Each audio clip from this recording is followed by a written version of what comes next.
If you're unhappy, that's a good reason to leave a marriage. See? I don't think you're gonna be happy all the time. So I don't. It depends. How long have I been unhappy? Right.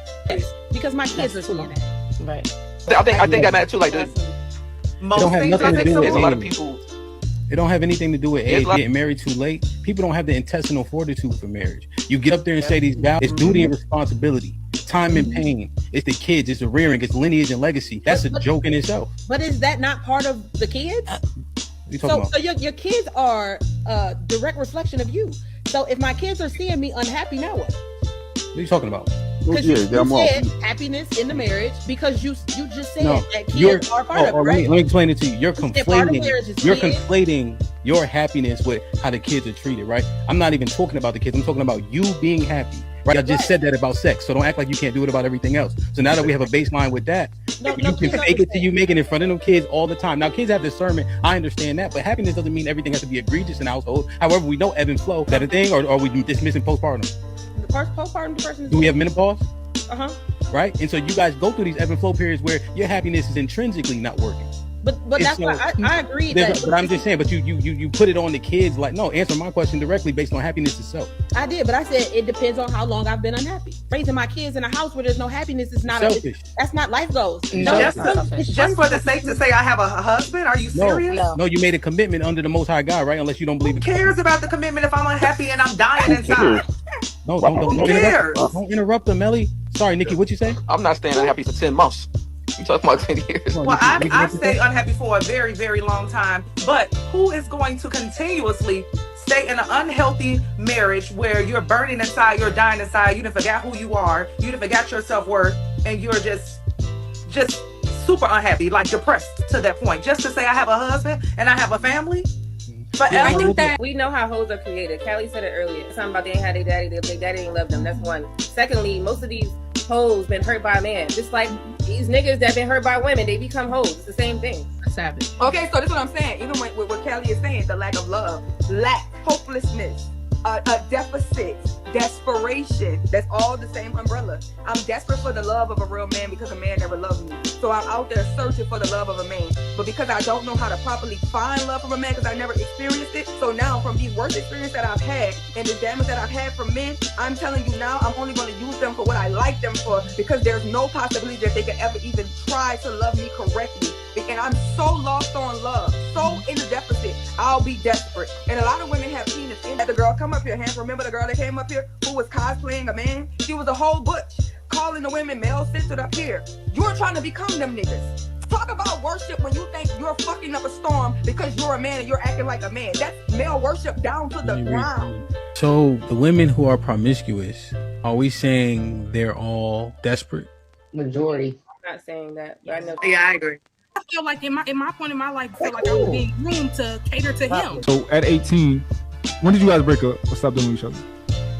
When I was 21, turning 22. So you were for about 3 to 4 years. How did you upgrade him? I think that I gave him a different perspective. Well, you also feel like after you dated him, I upgraded you, and then all these women want you after what I did for you. Bro, he was 18, bro. Like, you grilling him, bro. What the fuck? It's hard to imagine an 18-year-old girl upgrading a 28-year-old man, but then you left curious, what could you have possibly really done to a man that age? Like, you don't have no money, you 18, you don't have much knowledge, you 18. But what we're witnessing is cognitive dissonance. So there's no way you admonish the man by saying that you upgraded him and then in another breath say he groomed you. Those two things are diametrically opposed, right? And then you said age don't matter. People could be wise beyond their years. However, when Tamia gave you the bail money about you being 18, you're like, yeah, I was just 18. Nah, because remember you just said that you had the wisdom and understanding of somebody older than that, which is what you would be able to bestow on him. Right? Ooh. So these things are conflicting when we saying them. Did you actually upgrade him, or was you mad and talking shit to him because he cheated on? Are most of us cowards? Are most of us willing to kill and die for our wife and children? Are we willing to defend ourselves? Do we know what it looks like when shit is hitting the fan? Do we know when danger is actually upon us? How many dangerous situations have we been in to tell? Do we know who we are in these ways? I'm gonna just tell y'all this. If you are in a real life situation and a person approaches you after an aggressive conversation, get yourself in a position in which you can defend yourself properly. So don't stay in a position that doesn't give you any advantage but put you at a disadvantage. Don't ever do that. see people picking and choosing, you know? So if I'm going to approach you in an aggressive manner, then I should stay that way. Or else you look bad. That shit look corny. That shit don't look good for men. Because it's like, damn, is there a low-level threat of violence between men for real? But that's the word. We pump faking. We half stepping. That shit take away from our strength, our bravado, when we don't know how this shit's supposed to go. So this is a thing that I just been trying to process, man. Don't sleep on nobody. And be ready. Be ready as you can. The man says he got cheated on, and you tell him he's the reason why he got cheated on because she didn't feel like she was getting enough emotional support from him, and you justify him getting cheated on. And like I said, that's unfortunate. But the person that he got cheated on, you would have been like, "Girl, that nigga ain't shit." No, so first of all, you don't know me, so you don't know what I would have said. I would have asked, well, what happened? What did you do? What did he do? I would try to get the full story. But to just go on this I hate women train, I'm not about to do that. Like I said, give us the full details. But to just act like everything was just shine the rainbow, sorry, Uno, but it's more to it. Right. So I just want you to realize real quick, she was emotionally deprived, and you think and then she entered a relationship with him. Well, no, you can't add that speculation on. What we do know, based on what he shared, and somehow you're saying he emotionally deprived her. You think that correlates? Because before she probably sexually had that experience with that man, she probably emotionally attached herself to him. Why would you think that?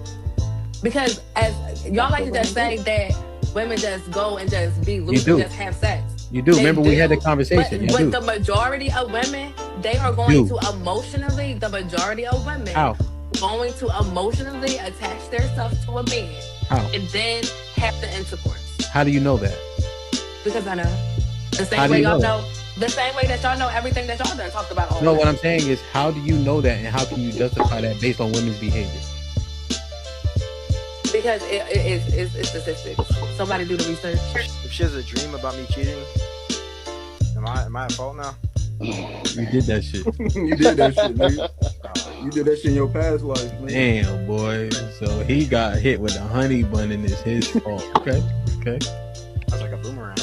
I mean, I don't know his situation. How much would you say yes or no? Well, she let another man put his penis in her vagina. He didn't ask her to do it. She just went and did it because or whatever. So, I mean, I don't know how necessarily it's his fault unless he, maybe he's seen the signs and just chose to ignore them. But other than that, like, I'm pretty sure you left after you found out. Yeah. So, yeah, he did the right thing. Stepping away from it. So, is that an assurance for a partner? Is that an option as well? Like, fellas, like open book? I got you. Real quick. Hey, fellas, if you dealing with a woman and she call you a partner, get up out of there. Okay. Yeah, let me see. Let me log in that joint whenever I feel like it. Yeah, I think that will work for sure. Yo, that accountability helps people too.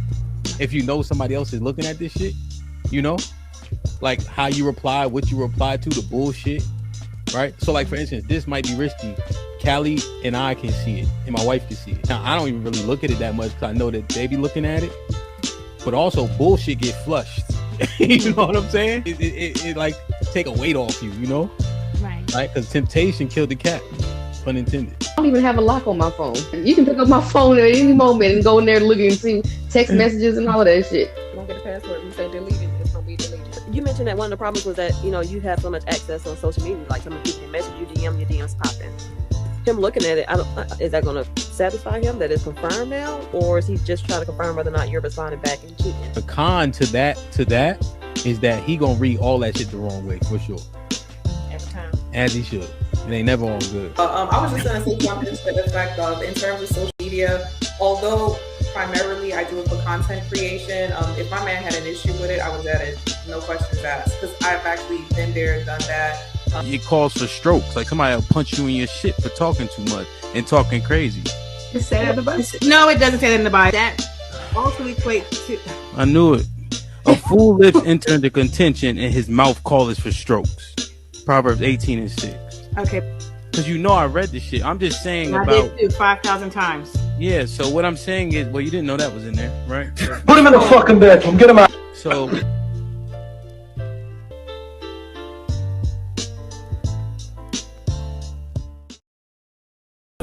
Yeah. It's a broadcast. It's a broadcast.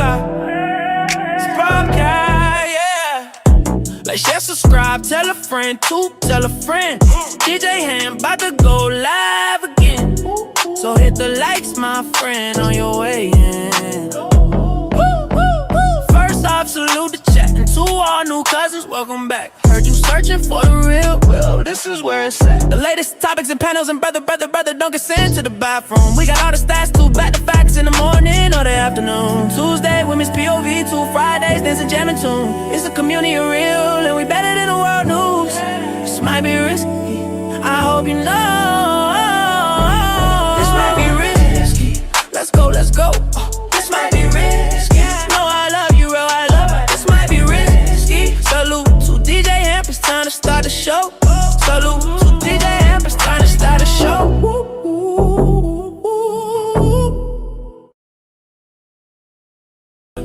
Yeah, it's a broadcast. It's a broadcast. It's a broadcast, yeah. Like, share, subscribe, tell a friend to tell a friend. DJ Hamp about to go live again. So hit the likes, my friend, on your way in. First off, salute the chat. And to all new cousins, welcome back. Heard you searching for the real, well, this is where it's at. The latest topics and panels, and brother, don't get sent to the bathroom. We got all the stats, too, back to facts in the morning or the afternoon. Tuesday, women's POV, 2 Fridays, dancing, jamming tune. It's a community of real, and we better than the world news. This might be risky, I hope you know. This might be risky, let's go, let's go. This might be risky, no, I love you, real, I love it. This might be risky. Salute to DJ Hamp, it's time to start the show. Salute to DJ Hamp, it's time to start the show.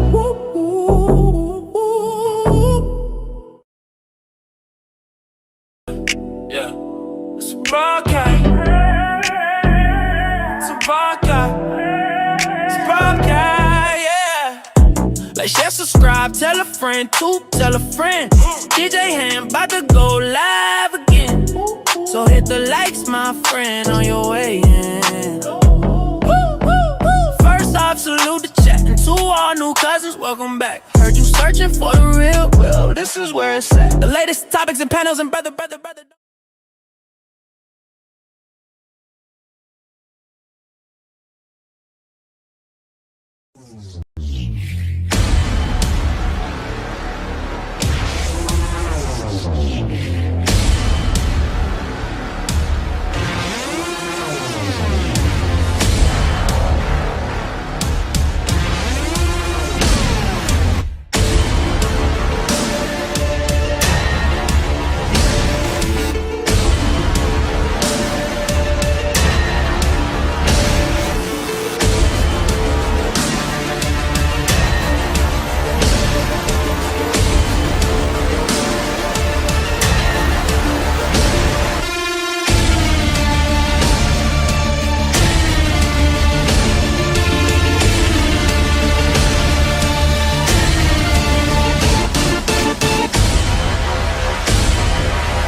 Yo, like, share, subscribe, tell a friend, man. Hit that like button right now if you can. That helps the channel the most. DJ Hamp the Stampede, the HQ, my brother Fantastic, Big Aaron, Shaw, Cheek in the building. Cheek, what's popping, kiddo?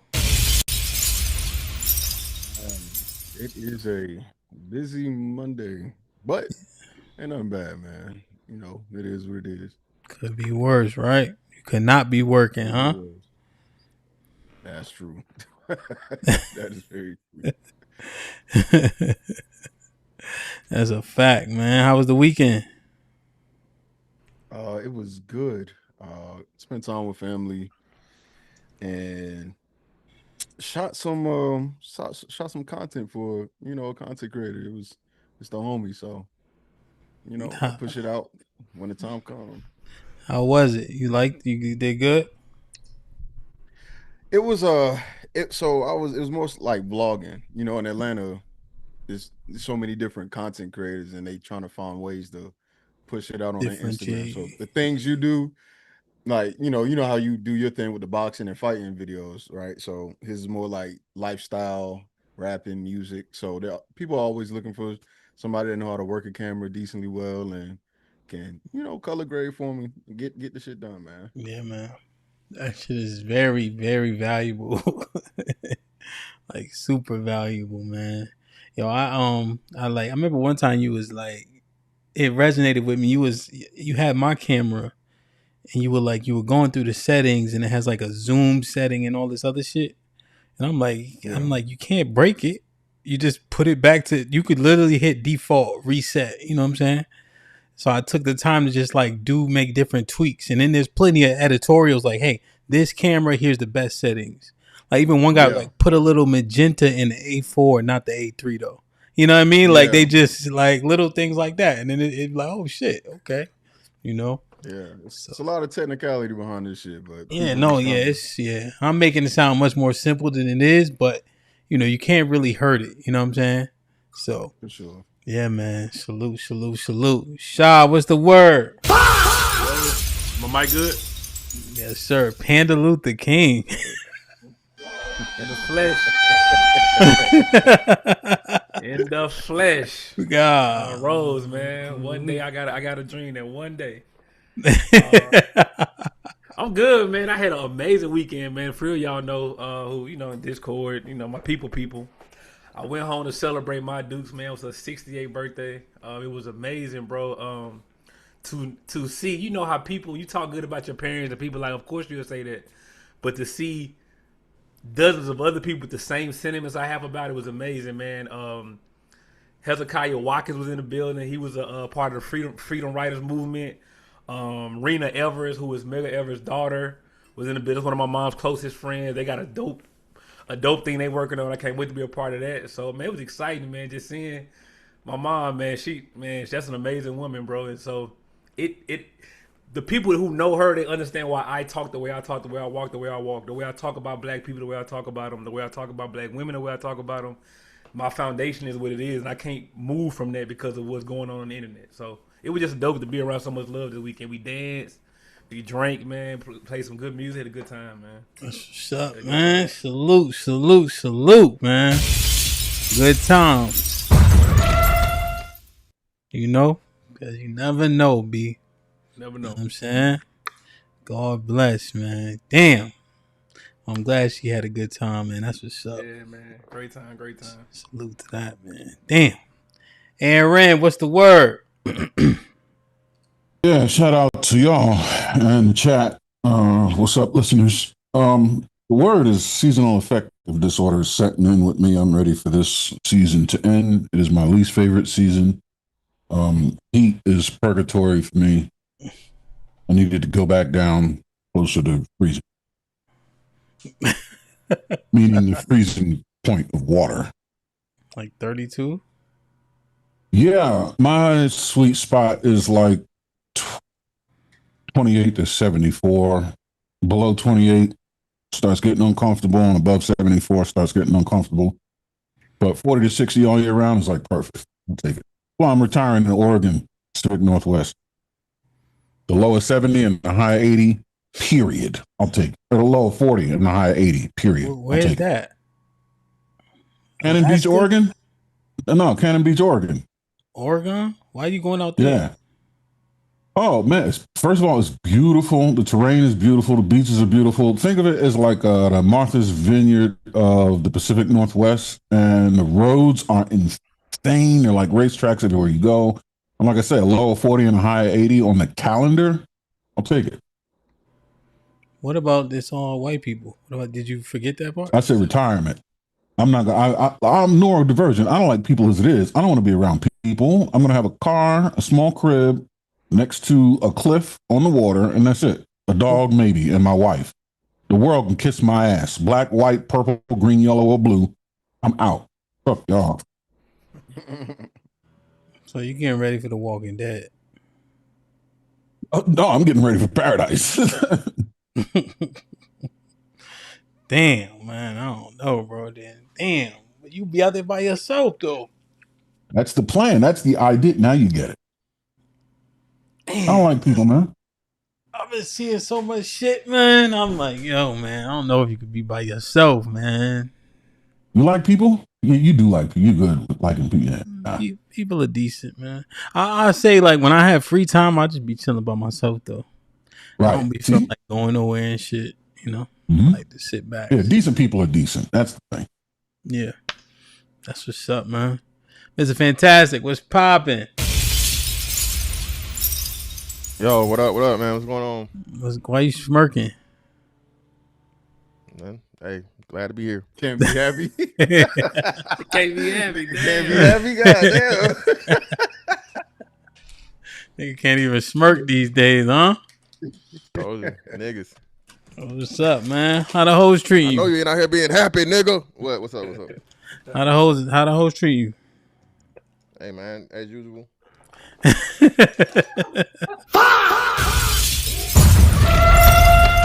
Like, share, subscribe, tell a friend, man. Hit that like button right now if you can. That helps the channel the most, man. Salute everybody in the building. Let me see who in the building real quick so we can get it. E-Dub, what up? Fishing the Fit in the building. Boot Camp was popping. Black America was goody. Harmonize in the building. Vet Life, salute to the OGs in the building. Eyes Rael, good to see you. Night by Behaving, that's always a blessing. Long Head Pause was popping. Salute, man. We got 120 people in the building. We got 32 likes. That is egregious, man. Get the likes up, man. Dre on the grind. What up, baby? Ordy in the building. My brother Foe in the building. Homeboys, Shalom. Cali putting in work. That's always a blessing. Jay is the Villa in the building. Jay Money, what up, kid? Good to see you. Missy in the building. Salute.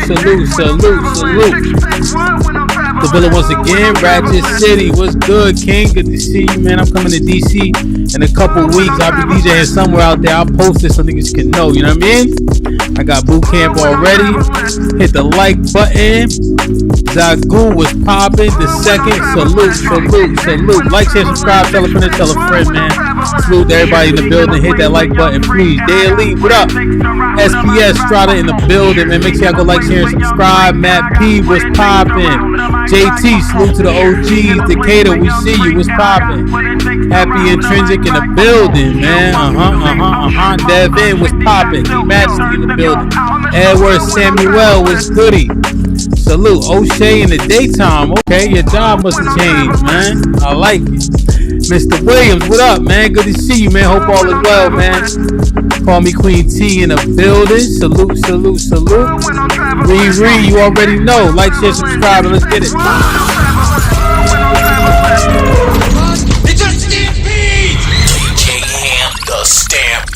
DJ Hamp, the Stampede.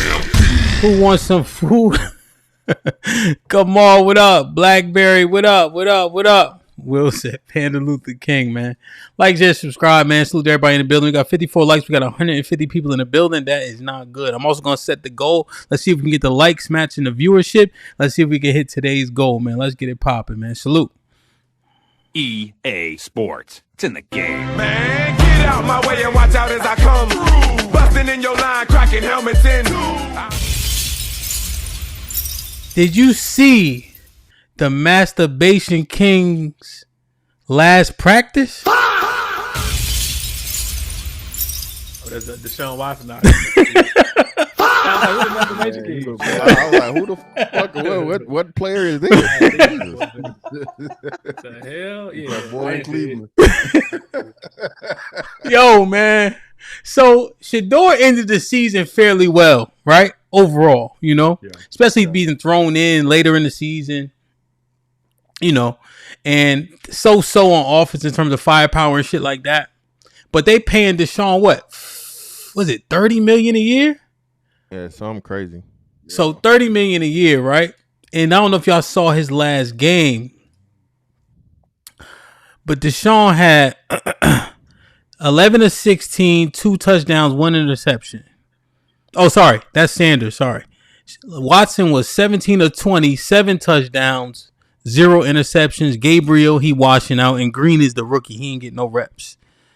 But I didn't think that Deshaun was gonna be starting though. But I guess I was being obtuse, right? Because you kind of want Sanders to get his shine on and all that. But is Deshaun even 30 yet? And again, this is 7-on-7, right? So there's no pads and all that. but it's 7-on-7, and then it was 11v11. But it's very little contact. I mean, the receivers can still get hands put on them and shit like that. But 17 or 20 is nothing to sneeze at with 7 touchdowns.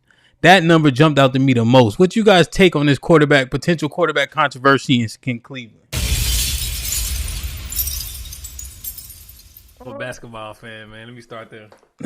Okay. I'm gonna go last.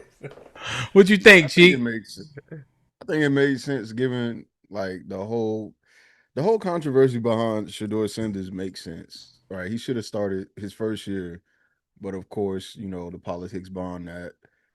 You can't have your coach have coach of the year, understand and recognize talent like Shedeur, not start him, and then put him in the late half and he does well, just for you to go get another quarterback.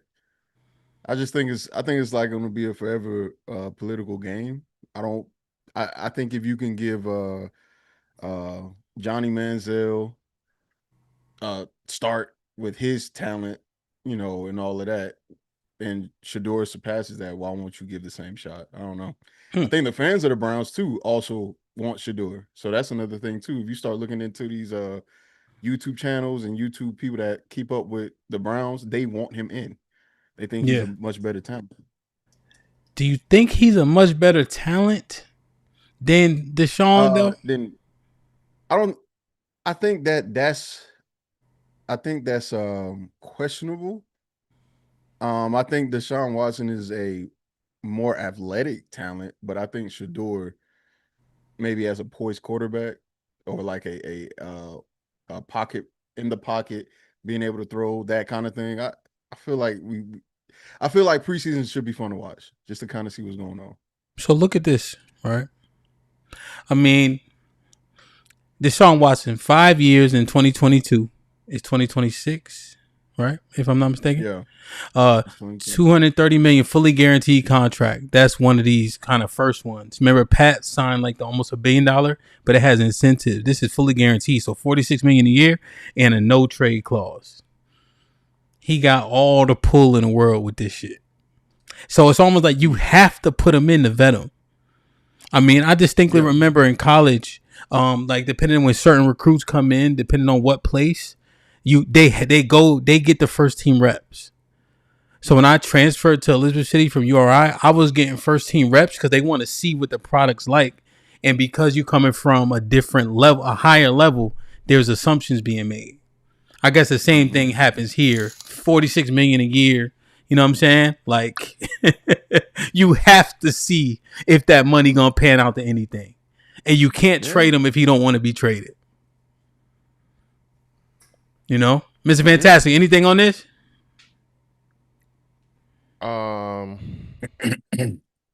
It's the money. The money always talks, bro. Like you said, they invested in him because he had the biggest contract at one point in time when he came from Texas, right? When he came from Houston. Yeah. And it was all guaranteed money.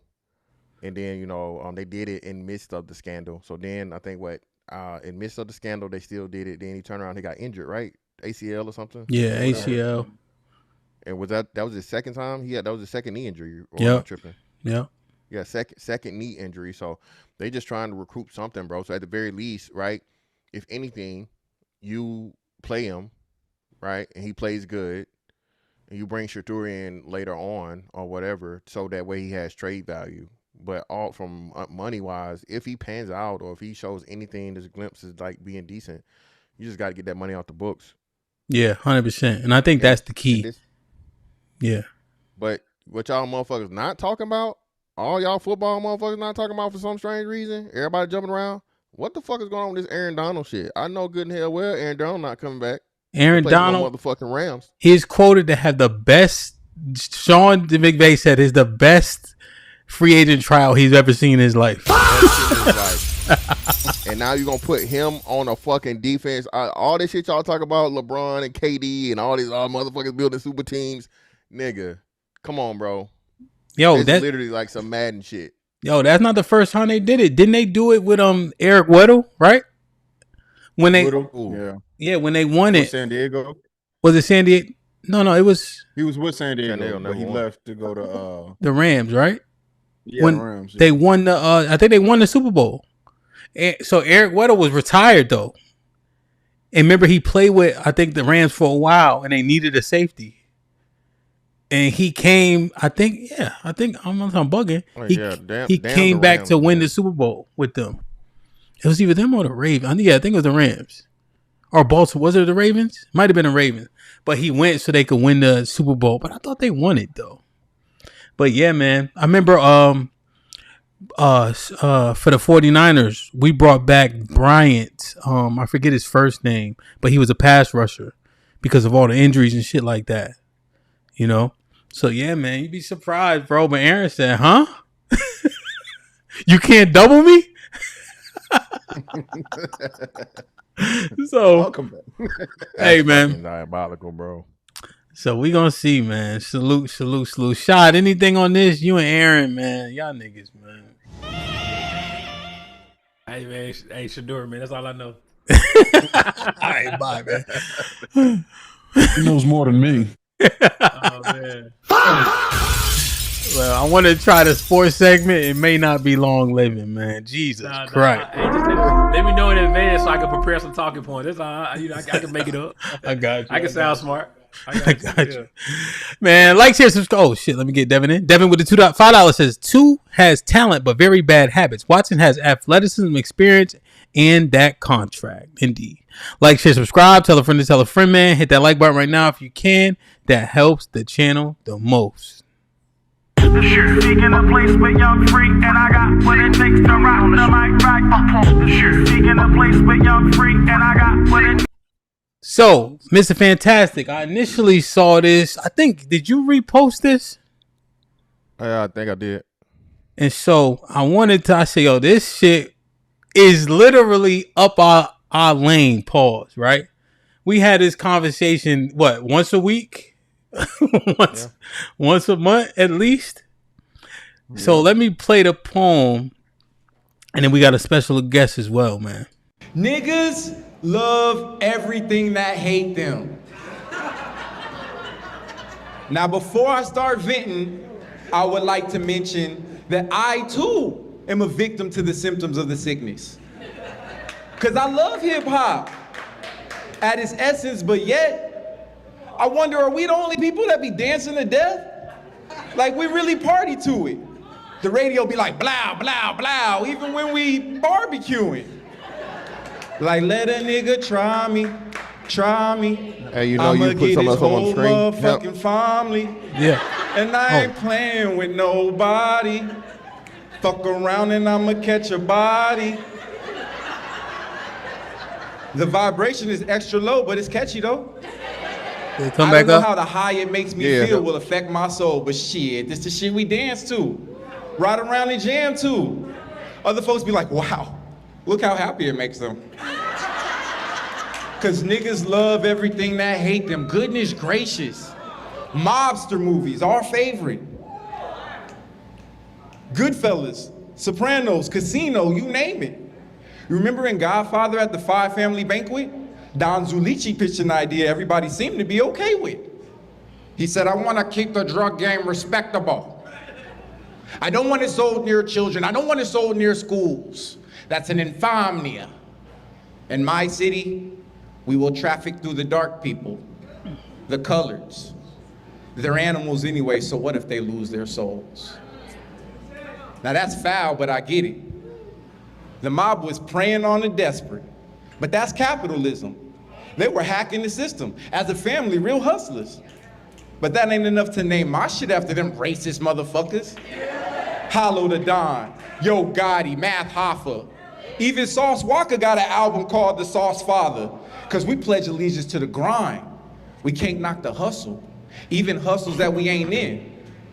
Or maybe because niggas love everything that hate them. Because wasn't nothing made for them. We get overcharged for Mercedes-Benz because it ain't supposed to match our shade of skin. This is stuff that you could look up. Ain't made up shit. Jay-Z promoted Cristal for free, and they told him that he should quit because they didn't want their product to be promoted by a person by the likes of him. And these are the brands that we break the bank to get? That's crazy. That's like a group of people, right? Being denied entry to a club. Instead of just let them, They demand to be let in to spend money with people who don't even respect them. And that shit's crazy. Like the prices of them Italian purses and wallets. I shouldn't even have to tell you. You see how they do their own black people in soccer, but y'all know we don't love soccer, so I'm gonna just stop it. But they did Jim Jones dirty at the Gucci store in New York. Lupe and Foreal get treated like literal niggers in Paris at Goyard. They even diss Oprah at the Louis store in Rome, y'all. Lets you know how they really feel about us. And none of them are even a big deal without us. Either way, we rock they shit and make a big deal about it. It's like, we wanna leave our neighborhoods, move to the Hamptons with them big windows and them ocean sea views. But do you think that those surrounding people will be happy to see you? And may the church say amen? Cause niggas love everything that hate them. Cause we shitting on Tidal when Jay-Z owned it. Robert Smith's way richer than Kanye West, but we don't know him. We'd rather you customize some forces instead of go design your own kicks. I hope one day we learn to love ours on some J. Cole shit, ID.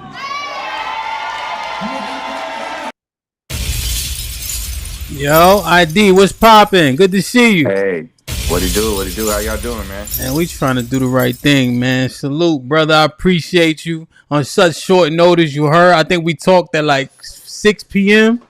And you know what I mean? You was just getting off work, had to go to sleep and all that, had to get up early. Shout out to West Coast time. But the brother here, man, this big Aaron Cheeky Banner. Panda Luther King. My brother Shy, Mr. Fantastic, man. We do this show every Monday. And you don't gotta talk to them if you don't want to, ID. They doing all right though. You know what I mean? And so Mr. Fantastic actually reposted your shit. When I saw it yesterday, it had like 80,000 likes and all that. You know what I'm saying? I would assume it's booming after that. And we had this conversation so often about just like what we praise, what influenced us, our culture in general. What was your inspiration behind that poem? Just wanting to find more things, a way that we could love self or love inward instead of love outward. You feel what I'm saying? Mm-hmm. And if we are loving outward, to love outward with something or someone that loves us back. You know what I'm saying? And I feel like that's a big symptom of the sickness. You know what I'm saying? What is the sickness exactly? When I say the sickness, I'm just talking about the root of the poem, which is loving outward or loving outward towards things that don't love you back. You know what I'm saying? And I feel like that's so detriment to our community. You know what I mean? Okay. See, I have a follow-up question, but before we get in, where you from and all that? Where can they find you? I got your link right here. I'm going to pin it in the chat and all that. But just like, I'm in Phoenix, man. Okay. I'm in Phoenix. So, that's where I'm at right now. I travel a lot. Shout out to the Guess What Collective. We just did a little stretch through Cali. You know what I'm saying? But I'm originally from the Bay Area, but like Phoenix is home though. You know what I mean? Okay. Word. How long you been doing poetry? Man, forever, really, forever, man. Since I've been doing these creative things since since I came out for real. You know what I mean? Word. God bless. So Shad is a creative as well. I guess podcasting is kind of creative, I DJ and all that. But Shad, he produced a movie. He got another movie coming out fairly soon that he's gonna start shooting in November, December, right? Yeah, that's the plan. Everything working out. Yep. And Mr. Fantastic reposted it. But see, he posts strategically. ID. You know what I mean? When he saw your poem, I could hear him saying something. You know what he was saying? Fantastic was right. So, now, ID, one thing you didn't mention, let me know if maybe this just wasn't for that poem. You didn't mention white people. Yeah. That's I like, you feel me? You know what I mean, people? It's funny you said white people. I was looking at the comments.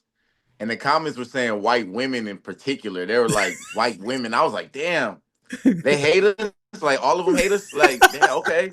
Like, I just feel like, you want to stand on some shit. Mm-hmm. And I want to be able to defend everything that I speak on. Yeah. And like, That's just it's just a very large blanket statement that I would be having a battle for a minute. Oh, I see. Saying I some shit like see. that. So You know what I'm saying? okay, I get it. So everything you name, you could substantiate. They treated Oprah badly here. They did. Okay, I see. I Right, see. I see. right, I right. see. I If see. I just be like, all white people hate us, that's a battle I'm gonna have to fight every day. I'm gonna have to fight that every day. No And doubt. yeah, and people are debating in there right now. I've never had a viral moment like this before. It's at like 1 million views. It's only been like 2 days. You know what I Yeah. mean? On Instagram, On IG. it's a million. Yeah, Yeah. yeah. Yeah. Miss So it's Fantastic. crazy. What made you repost it? Like, what were you thinking when the brother was spitting? Nah, man. Shout out to him, bro. Shout out to you, brother ID, man. Again, just the sentiment that a lot of black people need to understand. I am tired of us blaming the same people that we just want to pay the money to and we want to be a part of, and we want to sit on the white man's toilet, as they said. You know what I'm saying? You fought all that hard to be able to just sit next to the white man and do stuff with the white man, and that's where our demise started. Before, when we were divided, and it was us versus them. Families were good, businesses were good, all those things were in the worst of the situations. Now we finally get the quote the civil rights that we claim we wanted, bro. Shit just went downhill because what I'm saying, you can do the things that they do. Shout out to him most importantly, and I've said this plenty of time, Hamp. I bet money if you walk up to the average person under the age of 25 and ask them who Robert F. Smith is, they have no idea. They can tell you about Lil Wayne. They can tell you about Jay-Z. They can tell you about Kanye. They can tell you about LeBron. They can tell you about any athlete or entertainer. But if you start talking about actual businessmen, right? That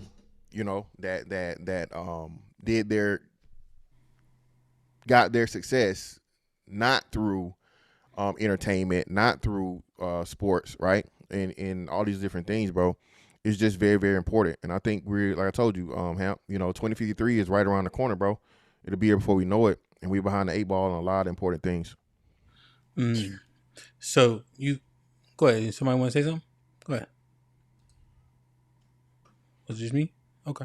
Yeah. No, I understood. And I know that you've highlighted those things before. And I think there's a viral moment, obviously, that the brother ID provided. So Shy, we had these conversations all the time. And I'm humbled that ID was able to come up here because he might have like a fresh perspective. We argue with each other, and I'm saying that in just, right, every week. So ID, one thing that we talk about is it the music? Like, why is our music so kind of highlighted and is the reflection of the culture?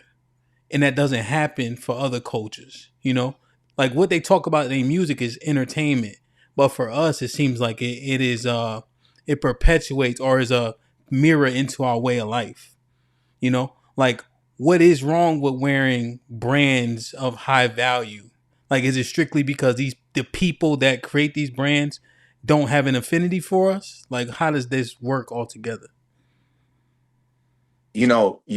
That's some of that. When I wrote the piece, right, Mm-hmm. I was definitely trying to make sure that I wasn't trying to offer no answers because I don't know the answers. Like, you know what I'm saying? I'm just trying to point out what I see, kind of. You know what I'm saying? I don't even really know, like, because at the same time, I love this rap shit. I love rap. I love hip hop. I love I love mobster flicks. Like, you feel me? But like, not enough to name myself after them or put some Italian man on my body and like tap myself. You know what I'm saying? Or nothing like that. It's like I feel like there's a way that you could appreciate something, you know what I'm saying, but not give like your everything to it. Like, you know what I'm saying? Like, you really want to be model yourself after racist Italians. Like, you know what I'm saying? Like, I just feel like there should be a line split somewhere where we can celebrate some of our own stuff. You know what I'm saying? We got our own legendary street people. You feel me? Yeah. No, 100%. So, hey, I want to ask y'all a question, man. Sure. For real, because like I'm going viral with this poem and everything, Mm-hmm. and I got mixed feelings about like what's going on. You know what I'm saying? Because like I'm very proud. Like I'm one of I hold my black card near and dear to my heart. Like you wanna upset me, threaten my black card. It's something I don't really appreciate that. You feel me? But I don't want this piece to be spun and used as some kind of right wing talking point to where it's like I'm gonna be like some kind of like too late. Candace Owens or something. It's like, too you feel late. me? And the Too fear late. that I have with it is like being like, I don't want Fox News to pick this up and be like, yo, hey. Well, brother, Miss Fantastic picked it up already, so it's too late. It bothers me a lot that it could be taken in that way. And I just kind of want to know what y'all thoughts are on that, because I love us. Do you feel what I'm saying? Mm-hmm. And I don't want, especially now that it's out of my control, it's spinning out of control. I don't want to pop up on none of them. Like, you know what I mean? Some of the people who are agreeing in the Instagram, I don't really like that they agreeing with what I'm talking about. It's not your business. It's not your business. You feel me? And it, you know, that, what do y'all think about that? So one, it's too late. Two, I do want to hear. If you don't mind, I want to dig into your thought process just a little more, because we don't know you, right? So it's interesting that you said this, right? Because these are the things that I thought of, because I saw the video, you know, on my Discovery. I didn't see Fantastic posted. I saw because I get fed lots of different content. Why don't you want? What is it about right-wing, conservative, what is it that you see in them that makes you go, these people can't use this messaging for their propaganda? Can you describe what it is? It's not that they can't use it, it's that it could be weaponized. And that it could be it could be, the narrative could be swerved to fit something that's one of their talking points. Do you know what I'm saying? Like I feel like you could take a little piece of what I said and you could match it up with something that Candace Owens said, or that Officer Tatum motherfucker said, or whoever. And I feel like you could, if you cut it up right, you could fit me right in. And I don't want to be nothing. I don't want to be nothing. I don't want nothing to do with nothing of that. You know, and as it's gotten bigger, because you feel I was just doing a piece, it's a community piece. But now it's not a community piece no more. It's not a private conversation no more, because it went viral. So it has a different feel to it now, because now I feel like it was a family conversation that has now came to a place where it's like, where everybody could chime in on this conversation. And I just, especially with other black men, I just wonder what the perception is on that, and like making sure that the attention is not skewed. You feel me? Mm-hmm. I think you need another poem. I disagree. A secondary poem. I disagree, bro. I disagree. Let me tell you why. Because as a fellow creator, first of all, a dope piece, man. Appreciate what you offer to the world. But here's the dilemma that we will be in as creators. First of all, it's a family of us doing different things, telling different stories. What often happens with these particular types of pieces is it's like here goes another example of black people being brought to the public square of talking about how we can be perfect, right? Because as you said, you enjoy the music, I enjoy the music, you enjoy the movies. Then we get into the nuances about how do we show what's the appropriate way to show our appreciation for it, what's the inappropriate way, right? And we do this in public. And I think just black people just in general have gotten to a point where we're tired of always being the litmus test for what's right in America. You know what I mean? So I would just say this, man, again, do what's true to you. So for instance, I think when people hear words like we, or they say we the only ones, those are things that trigger people, right, Desi? Because I'm saying, you weren't here, but in the beginning of the show, I talked about going home to meet to celebrate my mother, right? And she's been a part of the movement, civil rights movement, for 30 years now, right? And so when I'm around those people, those are we too. You see what I mean? But they might not be the most popular representation of we. So for instance, for me, I love rap music, but my grandfather taught me jazz.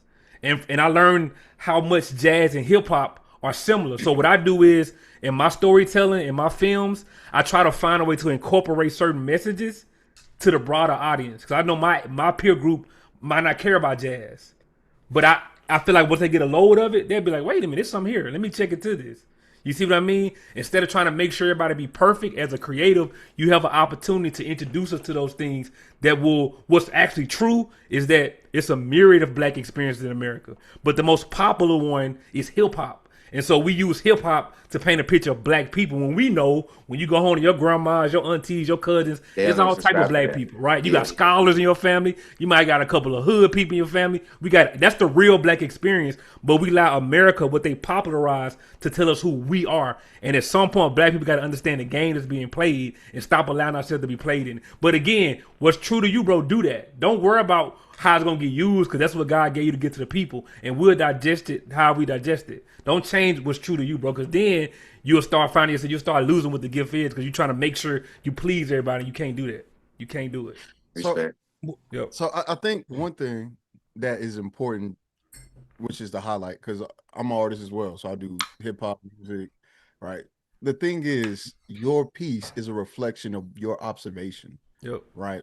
So the thing about me saying make another one is not because I got you. You know, I don't think the first one will suffice, or you should be necessarily worried about the critiques or the interpretation of it, but because it gives you ample time to do what artists do, which is literally to report and reflect, right? What you did, I don't think was a bad thing. And I agree with the idea and the premise, because all you're doing is reflecting on what it means to be Black and your experience with people who associate and also share that experience. I will never take away from an artist from doing that, especially if I don't know the intent, right? Because the only thing that I can do is listen to the words and go, I understand and I can relate to that. The thing that I would say is, because it has reached outside the realm, like most things will do in the internet age, make another, be insightful. Think about what's going on, feel what you're feeling, right? Because those comments, they're going to come through your words. I've tried not to, for lack of better words, make fake disses, but I've done it. It's just like, because I remember what some niggas said. Like, I remember that, and I reflected on that and was able to articulate it in a way that, you know, of course, is fire to me, at least. You know what I'm saying? I can rap. I'm good at it. So the same thing I would say to you, make another one, right? And that one, it may not go viral, and it doesn't have to, but at least there's a record of history for your own book and record to go. I know I've made my observation about Black people is not limited to this. My observation is here and it's been expressed, no matter who does or doesn't share it. And I appreciate that insight, because it has been, you know, because like I said, it's really going crazy right now. And when certain people are like, yeah, who don't look like me, I'm kind of like, what did I do?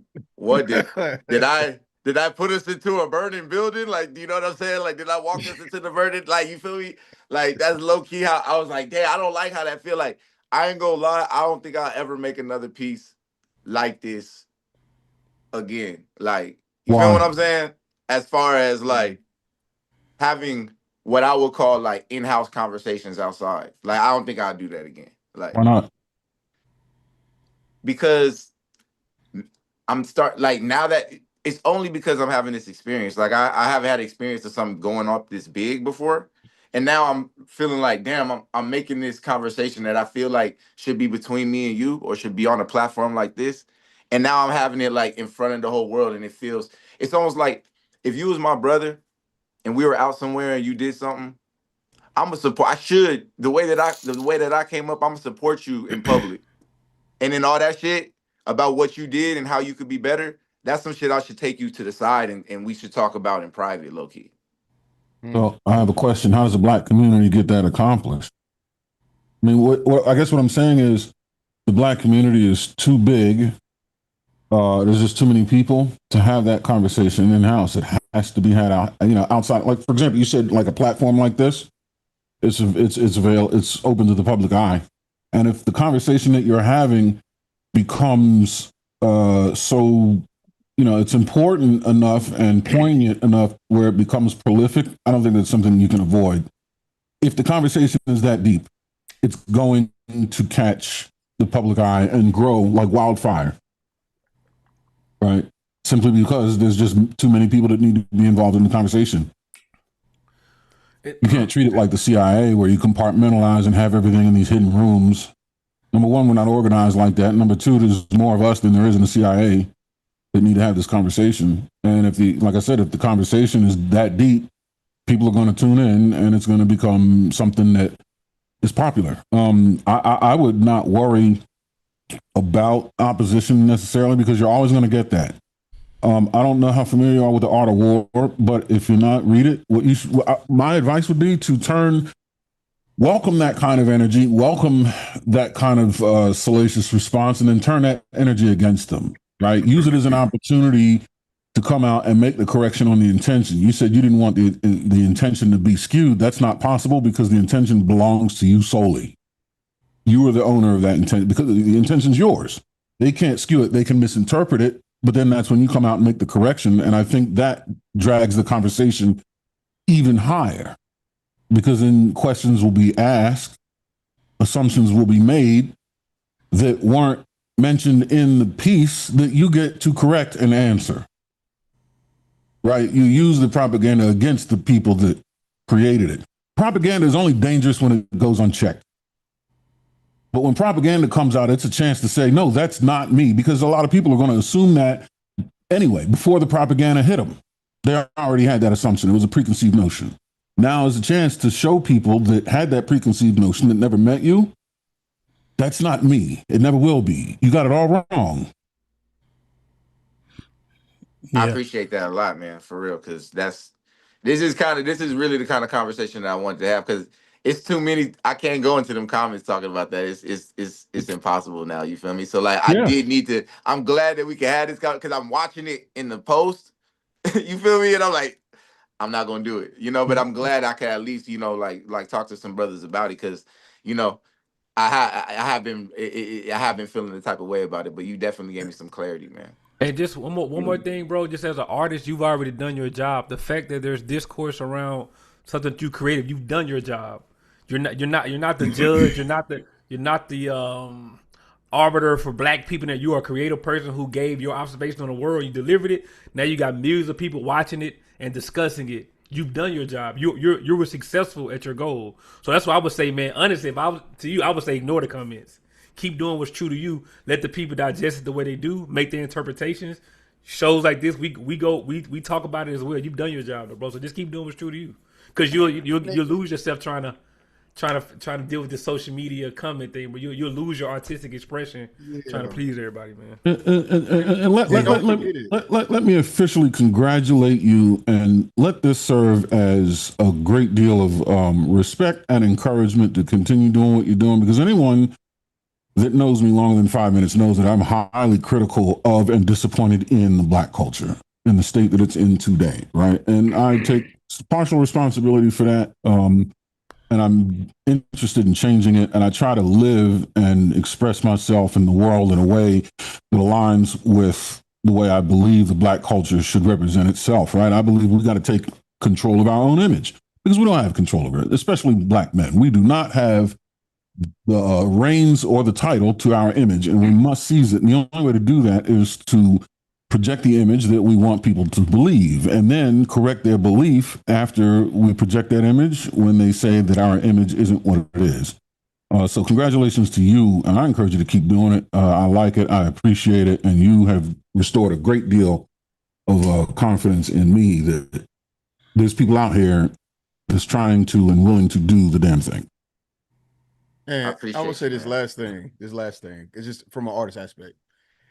Don't forget those feelings, and don't regret what you did already, right? Find a way to remember these exact feelings and formulate it into your next piece, right? The people love to see the humanity of the artist that they interact with. That's what makes people drawn to the individual. That's what made, someone go, hey, I would like to have you on this platform to kind of discuss this piece, because this complication of how you feel versus your intention versus what it is being used for is a piece in and of itself. Like, and that's something that you can explore. And I know you're capable of doing, because what you produced just now was amazing. Right. So don't feel bad for doing what you did. The next step is build on the story. You may have a whole, not album. I don't know what poetry, how that works, but man, you good. Yeah. I'm not saying that I regret it or nothing. It's Yeah. just the first time that like I feel like a conversation that was very personal and intimate became like a public, like everything's been public, right? Because we on the internet, you feel me? But like I would do this in like black spaces and things like that, like you know what I mean. And now that it's grown up, it just has a different feel to it. But I don't regret what I just be a little critical on the perception of it sometimes, you feel me? Do you? Yeah, man, I'll say this, bro. My bad. Go ahead. No, go ahead. My bad. Yeah, man, the art of fuck it, bro. That's especially as a creator, especially as saying things that people are afraid to say, saying unpopular opinions and things like that, bro. You know what I mean? The art of fuck it. You know what I mean? Hey, once I said it, and like you said, stand on it, and it is what it is. That's the most important thing: being able to defend your points, being able to defend your perceptions and different things, because everybody's gonna have an opinions, right? So, but the thing about it is, keep yours. And the wonderful thing about this is yours, bro. So, enjoy the moment, brother. You know what I'm saying? The good and the bad that come with it. Ignore the bad, but take every opportunity you can get out of it, man, for the positive, man. Yeah, I agree. The art of fuck it. And if you don't like it, it's the art of fuck you. Well, yeah. So the brothers are definitely, they telling the truth, but it don't actually manifest that way, you know? You have to make a concerted effort to ignore that shit, to not be bothered by it. And it take time, and it'll still bother you, you know? I'm pretty good at like ignoring things or not responding to things. It don't mean that if I ran into people, they wouldn't have to deal with me, you know? But I just don't play my cards like that. So it's gonna bother you. Like, them comments will kick your ass for sure. You know what else happened that I didn't anticipate happening? You gotta understand, I never knew this piece was gonna do what he did. You know what I'm saying? Yeah. Them rappers heard them shits I said about them and shit. And they battle rappers. Yeah. Hey, Hollow one of the best too. I was like, damn, bro, like them motherfuckers really might hear this shit. And then when it hit World Star, I was like, them niggas heard. Oh that yeah, shit, Hollow to the I'm naming battle rappers who punch niggas out. Yeah. I'm naming, Yo Gotti, they active out there in Memphis. I'm like, damn, when you say it and you're using people as examples, you're not even looking at them as like real people. Yeah. You're just using them as the example, like your name is Yo Gotti. So that's that. You feel me? I'm not even thinking about them as real people, bro. Those are real people, bro. Yeah. You just think, real shit. I taught the math like 2 weeks ago. He's punching shit out for 20 years. That nigga infamous for fighting at that gym. You know what I mean? When he fought boy, what was that back? That was like 20 years ago, 25 years ago. Now here's the interesting thing. Mr. Fantastic, you think black culture is trash? Right now, man, at least in the recycling bin. The idea, do you think black culture is trash? I can never say that. I can't say that. Can we say that? Like, I can't. No, I'm just asking. What you think? Yes, no? No. Black culture is everything that I want to be a part of. Y'all saw what happened to that little Nolan kid. You feel me? I need to be around y'all. Yeah. You feel me? Like, there's nowhere else am I gonna go, bro. It's not safe. I'm gonna disappear if I'm with anybody else. Y'all stuck with me. So think about this, right? Mr. Fantastic is the one that reposted your shit. So I just want you to understand, like it will be framed and used exactly how you seeing it, and you just gotta be steadfast, So look, hey, straight up though, you know what? I feel like it goes to like, when people be talking about America, and like we'll be critical of America, and then people be like, well, why don't you just leave the country then? Right? Meaning like we can't care about something and be critical of it. Like, if you're critical of it, move. Go back to Africa or wherever the fuck. Right? And so like I feel like the same way. I feel like that's ridiculous, right? That's ridiculous. So it's the same way with the black culture. Wait a minute. Here's why we laughing, because but I don't want to leave the culture. I'm critical of it because I love it. You feel me? Not because you feel me. Wait. Before you can't make this up. You can't make hold this on, up. wait. Where have you heard these things from though? Like, where is that like a common talking point or thing that you hear? Leave America? Yeah, because you're critical. Yes, yes. What do you think of those people? Anytime you see these rebuttals, these are other right wing talking points. Where it's like, well, if you don't like the way our prison system works, then why don't you just go back to Africa or something like that? As if you can't be critical of something that you care about. Like, you can only I believe in black people. That's why I'm critical of it, because I believe in us. I'm not critical of it to just beat us down. That's not that. I believe in the culture. I believe in us. Wow. But I got to be able to be critical of it. You can't be like, well, if you're critical of it, you hate it. Go away. Get out of the culture. That's crazy, right? No, it's not actually. No, there's some people that believe that. Well, no, that would actually be on me and him with the line there. So I don't know what y'all laughing for. We were aligned. You were not aligned. Yes, we were. Yeah. We were aligned there. I'm heavily critical of the thing. I don't tell people to leave because they're critical of black culture or whatever. If you constantly complain about white people, you can constantly complain about the system, but you keep being a victim of the system that hasn't changed since you claimed 400 years. Okay, you either change your behavior or go somewhere else. It's common sense. How you keep falling for the same white man's trap? How you keep falling for the same trick bag? If ain't shit changed, like you say, and it's the same white supremacy, and they always been racist, but your dumb ass still the only motherfucker at the bottom of the barrel because you keep making poor decisions. So that the misalignment would be him being told to leave for critiquing. I don't think anyone's ever told you. Has anybody on this platform ever? Nigga said I wasn't black and I was a coon. Did they say leave? I'm a coon. Did they say leave? Did they tell you to leave? When you a coon, I feel like they kicking you out. They tell, when niggas call you a coon, they tell you to leave the race. I'm not even black. Right, but no one is telling you to leave the only place you know, right? Yeah, but I'm not also complaining about the place that I know. This is what I'm saying. You can't complain about home and say KK America with 3 Ks, right? Spell America with 3 Ks. It's so racist. It's so it hates black people, and the whole system is out to get black people. Why are you here? You can leave. Leave. Right. That doesn't make That's not for your criticism. No. But see, you're false framing it, and that's why I hate when y'all do that. If this is so difficult for you to where you feel like you cannot win, even though everybody else has figured it out, even the Mexicans done figured it out. So my advice to you would be go somewhere else, and I don't even say Africa. There's anywhere in the world you could go, right? But go somewhere else and be successful. I say that though, not to cut down your criticism. Keep criticism, but you don't want a solution. You don't want a solution. You don't want to get better. You just want to sit here and complain. Okay. You don't want to. I'm gonna say. Go ahead. Do you have children? Yeah, I do. So, if your son is underperforming, you're going to be critical of him, right?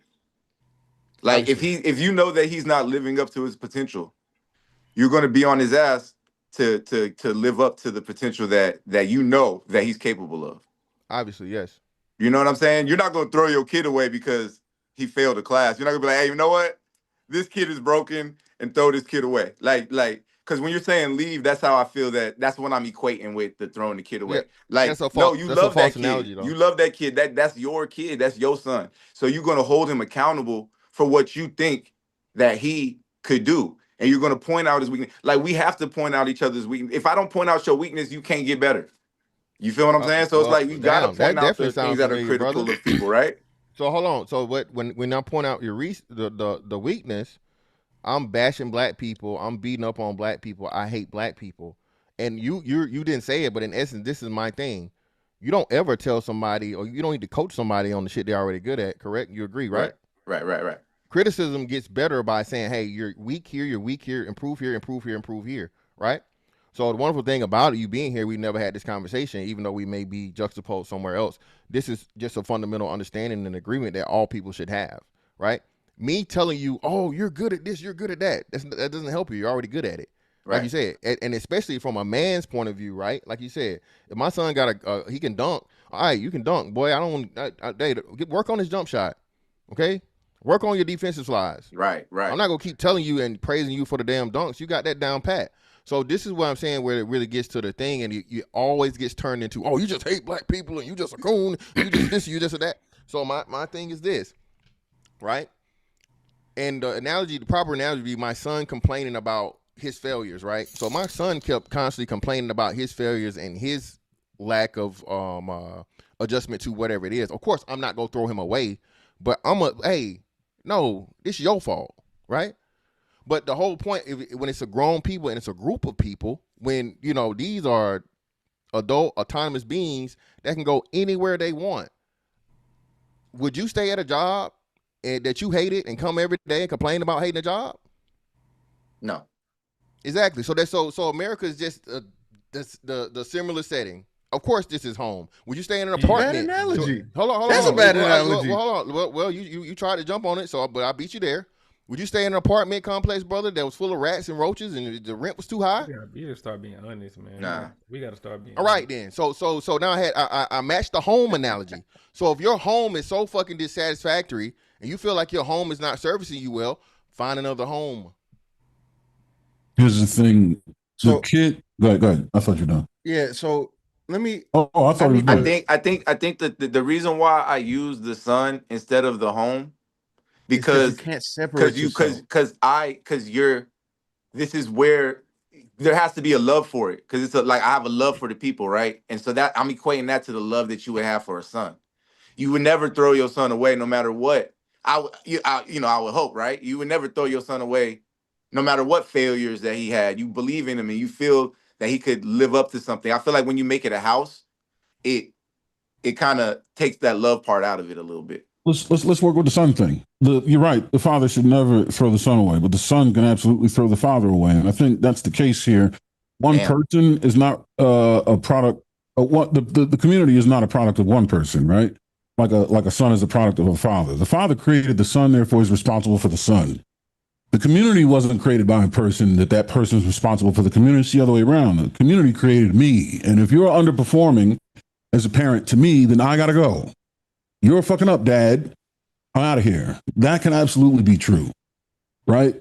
Now, if I'm screwing up, then the community is going to hold me responsible. Get your shit together, but it should never reject me, like a father should never reject his son, because the father is responsible for everything the son does, rain or shine, feast or famine.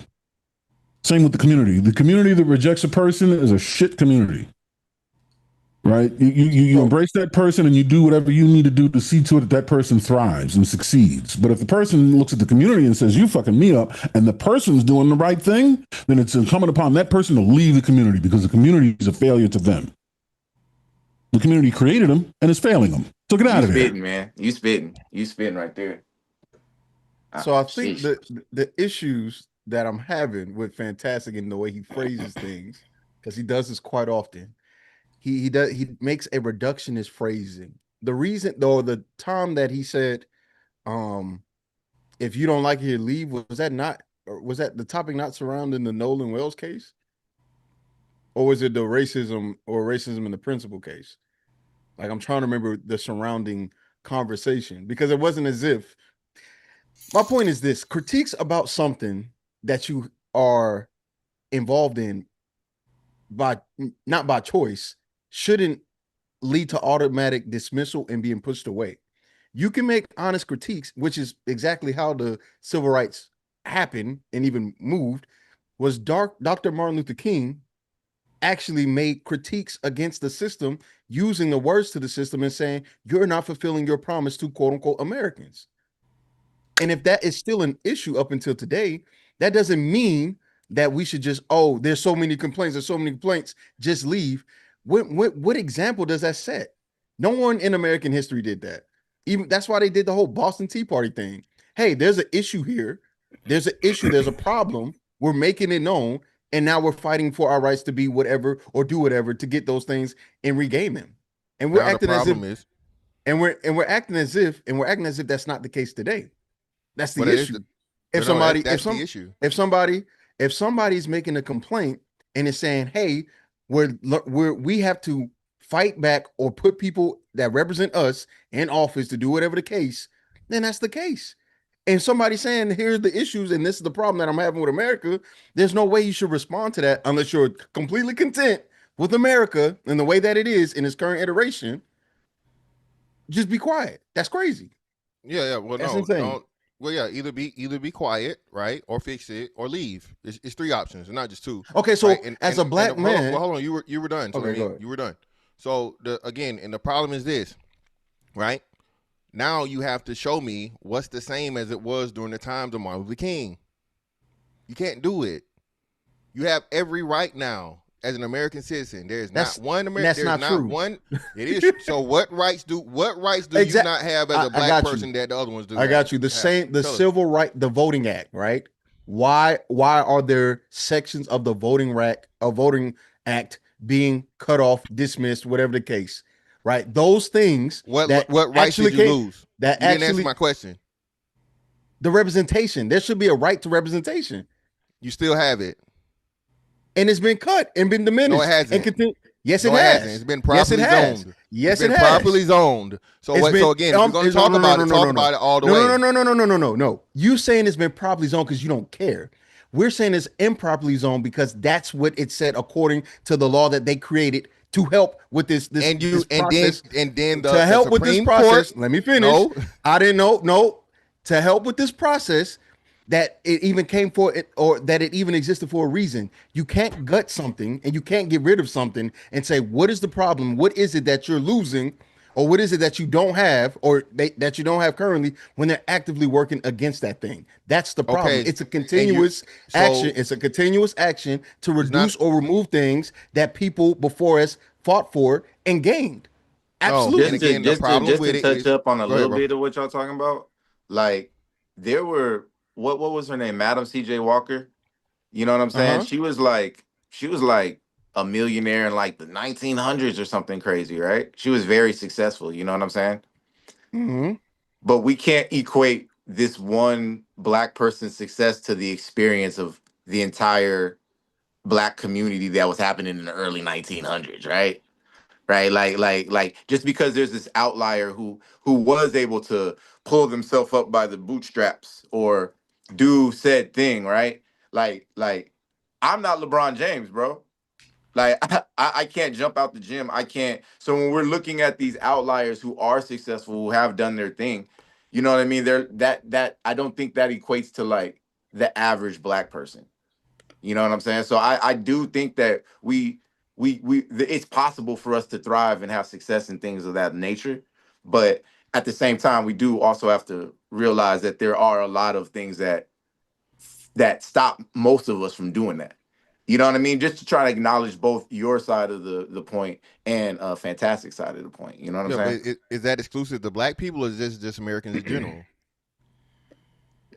The obstacles? Yeah. I think we have unique obstacles. I think there's obstacles that are like unique to us, for sure.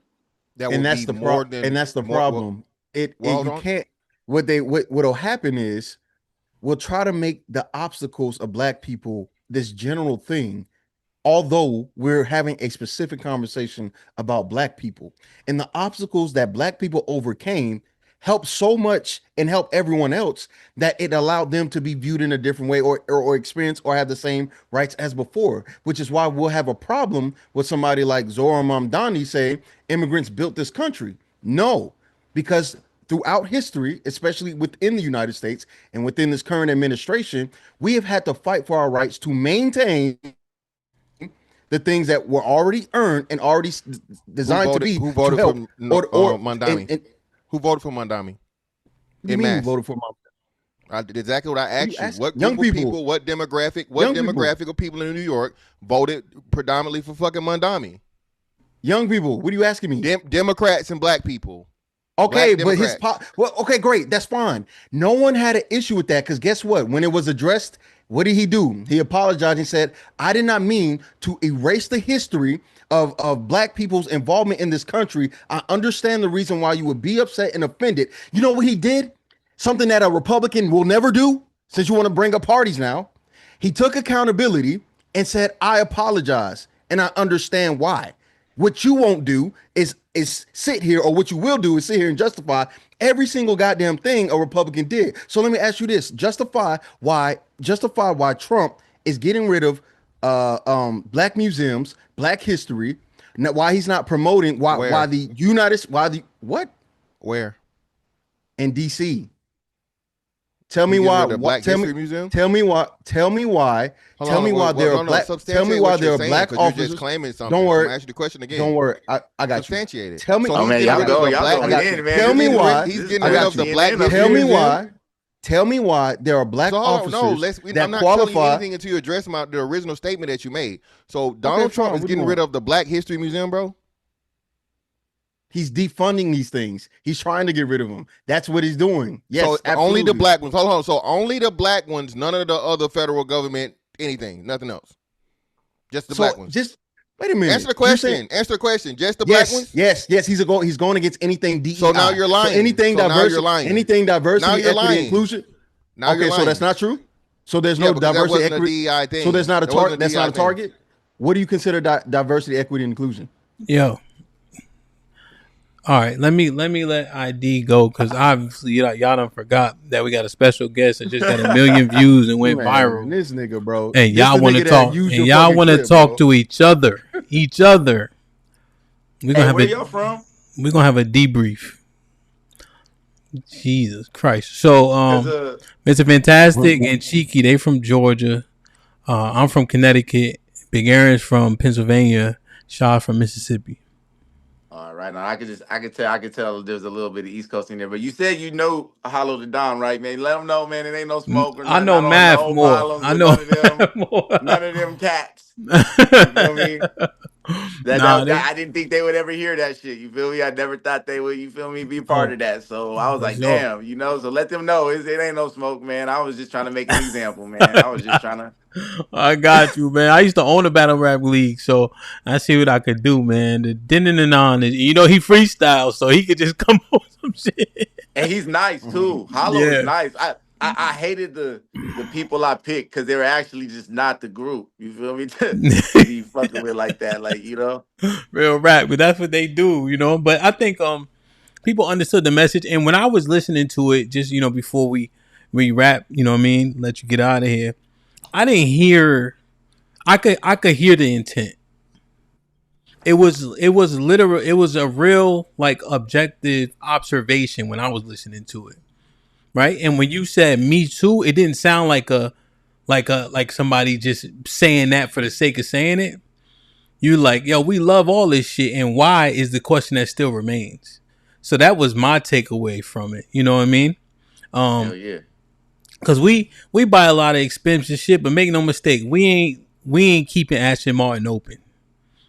You know what I mean? Right. People, especially Americans, are gluttonous for beautiful things. We have more disposable income. So, but I just saw it as an observation, that let a nigga try me. That shit was a banger for a year, an entire year. Laugh.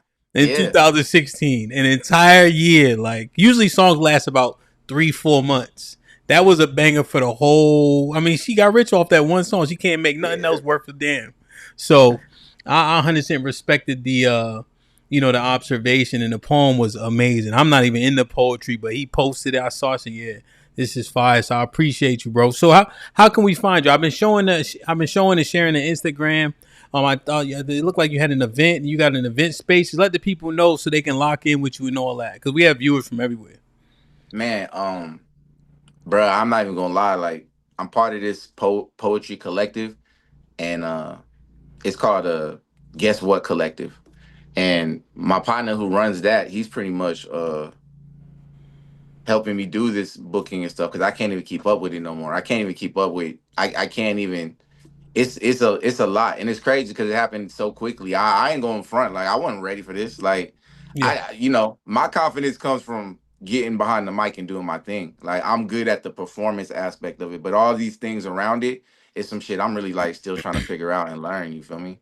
Yeah, 100%. Okay, so we'll definitely lock in. We're gonna tap in with you. We proud of you. You know what I mean? I definitely appreciate you coming up. Like I said, we got your link pinned to the top of the chat. So as people come in, make sure they follow and all that. And yeah, stay up with that shit and make sure you set your pricing accordingly. And I don't think you have to feel out, But it's good to Hell keep yeah. yourself separated from those negotiations. You know what I'm saying? Right? Hell yeah. Mhm. You can't even like. It gets too much to where you need help.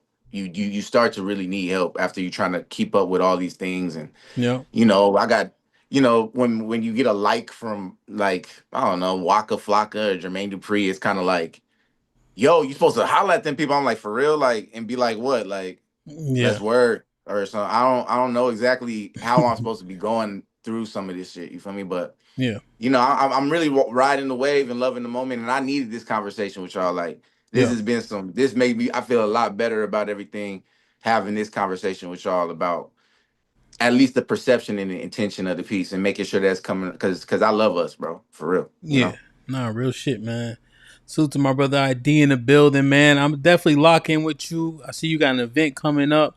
We're gonna try to come support. You know what I mean? They got airplanes for shit like that. I ain't that far, so we definitely gonna tap in for sure, good brother. Any final words for the people? Hey man, I got a lot more material coming. You know what I'm saying? I'm definitely gonna be traveling. I've been traveling all summer, and we're gonna keep it rocking. So, just know this ain't a fluke, man. I got a lot of work that I've been putting in for a long time. Yeah. So, I hope that we can connect again. You know what I'm talking about? Definitely, man. I'm gonna curate because there's a conversation I could hear that I think you'll be valuable for. So I'm gonna tap in with you to see if we can curate you on a panel that I'm thinking of it as we conversing. So I'll definitely lock in. I shot you my math too, so shoot me a text when you get a chance. Let's talk about it. All right, right on, man. Hey, peace, y'all, man. I appreciate the conversation, y'all. I'd like to leave you with some parting advice. Two things I always tell people. Number one, it's better to die on your feet than live on your knees. And the other one is, if you don't go when you want to go, when you do go, you'll find you've already gone. Right on. It. Right on. Appreciate y'all, man. Easy, bro. Be safe. Yes, sir. Man. Run! It's a stampede! DJ Hamp the Stampede. DJ Hamp the Stampede. Like, share, subscribe, tell a friend. Hit that like button right now if you can. That helps the channel the most. I read this one. Devin with the $5 says, you have to own the diagnosis before someone else owns the narrative. They only control the narrative because we are so passive in addressing it ourselves. Dad with the $10 says, DZ, thank you for letting it be known that you don't want your work to be used by racist and conservative douchebags to villainize our people. Salute. Mont in the building with the $5 says, I'm late for the party. Did my cameo come up yet? Trigger Mike with the $5 says, question for Cheeky and Sha. Can both of you say these exacts? I love America. Explain why or why not. Y'all want to respond to this? No. Cheeky? Yeah, I'll respond. I love America. All right. It's my home. I served in the country. I did what I needed to, and I love being black. Like, it's that simple. You can be both. But hold on, I am gonna respond. It's a dumbass fucking question. I pay taxes every year. Like it's a dumbass question. What does love America mean? What does that mean? It's a disingenuous dumbass question. You would define it. It's not a dumb question. You define it. He asked you a simple question. I'm not a threat to the nation. What does love America mean? You don't have to be a threat to the nation. You can hate America and not be a threat to it. You can love America and be a threat to it. What you're saying is not either or. It's just a simple question, brother. If you decline to answer, look, it's a dumbass question because of the implication behind it, bro. It's a very stupid, disingenuous question. Stupid ass. It's not disingenuous. It's a loaded question. It's a loaded question. It's not a loaded question. It's a very loaded question. It's a loaded question for somebody who obviously has a viewpoint. And of course, you don't got no problem doing that. I understand that. He agree with you. That makes sense. But me and Shad are able to pick up on the foolishness behind the question because it is foolish and it is dumb and it has some implications. Are there people that live in America that don't love it? But the funny thing is, the person that can say yes has a reason why and why not. Yes, I love America, and I got criticism. Are there people that live in America that don't love it? It's dumb as hell. Shit is dumb. If there's a yes and a no to the fucking question, it can't be a dumb question. If there literally are two different answers. Are you gay? No. Is that a dumbass question though? We already know the implication around that? If you don't know me, no. Okay, let me ask a dumb question then. Are you gay? Do your brothers know you're gay? Do your mama know? Like, that's a dumbass question. No, I'm not gay. There's only That's a one dumb dumbass question. He question. got a feelings. I love America. I don't know. Is that a? There's only one. See? There's only one dumb question. See? Hamp, think about it. Can't be The a only dumb dumb question is, can I ask you a question? Yeah, it's a dumbass question, man. I think questions are low. I think questions are loaded and assumptive. It's loaded, and I could see how someone like Shy, I could see how Shy could then conclude that that's dumb because it's an assumptive question, a loaded question. But I'm glad I would have to think about the answer. For me, honestly. Whoa! You would have to think about it, but it's a dumb question. That's what I'm saying. I'm saying it because it has. Y'all missed the part that he said it was because it's this is the disingenuous part, bro. I think it's not disingenuous. It's a fucking question. I think here's what I'm thinking. I'm thinking that if he asked me, I think he would be asking honestly. I do think Trigger Mike asked them assuming an answer, a type of answer. Which it's not assumptive. I think it's actually investigative. I don't think it's I assumptive think it would at all. be I think it would be I also think it would be assumptive for you too, Mr. Fantastic, though. Like it would be a question he know the answer to. You see?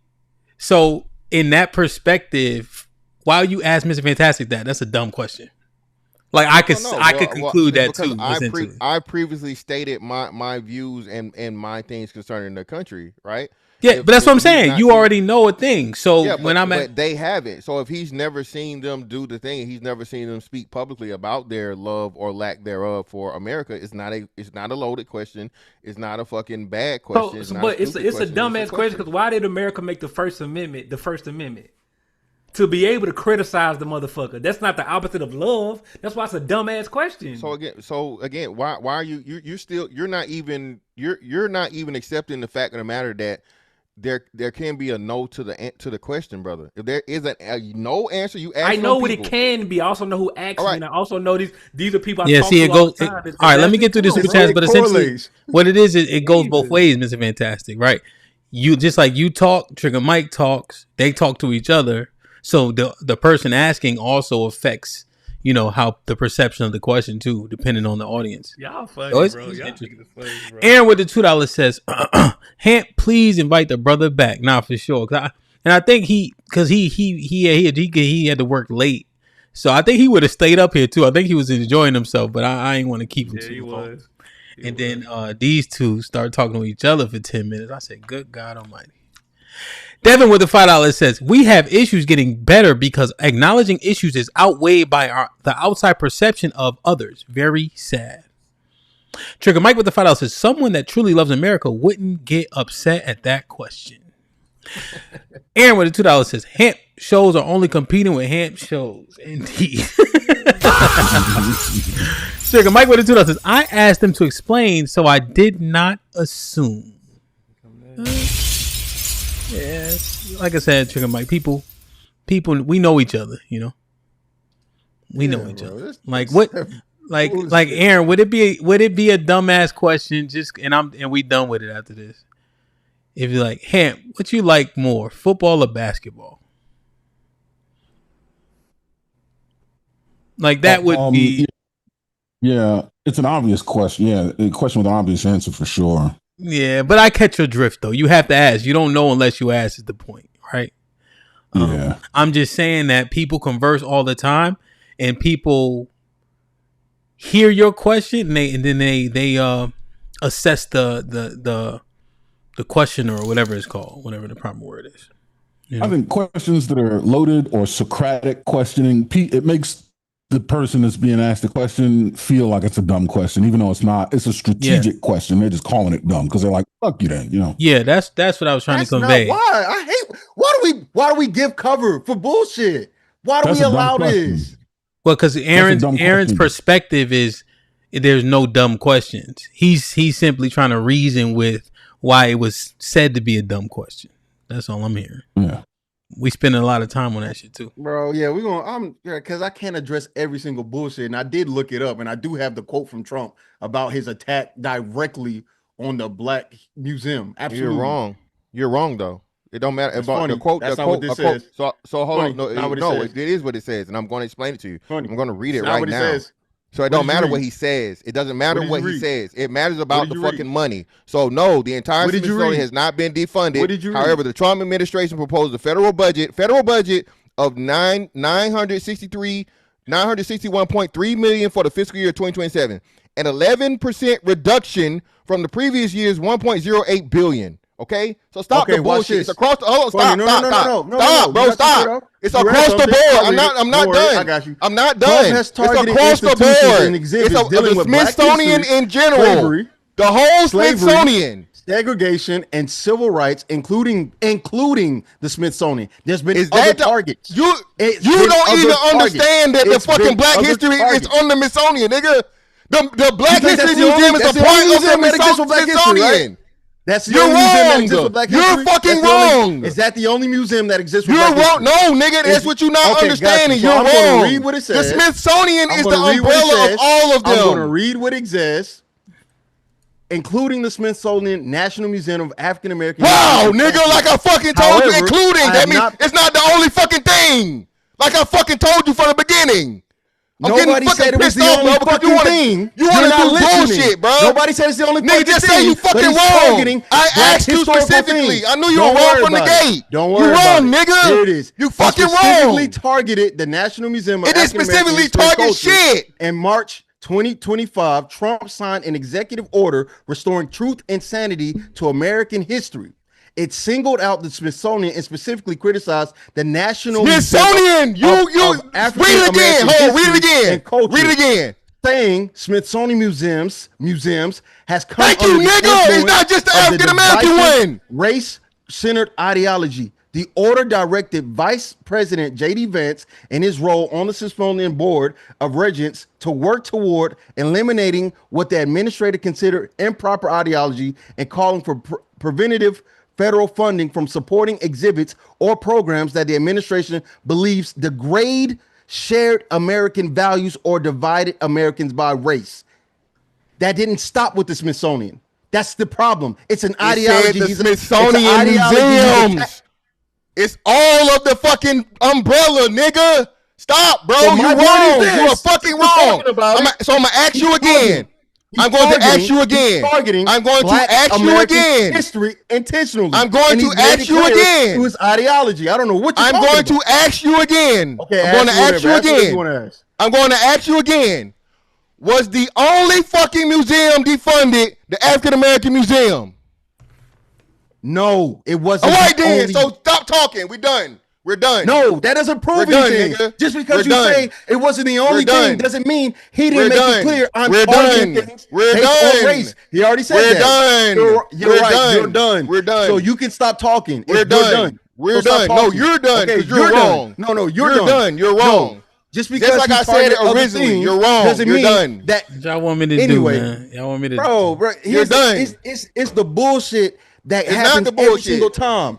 Hamp, whenever the question is asked, how do you know that's racist? Right? And I had to explain to you, well, if they target things outside of one thing, you can always make the fault or say it's Smithsonian museums. But in his own words and in his own executive orders, he's explaining why he's targeting these Black-centered things. Divisive, race-centered ideology. Black history is not divisive, race-centered ideology. So it's not targeting that. Thank you. You just proved it yourself. That's not what he was talking about. He's claiming that it is. That's no, the he's point. not. No, he's not. Yes, he is. That's a No, he's quote. not. All right, bro. Just because you don't want to accept your Lord and Savior Trump has actually said things. It's not and my he's Lord and Savior considering- anything. You're just he's wrong. considering You're these just wrong. things. You're wrong. He's You're wrong on considering every. things You're wrong divisive, on every race-centered aspect. ideology, and that's the problem. You're wrong on Black every history aspect. is not divisive, race-centered ideology. Again, it's just no- history. But Did because they stop Black History Month? history, but Did they because stop Black History Month? But because Black history is Did puts they a stop stain Black on History America, Month? and this man does not want that stain. He's willing to target and even erase it. You just erase making it shit and up. whitewash it, and that's the problem. just making it shit says up. right here. But again, I said You just right making here. shit up. No one's making shit up. These things Yes, you are. are. Being, Show these things are me. being Show recorded. me. Show me where that either all or most of the defunding was strictly for the fucking African American Museum. Show it to me.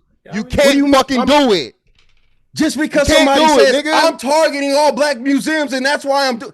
It's not just the black ones, you asshole. It's not just the black ones. And Hamp, this is why it's hard. It's not just the black ones. You're wrong. People, it's hard to have these conversations with people because they're so disingenuous. Just because somebody there's nothing disingenuous about math and numbers, nigga. Outright say there's nothing disingenuous about money and funding. For one, it's 11%. I just gave you the numbers, which you won't even acknowledge. 11% from fucking $1 billion to 900 and something million. Still, what the fuck are you talking about?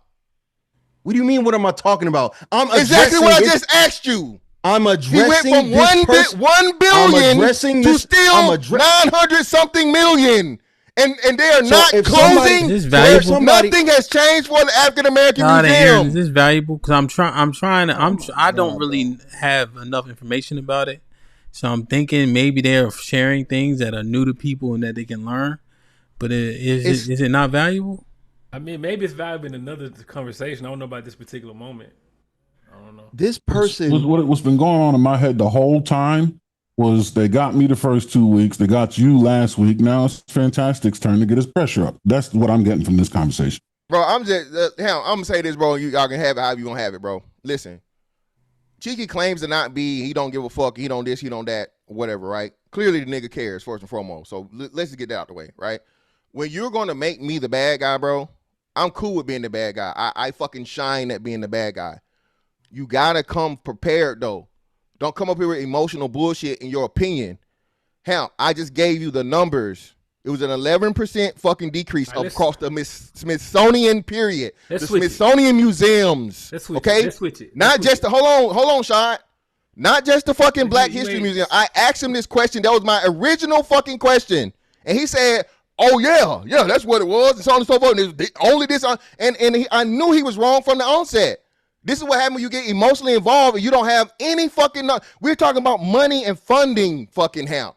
Federal funding, which again, it's only 11%. Let him have it for now, Cheeky. Let him have it for now, please. That shit don't. You gotta let me have it because we fucking wrong and I'm right. The numbers don't lie.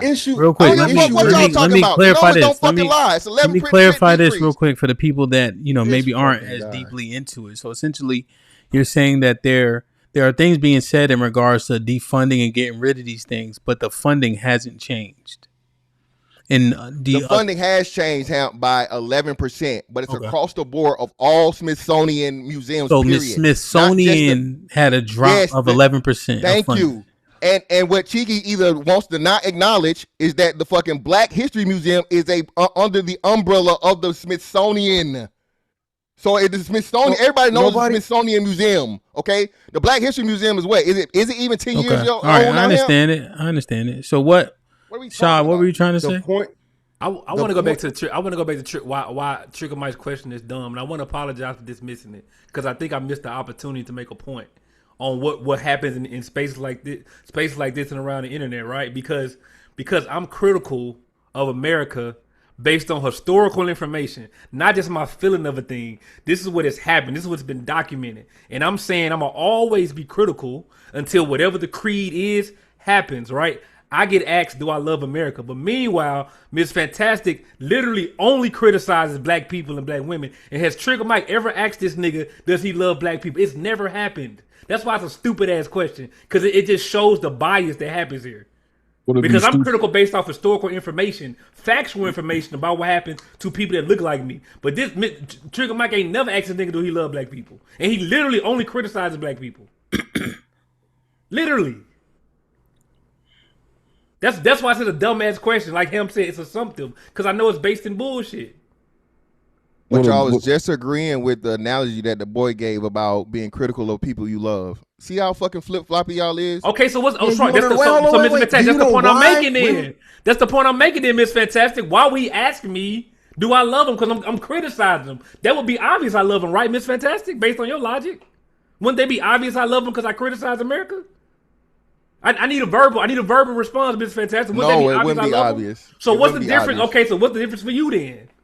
The difference for me is I'm a part of the community and I'm trying to help the community get better. I'm not a part of America? Are you trying to help America get better? How are you trying to help black people be better? What by criticizing Again, on the you internet? just agreed No, I'm with the saying what's analogy that different? the What's brothers you different than what forgot you that doing quick. and You what I'm younger doing? than me, man. What's the difference?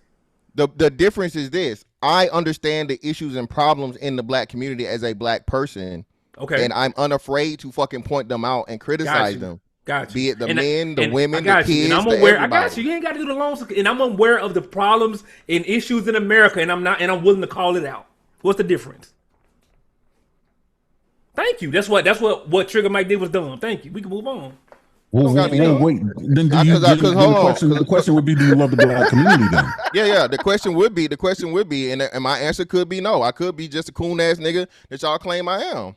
So it's still not a stupid question, because my answer after doing all this criticism, I could be like, fuck them niggas. I hate them. No. I actually think the only reason why I stood up here and had these conversations with you, because I think deep down inside, I do think you actually got a love for the community. I just think you use propaganda, you use yellow journalism, you use a lot of tactics that other people use against black people to make your points. But I do think with proper guidance, real good information, learning how to use the information to make your points, I think you could be very powerful. But I think you're intellectually lazy a lot of times. You pick and choose information. Your bias shows repeatedly when we had these discussions.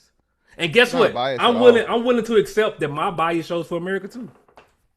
Are you critical of the black community, Shad? Yes. Does that criticism be expressed often? Is it expressed often? Yes. Yes. Okay. Can we? So now that we got that clear, I just need some clarification. If somebody has an ideology about a certain group of people and they control the funding, or they dictate or influence the funding, would the funding not also represent their ideology towards that group? Like, for example, if I say I want to build a highway, I just need somewhere to build it. And there's black neighborhoods, there's white neighborhoods and Mexicans, but I choose the black neighborhood. And I also have a record of being against black people. What would you say if I go, hey, I need to, eminent domain has to happen, and I'm choosing this neighborhood? Do you think that's just coincidental? It's just part of the budget. It's just part of the process of developing America as a country. Do you, or can you infer based on their ideology, their own statements, their own things? Hey, you're doing this with the intent to actually hurt this sect or this particular group. Yeah, if I see deliberate action and there's history which sets a precedent, then I can make the speculation or assumption, or I would be able to deduce that.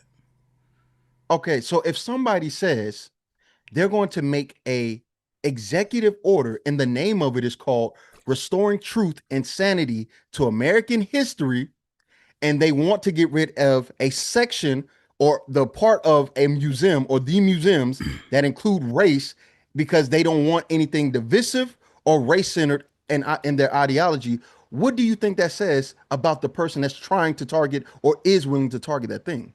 Yeah, so it aligns with what you're walking down. The key to what you're walking down is I can speculate or assume this, based off of those things, history, essentially, in his own words. So it's not insane, or it's not unreasonable. Unfathomable.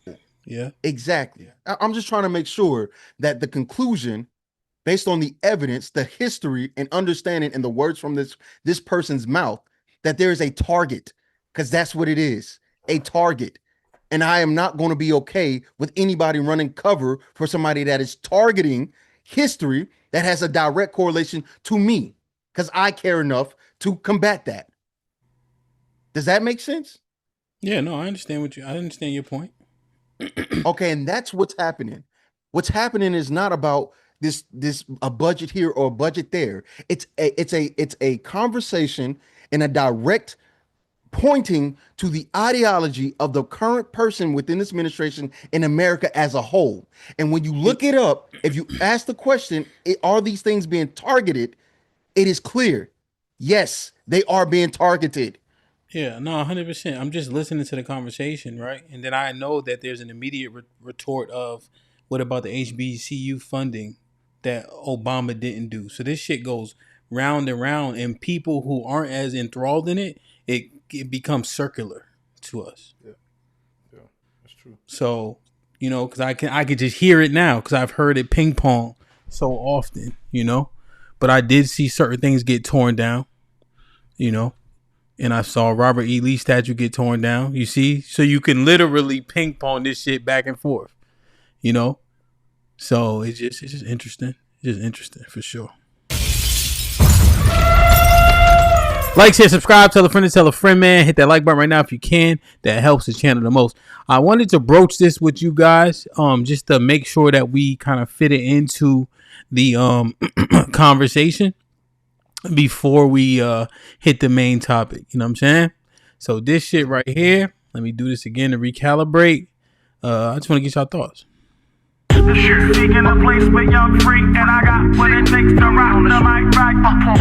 Seeking a place with young free, and I got what it. So, did y'all see this clip here? Yeah, I saw this shit. That's crazy. I'm gonna play it from a little bit further back. This like the whole thing. I'm gonna play it from 30 seconds. All right. Nigga in the pool. I don't know where the nigga at. Get that head, that bread, then leave.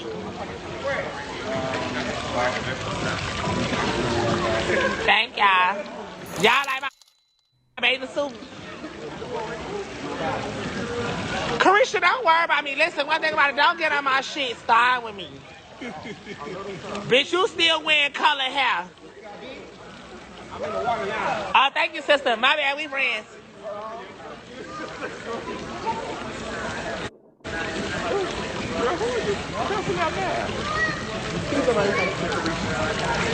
Niggas say they outside. Niggas wanna fuck me, kids wanna fuck me, aunties, everybody. My bad. Talked in the middle of it. Hey, Hamp, can you put my screen up in the center? Yes. 1 second. So this the part that went viral for the wrong reasons, right? Although you could probably argue the entire shit is debaucherous. Now, this what he said. Niggas wanna fuck me, kids wanna fuck me, aunties, everybody. That's it, right? That was the main part, right, Shot? Right, Fenton? Y'all seen it? Yeah. I saw it. Unfortunately, yes. Niggas want to fuck me, kids. That's what he said. Yeah. I mean, you ready? Go ahead, Aaron. Go ahead, Aaron.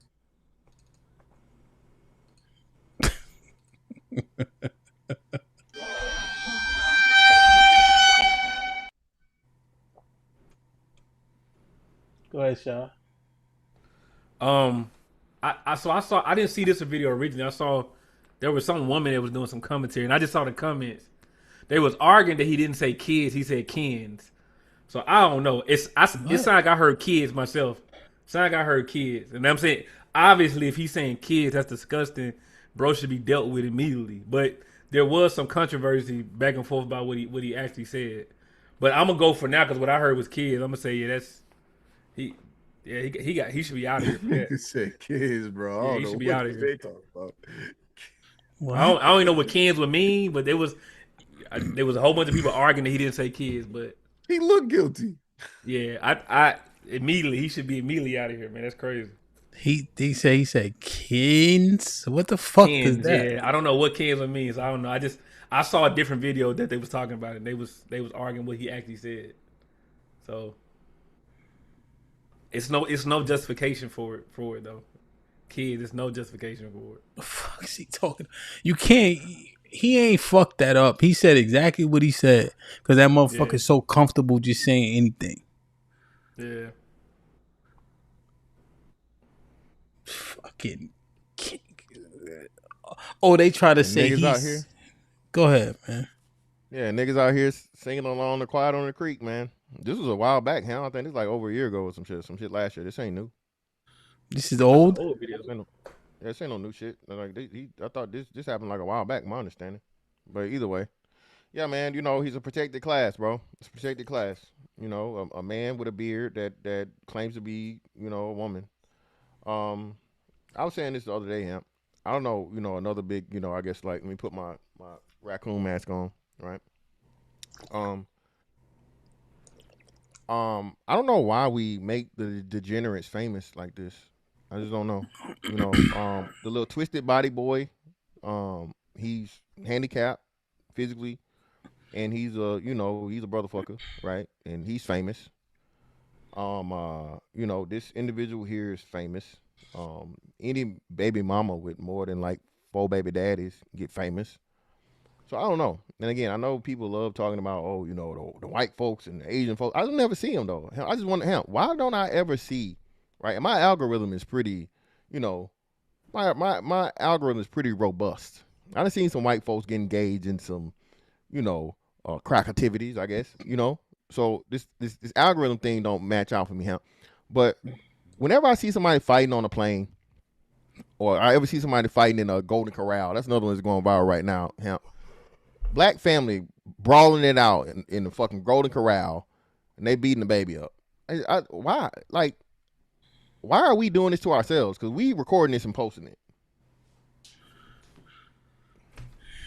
Maybe that's what it is. Can we just record it and enjoy it for ourselves and maybe not upload it to the internet?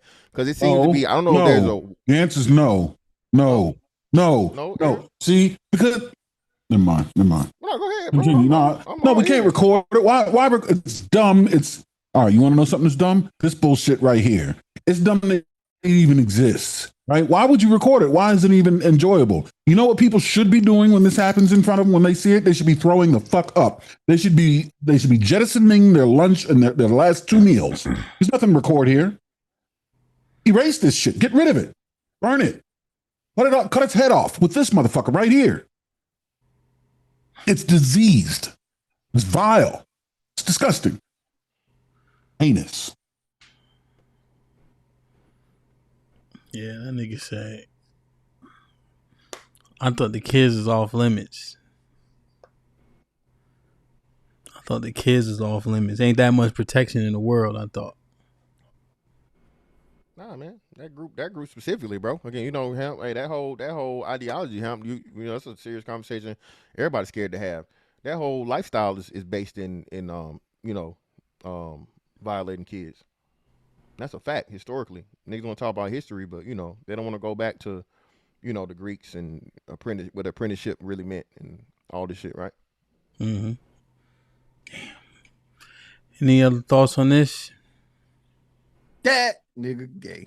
That nigga gay. That nigga good. Yeah, nah. Put him in the jail. Put him in the jail cell. Because how would you even know that? Like, how would you know kids want to fuck you? Long walk, short pier over the Pacific Ocean. Bye. That's weird. I think I don't know, man. I don't know what the appeal is to this nigga. I don't know why he even got famous, but he need to go. Drop him off. Get him out of here. Shit. Put him in the bathroom. The kids is off limits. Wow. And what's the name? Another famous identity person just got caught up in some shit. Actual physical contact with this one though. Who? The person known as Sydney Star. You heard about that? Nah, what's that? Yeah, actually violating physical, inappropriate contact with a 13-year-old boy in Georgia, which was confirmed by that said person. The Sydney Star girl? No, Sydney Star is a Decepticon. Take a grenade, put it in its pants, pull the pin, walk out the door. Hypothetically, not literally. It's just hypothetical speech. And GTA, dog. No, I meant literally. Yeah, no, for YouTube, brother, it's hypothetical, bro. It's a scenario. Hit the like button, hit the like button, man. I ain't want to spend too much time on that shit. I just want to make sure we add it out appropriately. And yeah, with the $5 says, thanks, Hamp. I just had an eye surgery a little while ago. Now I got to get surgery again to burn my eyes out. I will send you the bill. Please don't, bro. I got mad kids. You heard? Mad kids. How's the feed? Devin with the $5. Cheeky allows left-wing liberals make black people the face of everything, even when it's not the case. Hamp just chat GPT it. It's clear as day. Trigger Mike with the $10 says, I think Mr. Fantastic loves black people more than the average black person. That's why he is so critical. I want to see black people do well, so he expresses his disappointment in a way that's abrasive but valid. Devin with the $2 says, Black history isn't an ideology. Cheeky. Aaron with the $2 says, Monday is Hamp political show now. Better than CNN. Nah, not totally, bro. Trigger Mike, did I read this one? Trigger Mike with the $5. My actual point is that you can love America and still complain about it. But are most people actually aware that they don't love America? Oh, I read this one. Like, share, subscribe, man. Tell a friend to tell a friend. Hit that like button right now if you can. That helps the channel the most.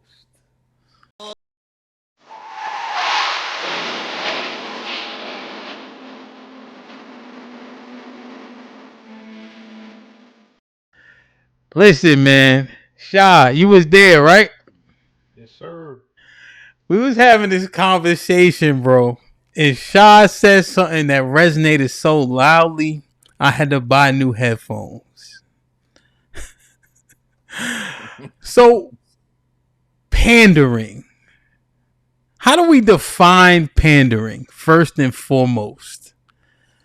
What is considered pandering? How do we define pandering? Anybody want to take a stab at it? You know what I mean?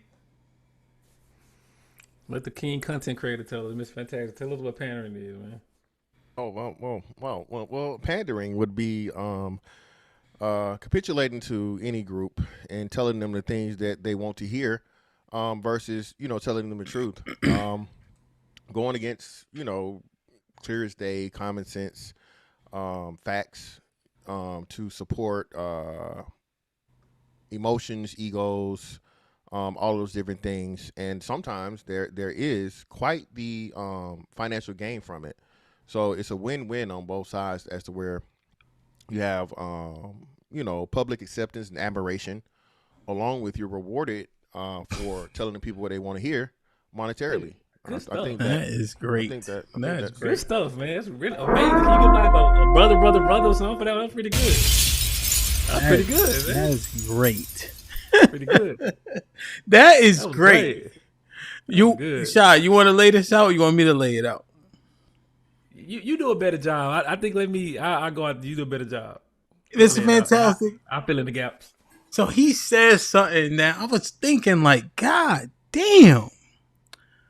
Panderer would say shit like, black women is God, right?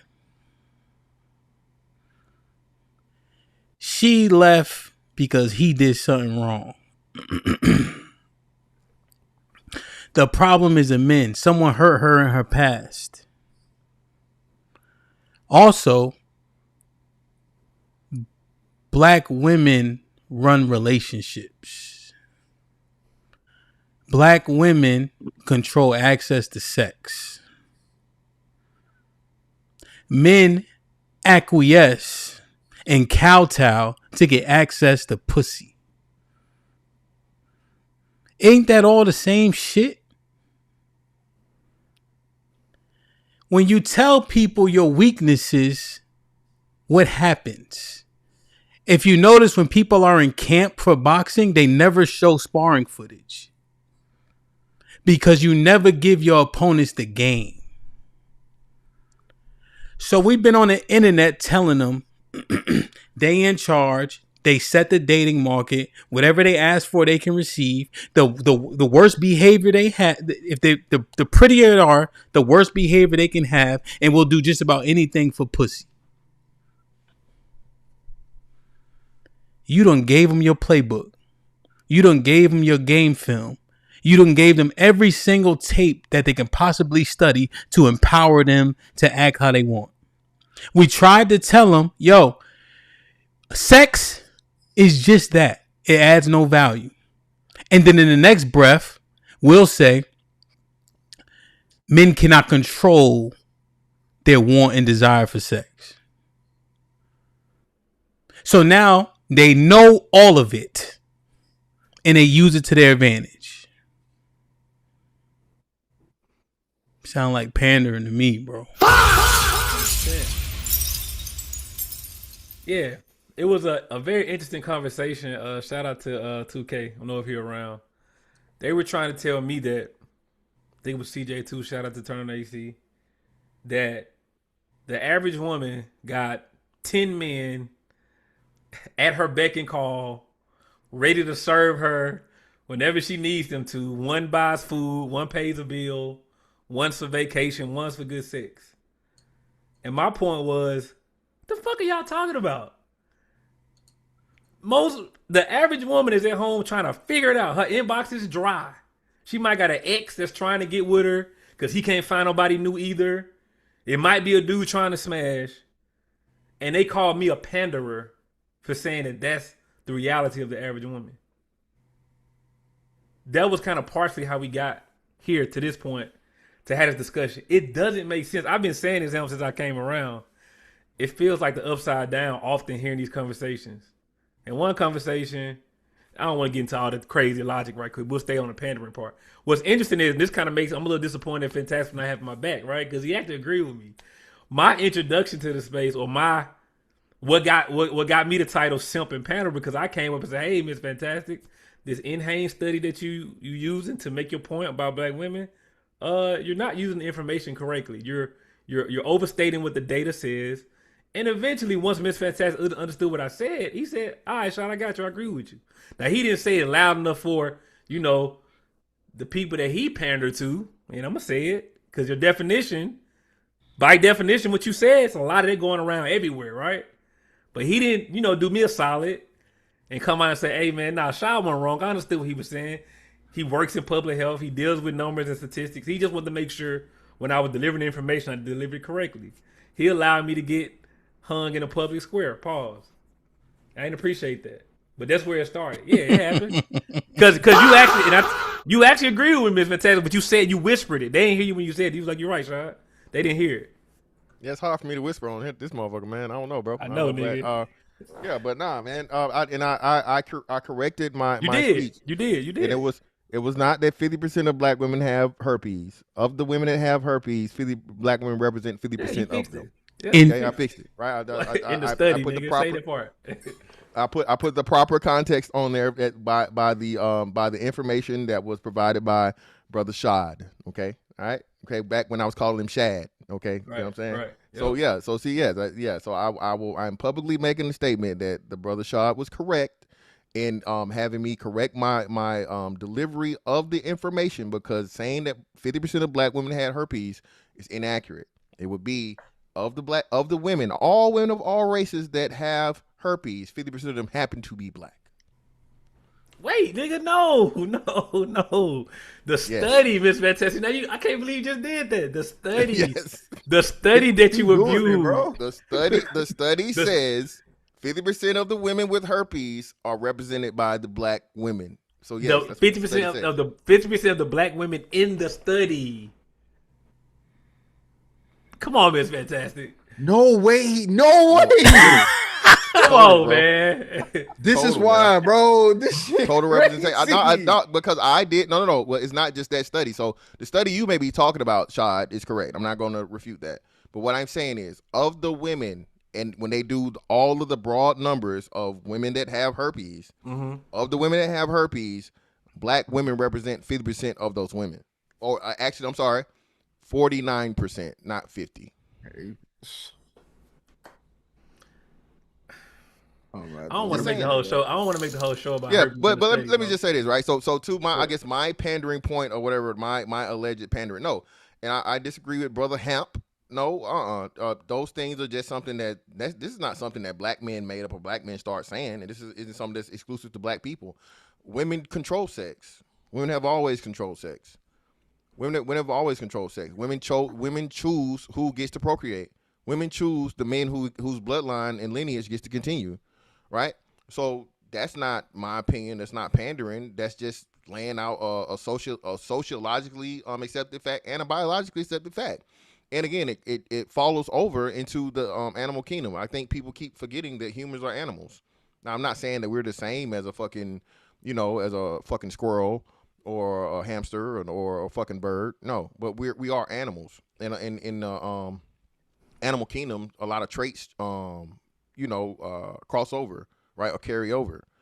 Most of the traits that women choose for mate selection are based upon the same animalistic things that women choose to, based on mate selection and procreation. So the difference, I think, what comes to be is black women are different because black women have to seem to have a archetypal choice selection more so than the physiological, which is a little abnormal.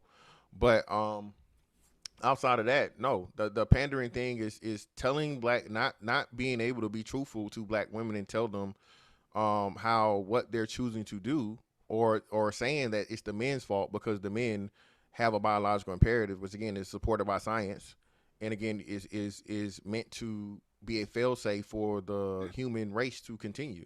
If the women decide to let that man procreate with her, right, by being irresponsible and not using 20 plus some odd versions of birth control, that woman made a conscious decision. It's not a mistake, especially if she has multiple baby fathers. So I don't think that's pandering, but a pander would tell me, oh no, it's the man's fault. And this is okay, yeah, I agree that the man played a part, but at the end of the day, especially here in America, the good old US of A man cannot have sex any way that a woman does not allow him to have. And if that woman says put a rubber on, okay, and he does not put on a rubber, okay, we know what that's called. It is a crime. Even if he takes the rubber off during sex, when she and he, that is a crime. And in some states, I don't know if by all, but I know several states that is also a crime. Okay, so being that we understand with the penalty of and I'm not saying that this is the norm. I'm not saying that this is but the opportunity of something is the most preventative measure. Okay, the reason why motherfuckers don't get killed in the street is because people know they don't want to go to jail, they don't want to go to prison. Okay, so being that most men know, hey, if I do something that she does not like me to do or does not want me to do during sexual intercourse, there's a chance that I go to prison. That in itself is the thing that gives her the control mechanism, because she can use it if she wants to, if you do not follow her wishes during sexual intercourse. I got a question. I want to go back to the definition because I want to set some parameters. By definition, what you gave was Mr. Fantastic. I think it was a pretty good, comprehensive definition. Is it safe to say that there are a lot of men pandering to men in the manosphere? That's a fair assessment. That's a fair assessment. Why do you think? And I'm only asking you because I think you, as far as this particular part of the conversation, I think you got more knowledge than me. Why aren't you considered a pander? Why aren't a lot of the male content creators considered panderers? Why is the phrase only used when it's assumed, or even if it's concluded, that a man is pandering to women? Why don't you think the same criticism is offered to the myriad of male content creators? Because for the most part, there's always pushback to the man. The man is told, hey, you can't be broke, you can't be fat, you can't be wait, but Miss Fantastic, wait. I'm talking about the content creator. I'm not talking about the person that comes up as the contrarian. I'm saying the person with the microphone, finding the videos, creating the content. Why isn't he considered a panderer from most perspectives? Yeah, because at some point in time there's balance. There's a pushback of his own audience. It's pushback, and I can speak for me specifically. I tell niggas, hey man, you can't be broke out here. You can't be fat. You know what I'm saying? If you ugly, you got to overcome that shit with something else. You got to have a personality. You got to have all these different things, so on and so forth. So again, it's not solely because you're just this great guy and the woman doesn't want you. The men always have to end up telling the truth. I think it's just something that's inherent of men, but it's something also as to where the men don't want to try and set most men up for failure. She's not just fucking with you, bro, because whatever. She could just be some asshole, and she's a four that thinks she's a 10, right, or a 4 that thinks she's a 9, right. But if that's the case, leave her the fuck alone. It's your fault. I say specifically, hey, I've said any and everything, and I put all the information out here. I have no sympathy for a man that gets married past 2026 shot. He ends up getting whatever he gets, he deserves. He put all of the information out here. So if your marriage fails and you get motherfucking sent through the ringer, wear it in health. You chose that. If you go out here raw dogging shot, okay, and you get a bitch ass horrible baby mama, you raw dogged her, brother. All right?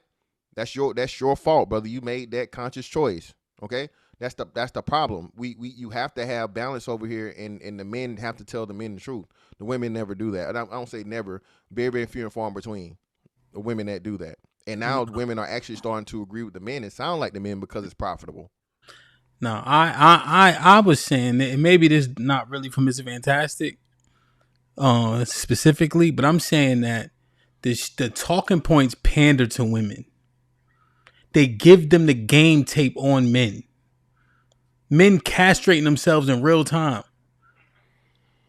By literally admitting, yo, she can manipulate me with vagina because I have no control over my biological imperative.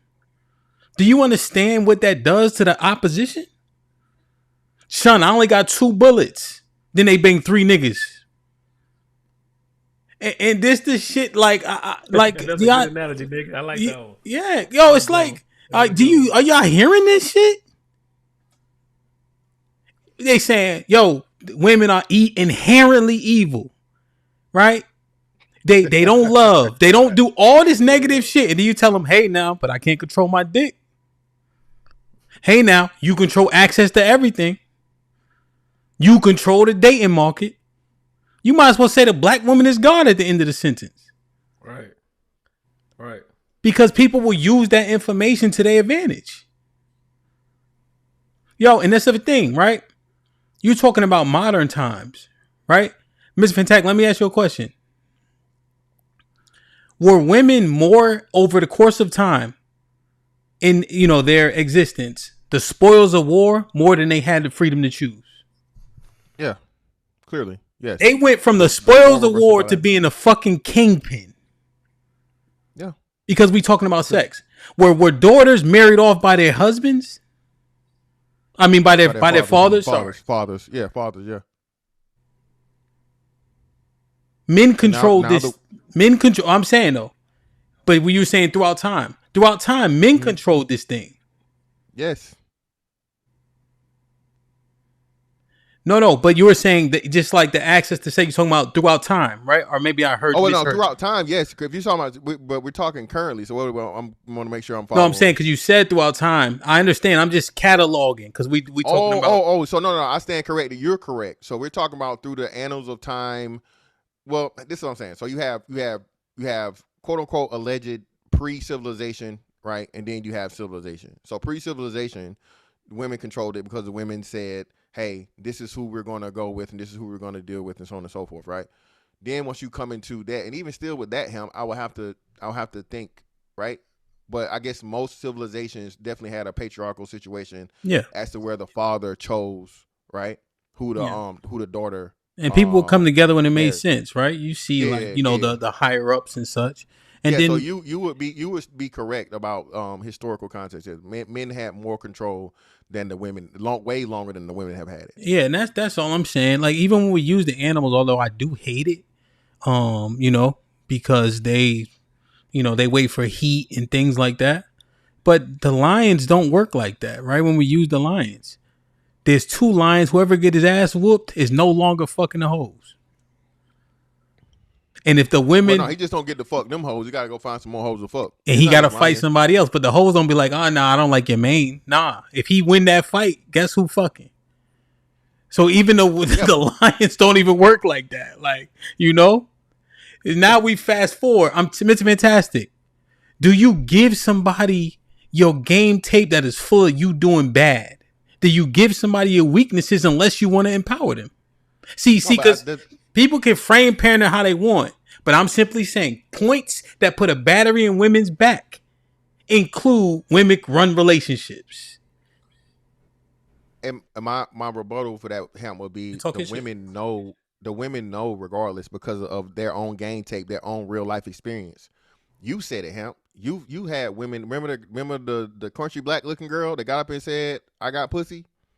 Yes. You think a nigga had to tell her that, or she knew that from experience? From niggas though, you see. So she been able to manipulate enough niggas to get there. You saying that she lived that life? Yeah, that's what I'm saying. She didn't have to come to the internet and hear that. Nigga, she actually had real life experience with, hey, I'm going to dangle some unattractive vagina and see how many niggas, bite, right? Oh, like you said, what your boy Fuego Ball said, what? Oh, he was pro-life until his ugly bitch got pregnant. You feel what I'm saying? So, and he knew the bitch was ugly before he hit her all, right? But he still did it. So the women know, the women understand, and they live it firsthand, the advantages of having a vagina in life. Whether we talk about it or not, it's not going to change for them. Especially, like you said, now that the dynamic has changed from the man having control to them having the control. Okay, so you saying the reason why it's not pandering is because our conversation is inconsequential? Yeah, it don't matter. I don't know, bro. Okay. Go ahead, Sean. I got to get the door. And I think that's the point that I'm with Hamp on this. That's the point, right? So here's what I think. I think I have a slight derivative of what Hamp is saying, but I think it's the same thing. I think men are pandering to men. Y'all pandering to what y'all think are the weaker men. You're pandering to their emotion to make them feel like they're the better, more. Because y'all use words like benevolent. We're actually the better side of the coin. Men are better than women, but then the unintended consequence is, like Help is saying, the women in the corner going, but yeah, they want this pussy. So as long as they want this pussy, we got them. I don't care how much Miss Fantastic and these other men try to talk about how better they are, because we keep trying to appeal. It's not you, fellas. You're the nice ones in this equation. It's really the women. But what Hamp is saying is they listen to y'all say they control everything. So the women going, shit. We can either be better. We in America, right? Y'all love America. America's about what? Conquering and control. For all y'all, I love America people. This is what America's about. Taking everything. So they going, okay, since they the weaker ones, and this pussy will make them divide and decrease themselves to a mere morsel, we gonna keep playing the game because we got pussy. That's the unintended consequence of pandering to men. By telling them how bad women is and by saying, shout out to CJ. We love them. We love them so much that we'll let them abuse us because we love them so much. Said no nigga ever in the real world. Ugh, but you could tell by their actions that that's what it is. And let's be told. Damn, 2K, you gotta say what up, nigga. Mr. said, nigga, come on, man. Yeah, come on, nigga. Good morning, guys. Shit. What up? Yeah, bro. It's just a simple fact, bro, that yes, we do love women, right? We get it. But do you think that women would act like this if they didn't have a monopoly on coochie? No, see, we agree. I'm not arguing that having a vagina does give you a certain power in the world. I'm not arguing that, but I'm saying as men, we're aware of the play. There should be some limitations that we as men, even if it means pulling back some to recalibrate, we're not willing to do that because of our biological imperative, according to Miss Fantastic. Yeah, but that's the science. That's literally what it is. You can't do it. Like that's what I'm saying. Yeah, you can. You can't. I'm telling again. This is what I'm saying, right? Of course, there is mental shit and whatever, and fortitude and resilience and self control and all this other shit, right? Do most people maintain those things, or most of those people or most people humans? Period. Are most humans capable of resisting a want that they want? No, Miss Fantastic, I think you agree with me, bro. Let me clarify, because I think you agree with me, because I know you this type of man. You not letting no woman play with you because she giving you sex. We're not talking about. No. So that's the point I'm making. We're not talking about the pursuit of vagina because a nigga horny. They saying in relationships, the average man is getting ran through the mud because she has the vagina. Yeah, because he can only get her. So the difference between me and whatever is that I have my option of however many women I want to fucking deal with. I'm not just limited to one woman. And women look at me and they can tell, they know, hey, if I don't get this nigga some pussy, there's another bitch out here waiting, there's some other bitches out here waiting, so I better get this nigga the pussy if I want to keep it. And I make it known, like, hey, baby, sex is important to me, so if you're going to be dealing with me, you know what I'm saying? This is what I require. You know what I'm saying? I'm up front. I'm let it be known up front. Like, I'm, that's me, right? If she don't want to deal with it, cool, fine, I'll move on to the next. But if she ever go that route, she already know what she's done. Most men can't make that ultimatum for a woman. Most niggas don't have that thing. And I'm not no super nigga like you, Shad. I'm not even no super nigga like you. Feel me? But that's what I'm saying. Man. A woman knows. She knows off the gate. And if you, Sean, I'm pretty sure you heard it. You got all the hoes. I can just tell. I can just tell. All right, so baby, if you can tell, all right, we on the same thing. So you know when it comes to that pussy, baby, don't play with me. You know what I'm saying? I'm gonna make you feel good. You know what I'm saying? You definitely gonna love it here. So let's not play games, because the instant you start playing games, I'm out and I'm on to the next. Well, I mean, which I'm already. You know, I'm but already. That's the pander though. Anyway, but you feel me? To me, that's the pander, because I'm saying as men, let's just say that is a reality for a group of men where they don't have options. I'm saying making them think it's okay to be doormats because we trying to pander to them when really we trying to kind of diss the women.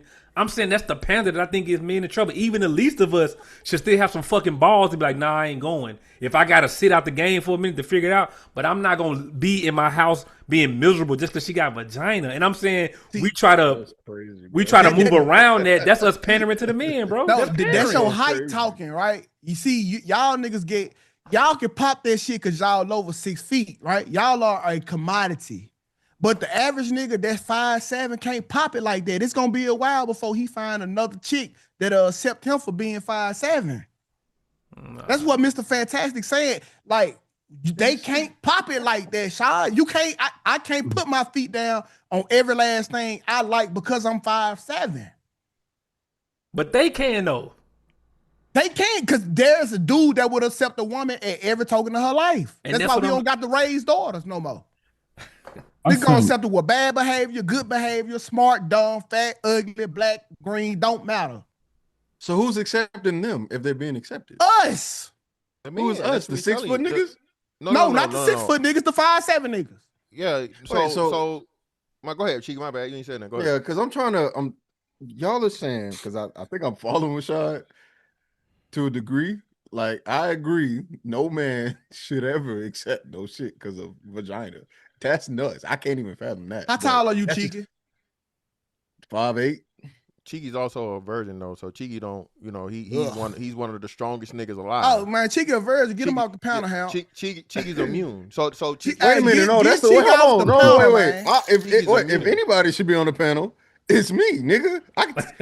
Ain't no vagina ever in the world. Niggas can't be like you. You ain't never had it. So you don't know what they gonna do to you.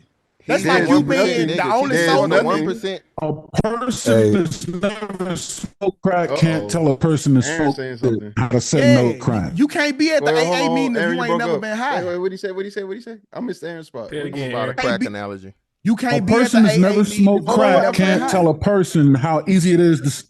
A person that has never smoked crack can't tell a person that has smoked crack it's easy to not smoke crack. Yeah, but pussy ain't crack. Good thing, right? Cheeky. You missed you it's an analogy. That's why you got to recuse yourself from the panel, bro. Hold on, wait. Why can't niggas just pull themselves up by the bootstrap? Goddamn. Because you don't even know the fight we fighting. Hold on, wait, no. Why niggas just can't make better decisions? If you choose to be bad or always giving to that, that's on you. That's you. Fantastic. This is what I'm saying. This is the intentional attempt to raise blood pressure, right? When they go and use things that you typically say or do in a situation, right? Come on, man. Like, Cheeky, this is. You think Trigger Mike's question was stupid? That's a stupid question. Good afternoon to some of my favorite panderers. You said why can't people pull themselves up out of? You ask questions. You just ask questions. Oh, well, okay, there's no stupid question to go to you. What's up, man? My favorite panderers, man. How y'all feeling, man? Oh, what's up, brother? What's goody? Hey, man, look, it's not enough super chats coming in. That's how I know that you niggas is getting along too well. Pause with that thing in your hand. Just put it down. You don't have to put it in your mouth. Pause. That's crazy. That's crazy. Said no man ever. Aaron with the job. I don't even know. His y'all niggas okay? So smart. I don't even know how to respond. God damn, fuck you, Aaron. Shit. I don't even pause again. Hey man. Pause. Hey man, look. I would submit that most of y'all on this panel is panderers in different ways. And I'm gonna tell y'all the most common way that you niggas is panderers. All right. I tell you niggas, don't be in a rush to get next to these women. Talk to these motherfuckers for months and make them earn their motherfucking right to go out with you. Oh, And I niggas say always that I'm preach that. motherfucking tweaking. That's how you do it. Because we slaves to some fucking pussy. The second way that y'all do it is telling these women, making them think that they ain't gotta show up with a motherfucking purse in their hand. Y'all tell them that you get with me, baby, and you ain't gotta work. I don't need you to work. Nigga, if that ain't top flight pandering, I don't know what At is. Crash Out So I or would Cash submit Out, that y'all donated didn't realize $20 that through Super Chat. Put Dirty Mac Sean in the bathroom talking about pandering. SMH. Wow. Wow. See, hey, look, man, my mere presence, man. My mere presence does it, man. So what y'all think, man? You think y'all pandering by telling these women y'all gonna sweep them off their feet and take care of them and fund their life? What y'all think? Well, who's saying that though, Sean? Because that's what All the niggas that said they women ain't gotta work. I don't think that's pandering. I think that's you saying what's gonna happen Why if not? you can get it together. That's not pandering. Pandering is when you letting when you letting a woman do something that's wrong and you have the answer to correct her and you don't. That's pandering. It is. That's what I'm saying, 2K. If you letting her live life willy-nilly and not bring shit to the table monetarily, you funding her lifestyle, that's what it is. Why ain't that it? That's what you just described to me. No, it's not, bro. Why her money ain't in the pot that you why you ain't saying, hey, go out here and get this money and bring it back to daddy? Now go on, huh? Why you That's ain't not saying that? that's pimping, bro. That's not like Well, no. It's not. Nah, pimping and if you're not pandering selling her are two body. different things, my nigga. I'm Yeah, talking about yeah. pimping. Yeah, but no. Pimping. So this is what I'm saying, right? So I'm in agreement with you, Sean. Sean, I don't agree in a woman just being able to be pretty. Let's go. It's two of us now. Be No, pretty it's and three have of some us. pussy. That's always been my thing. Bitch, you got to bring something to the table other than you. Let's go. Okay, because this is a partnership, right? Redundancy is key, right? I think most men, especially now, this is why we keep having the quote unquote 50-50 conversation where most men have understand that it's unfair and it's unreasonable to put all of the financial burden on one person in the modern day that we live in the economy and the, inflation and all these different things. So I think the mass majority of men are upon that. You have very few 100-0 niggas or she ain't got to do nothing niggas. Those are very, very small niche, bro. So I don't think most men are coming to the table like that, fam. See, I don't agree, bro, but they're gonna open up a whole nother can of Good worms. morning. Cause see, now you can't even say you're a man with another nigga when your girl following orders from another man, bro. That ain't true. Good morning, man. Nah, Stop saying that see, and this is why Stop this saying and see, I gotta This indict the Hamp's conversation favorite for the goddamn turn, rapper, bro. Cause Hamp. somebody Hamp, can tell I gotta y'all indict girl your what to do favorite right rapper, now. Hamp. Have a baby by me, baby. Your Be a girl can be millionaire. giving you a know throw what I'm saying? hug right now. If her boss call her nigga throw hug, end it. Are you insane? Your boss ain't just calling you your girl out the middle of nowhere and she gotta go to work. That don't happen. Man. Y'all keep saying this shit like that happens. That does not Hey happen. man, Good morning. hey or good 2K. evening. If she ain't got to show up with no motherfucking pocketbook in her hand, my nigga, then you doing something wrong, my nigga. I think And I'm if we doing telling them, hey, everything you right. get with me, baby, all your worries are over, baby, then that's pain. Yeah, well, let's look at it this way. Which is more of a pander, though? Is it more of a pander to tell a woman, hey, you gonna have to bring something to this situation other than pussy, or is it, or hey, baby, you ain't gotta do nothing, just be pretty and have my kids and stay at the house? And I'm gonna Which put is you more up. of a pander? Hey, the latter. listen, bro. Hey, if you can get a woman to subject to that program, I feel like I'm not a pander. Now, you try to convince a woman to quit her job and then come basically work for you. That's easy. She ain't gotta do no Now, work. that's where the real challenge come in. Women would take that That's all not a day. challenge They at want all. Tell these He's independent women not to insane. be No, independent. he's insane. That's not a challenge. That's what every woman says she want to. K. Thank you. Get her to If do you have it. the means, if you have the means, the business or the income to where it can suffice, bro, and you tell this woman she ain't gotta fucking do nothing, and she's gonna do it, 2K. Mr. Fantastic, guess what? That girl didn't believe in you in the first place. She was bringing her own purse. She was never showing up to the date with Sean with no purse. She didn't believe in the nigga. If she's smart, she ain't gonna show up without her purse. Well, no, every woman does that though. Every woman shows up to the first date without the purse, bro. She got the purse as an accessory. She ain't got no cards in it. She ain't got no cash in that motherfucker. Listen, this is low hanging fruit shit. Okay, this is what I'm saying. 2K boxing. He sent me footage. Hey man, I got a problem holding up my lead hand. Right? and I continue to throw this fucking brick down the pipe because this dumb nigga done sent me footage of him unable to hold his lead hand up. Can I? CJ said, "Women run relationships." The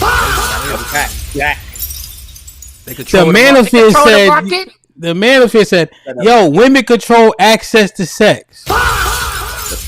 Mr. Fantastic told me we cannot control our biological imperative. That's kind of a fact.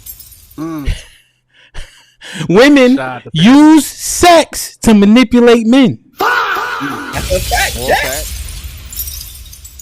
Men running around castrated because they have to do what they women desire or else. That's a fact, Jack. And this the Rico shit. charges. And this the shit that y'all niggas be saying, where they use as ammunition, and you gonna sit here and tell me you not pandering, nigga? Responsible indictment. Hell no. Responsible indictment. Call me a pattern. It's not. Look at him, Hamp. Look at him, Sean. Look at him. Windmilling. Look at him windmilling. Indicted. Want to know? That's not women. Okay, so You want to know why it's not pandering? Man, can I go? Bears, man. Look at him. Can I go? Hold pointed him out. Man. God damn. Can I go? Hold on. I gotta finish dodging the windmill. Wait. All right, go ahead. There you go. I'm finna catch you with the right hook. My windmills that easily, nigga. You better do a little more heavy, nigga. You better do it. CJ, I'm gonna catch your shit. I'm gonna catch all your shit, nigga. I'm gonna catching these shots. I'm gonna catch all that shit. CJ, you better do it better than I would. On that one, though. Tell him, Aaron. Tell him, Big Aaron Paul. Yeah, you want to know why it's not pandering? It's leaking information. When you leak information, you're giving away information that's detrimental to you. What pandering is when you suggest or you promote something occur. It's supporting something that's negative.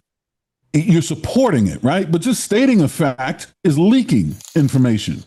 A panderer says a person's doing something bad, and the panderer goes, "Yeah, that person should do it." Now, Hamp, here's what we'll be pandering. Here's what we'll be pandering. Oh.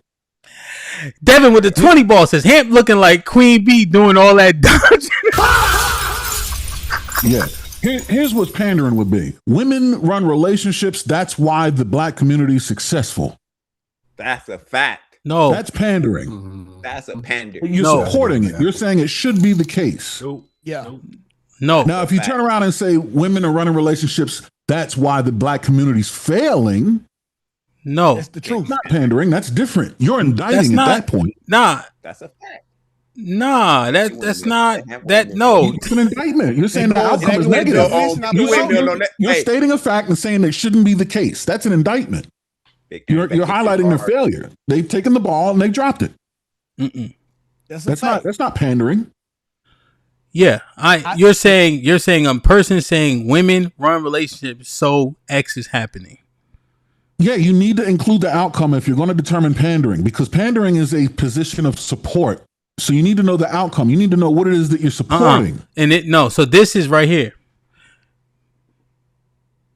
Men are acquiescing because they know women run relationships. That's a fact. That's the outcome, Aaron. Not the failure aspect. They saying, nigga, you better do this if you want access to pussy. That's what's being said overwhelmingly. Hey, women want money, nigga. You better go get you some money. That's what they're being told. If that connection's pandering. That's what I'm saying. Yeah. I don't. Hold on, because I'm confused. Because all of us had to bring something to the woman in order to have sex. All of us. 1, 2, 3, 4, all 8 of us. What do we have to bring? You had to bring something. Hamp. You had to bring your demeanor, your wisdom. Cheeky, you ain't never brought nothing because you ain't never got shit. Fantastic. You had to bring height. You had to bring money, Sean. Like, that's just what it is. All of us had to do something. Wait. What are you talking about? Hey, guess what sex is, my heart? Consensual. I get that, but listen. What does that mean? Ho. What is consensual? Put you through a test first. What's that? No, he's saying because we pursue that gives women the first right of refusal is what's really being said. How? What was the test? Everybody had to play the game, Hamp. You just didn't get the pussy because you showed up. Let me tell you. Sorry, go ahead, Aaron. My bad. The pursuing agent has already established consent and interest. Therefore, the person being pursued has the first right of refusal. What? No. Aaron. He right. So when the man is being pursued, that's he got access. the first right of refusal. Correct, Sean. That's access to interest, right? So when I approach her, right, sex is not immediately on the table. But now I gain access to date or whatever the case is, right? And now there's a mutual agreement there. I have to also agree. Why do niggas keep eliminating themselves from the consensual aspect of sex? No. What are you approaching her for? When you approach her, right? What is the purpose of the approach? You want to clap cheeks. Thank you. That's right there. Aaron said that's so a consent. when you take her on a date and you trying to get to know her, that's you almost taking a knee to trying to get the coochie. Or that's you being on the program. How many? Bro. So we all doing something. Every girl that date to get. Yeah, this is crazy, and this is the shit that I'm trying to understand. How many women have y'all walked out on before? Give me a number, seriously. Several. A number? I don't know, but a bunch. Fucking 30, nigga. Yeah. Like, what are y'all saying? This shit is, I'm telling you, bro. You keep talking like this, you putting a battery in their back. It's like the 9-volt that you lick in your hole and it go through go through. DJ, I'm gonna kick you off. That ain't happening here. Niggas we talking, all right? So, you know what I mean? You lick the 9-volt, that shit go through your brain. You know you did that, 2K. Right? That's the type of battery you put in their back, son. You got to understand, bro. Like hold on, 2K. My bad. We gotta let CJ go. Go ahead, CJ. Thank you, man. So I'm gonna start off with the first thing. The stats is correct. Y'all gonna stop doing this shit with the stats. 48% of black women have genital herpes. That's the right stat. We ain't about to keep playing the game with the stats. That is the stat. 2K. I should have let you go. 2K. I don't give a fuck. You in a wheelchair? That nigga rolled off. My bad. 2K, come back, bro. I didn't know he was going there. What the fuck? Hey, before. Yo, 2K, I apologize. I didn't know he was going there. Play the horn, the boys in the hood horns. Hey, but Hamp, before we go on, because CJ doing it again. CJ, tell me how they will be able to get that 48% of black women in America. The same way they get the other stats. The same way they get other stats. How? Explain it. Explain it. Extrapolation. That's how.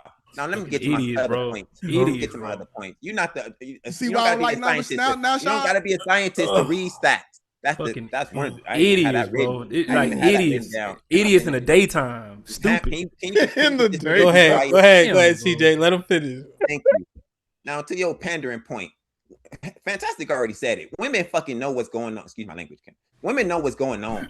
Like, we gonna keep acting like they don't know. That's why they hate the red pill. They don't like us up here talking because we're letting the other men know what's going on. They already know amongst each other. They use they using the information against us. Hello, women know that they run relationships. Women know that men love vagina. Women know all these things. They know they're the ones that's really running the house. They just don't want y'all to know. They want to keep y'all in the fucking dark. But men get up here and tell the other men, hey, men, this is what's really going on. And the women hate it. My girl hate the red pill. Most women hate the red pill because it's letting the men know what's going on. It's not pandering. That's all I got right now. Go ahead. Okay. Prescription. Yeah, no, 100%. I think that the most desired women understand it. I think that we done put a battery in these women back. Talking about they got 10 niggas in a DM, 10 niggas for lunch, dinner. When you look at her likes on Instagram, she got 20 likes and 19 of them related to him. But now we done told that the average and under average women that, hey, yo, Sean, based on your vagina, you heard, based on me not being able to control my biological imperative, based on me relinquishing control because feminism done kicked our ass to the point where men are castrated, now we here. So now manipulate me, control me. threaten me with divorce and all types of shit. That's what we putting in niggas' heads. Every time we talk about marriage, we only talk about divorce. You ever notice that? Mm-hmm. But we just, but we, this ain't pandering, bro. How does this actually, when we assess it, empower the men to be better and be more successful in their relationships by saying, do what she tell you, or else. That's a fact. Get your money up, you heard, or else. I hear you. You got. That's not what we saying, Hamp. Listen, bro. That's So time out. That's what the old real quick, 2K, and I'll pass the mic real quick. That's what the old heads used to say: happy wife, happy life. We're not living by that mantra no more. We telling the young buds they're going to be miserable anyway. You can't make them happy. So the happy life shit is over with. All that happy wife, happy life. So what's the alternative? So give us a consider. What's the alternative to it now? What's different? Be a man. Live the life the way you want to live it. All this letting women be happy, make women happy, that shit is not going to work. That's a platitude, though. Like, what does that mean? Be the man. What does that mean? Dude, live the life you want to live. It's not a platitude. That means do exactly what you want to do with your life. Stop letting women be the forefront of your life. It's not going to get you nowhere. So decent on women. If you want to say it like that, that's how women say it. But see, here's the interesting. And now you see how Hell no, we ain't saying no shit like that. Don't fall for that shit, CJ. We're not agreeing with that. Brother. He's agreeing. No, y'all both agreeing. We're not agreeing with that. He wanna did you not hear the same? We're not agreeing with that. No. I stepped in. And he said, if that's how you want to put it, no. At the end, and I stepped in to disagree. No. So again, man, this is a problem, right? Oh, we're trying to fight a perfect design, whether you look at it from a spiritual aspect, right, or religious aspect, or you look at it from a scientific aspect. Okay. Yes, Cheeky. Why you looking all fucking crazy? Yes. Hey, why you saying perfect design? What's perfect? That's what it is. The man is meant to see the earth. The man is meant to pursue the woman, pursue the female, right? So a man has been wired that way, be it by the divinity or be it by science, to pursue women and the act of sex with women to keep it going. Okay. When we say this, it's not a negative thing. I don't know why we keep making this. Sex is not negative. Sex is not negative. I think definitely now. I don't know what to say about previously, but we know for sure in the last 100 years, most sex that's been had has been had casually, not between married people, not even people in relationships. Most motherfuckers just fucking. Women made it that way. Men adjusted to the way that women fucking changed the market. Once sexual liberation movement happened and women were able to motherfucking come out here with their titties and say, hey, sex is free and you know, whoever I want for me, all this bullshit, men have to adapt. So this is why women control. Go ahead. But you said sex historically has been had casually. The woman's sexual movement was existing because they were viewed disfavorably for having sex casually. So would you say anything beyond that point was not determined by women, but by men? Well, no, that's why I said I agree with Hamp on that. You have a strong argument for that. I still would say, though, because we knew there were bastards. We knew there were whores. We knew there were women that were having sex that weren't just all. I definitely don't think, Cheeky, that the majority of sex that was being had, even back in those times, were married because everybody was married. I would agree. Yeah, I agree. But then you came to the conclusion we became this way because women made it this way. Yeah, that's women made it this way because the men were removed from having the control. So the men were the control mechanism as to who the women were chosen to be with. Okay. I see. I think I get what you're saying. Women fought for it to be socially acceptable, and because of that, we're here. Yes. Okay. Your father can no longer tell you marry this man, marry this boy, so on and so forth. And it's like, no, daddy, I like fucking whatever, and this is who I'm gonna be with, whatever. But then that kind of goes back to what you're saying with history, that most sex you think was had casually anyway.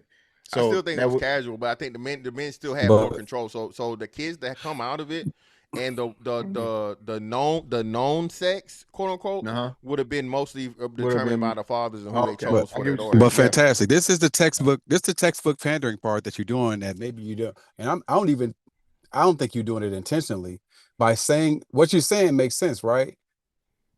What you're saying makes sense. You're saying that it changed, but inherent to what you're saying is that men had the control before, and then they allowed this to change. So if it changed while men were in control, then some men decided that shit should change. Women didn't bully shit. They didn't take shit. So it was a bunch of bitch ass niggas that agreed that the shit should change. So instead of indicting the women, you should be indicting the bitch ass niggas. You know what I'm saying? Well, it ain't got nothing to do with the women. They did what they were supposed to do. Well, You know what I'm saying? most of the bitch ass niggas is dead, right? So most of those bitch ass niggas is dead. Indicting them is not gonna matter no way. That ain't true either. Fantastic. Real quick. Men thought that women But weren't for this historical evil. reference, We didn't know for women were historical this reference, evil. it makes sense to say, man, Real we quick, had a can I bunch go of real bitch quick, ass Sean? niggas that made shit happen. But yeah, weaker men made it easier for them to get pussy, Sean. Yes, we made it easier for women. We all want it easier for the women that we're around. We want it easier for our moms. We want it easier for our daughters. We want it easier for our sisters. We want it easier for the women that are girls. So we do shit to make life easier for them. We never knew that they would turn around and use the shit against us. And that's what they've done. Why are we playing this game? I'm saying, CJ. Well, no, it's not a game, right? So even people saying that you got it, bro. Well, no, I was gonna say this. So Fantastic, you got it. Yeah, a big part of it was protection for the women that was around us, CJ, but that already existed. The family unit and the brother, the son, all these different men were already responsible for and understood protecting their sisters and their mothers and all these different things. This is why you had more families and you had more marriages.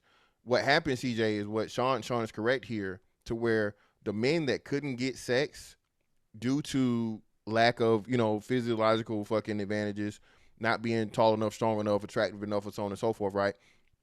And to get more of the pussy market, they had to put laws in place and they had to put things in place as to where they could get bitches too. What the fuck are we talking? Agree with that? I don't. What the fuck are we talking about? Wait, no. Hold on, CJ. Hold on, CJ. Hold on. I agree with him. Hold on, CJ. Because god damn, we about to be 40. What the fuck are y'all talking about? What a group of men who won't get no pussy said, let's check. What the? Come on, give me some information. But look, Sean, hold on, son. No, bro. Hey, listen, this is what we gonna do, man. We are grown ass men. We gonna have to start having serious conversation there once in a while.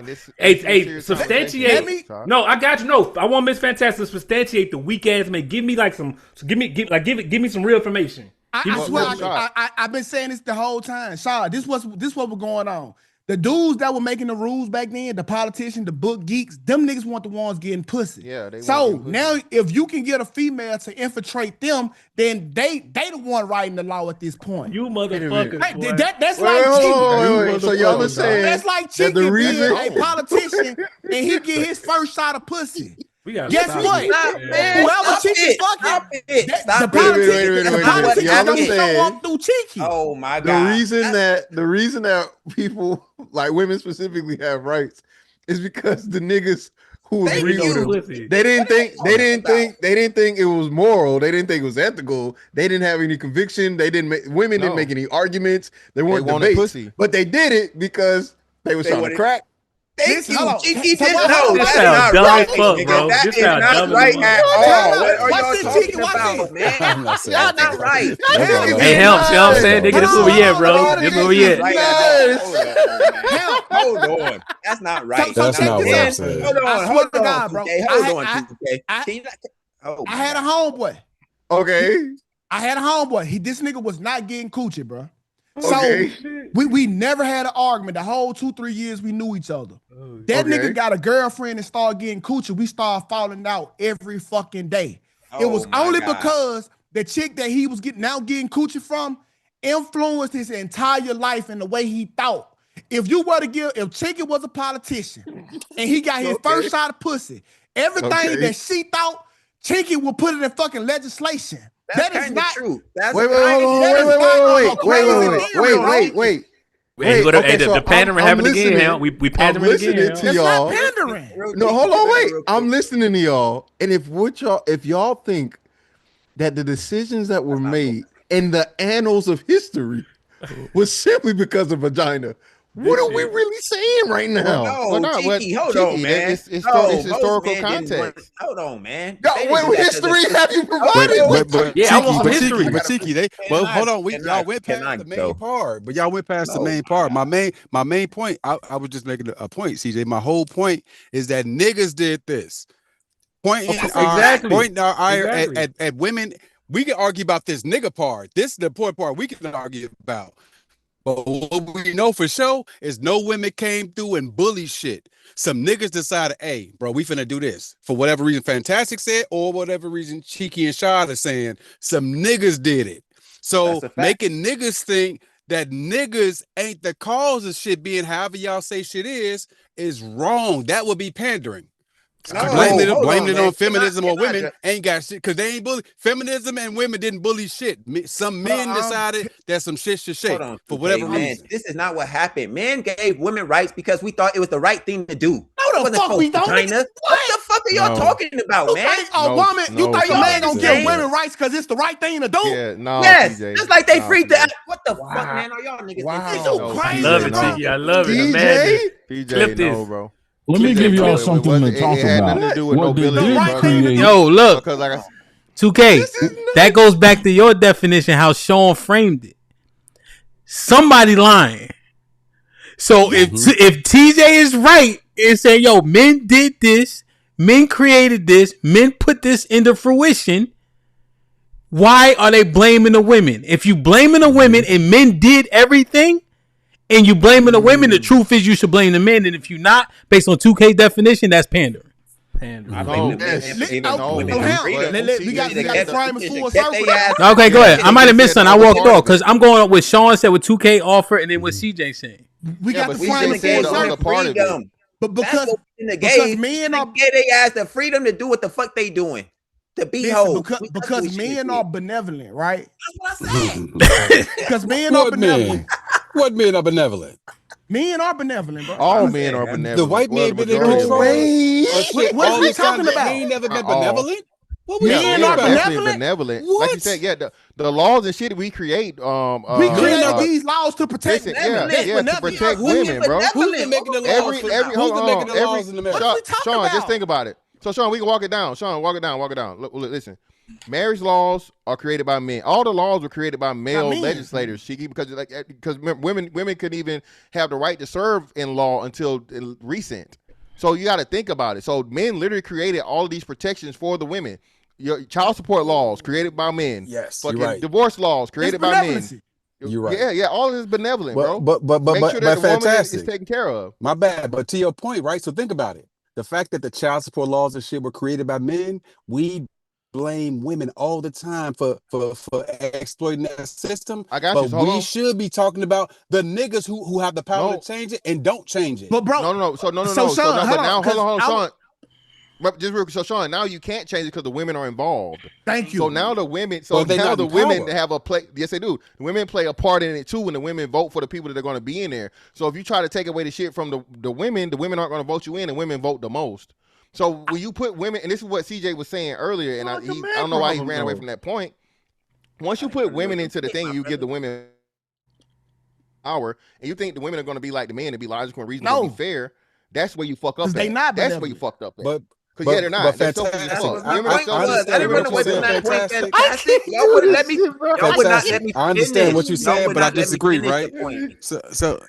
But I got the. I'm trying to explain.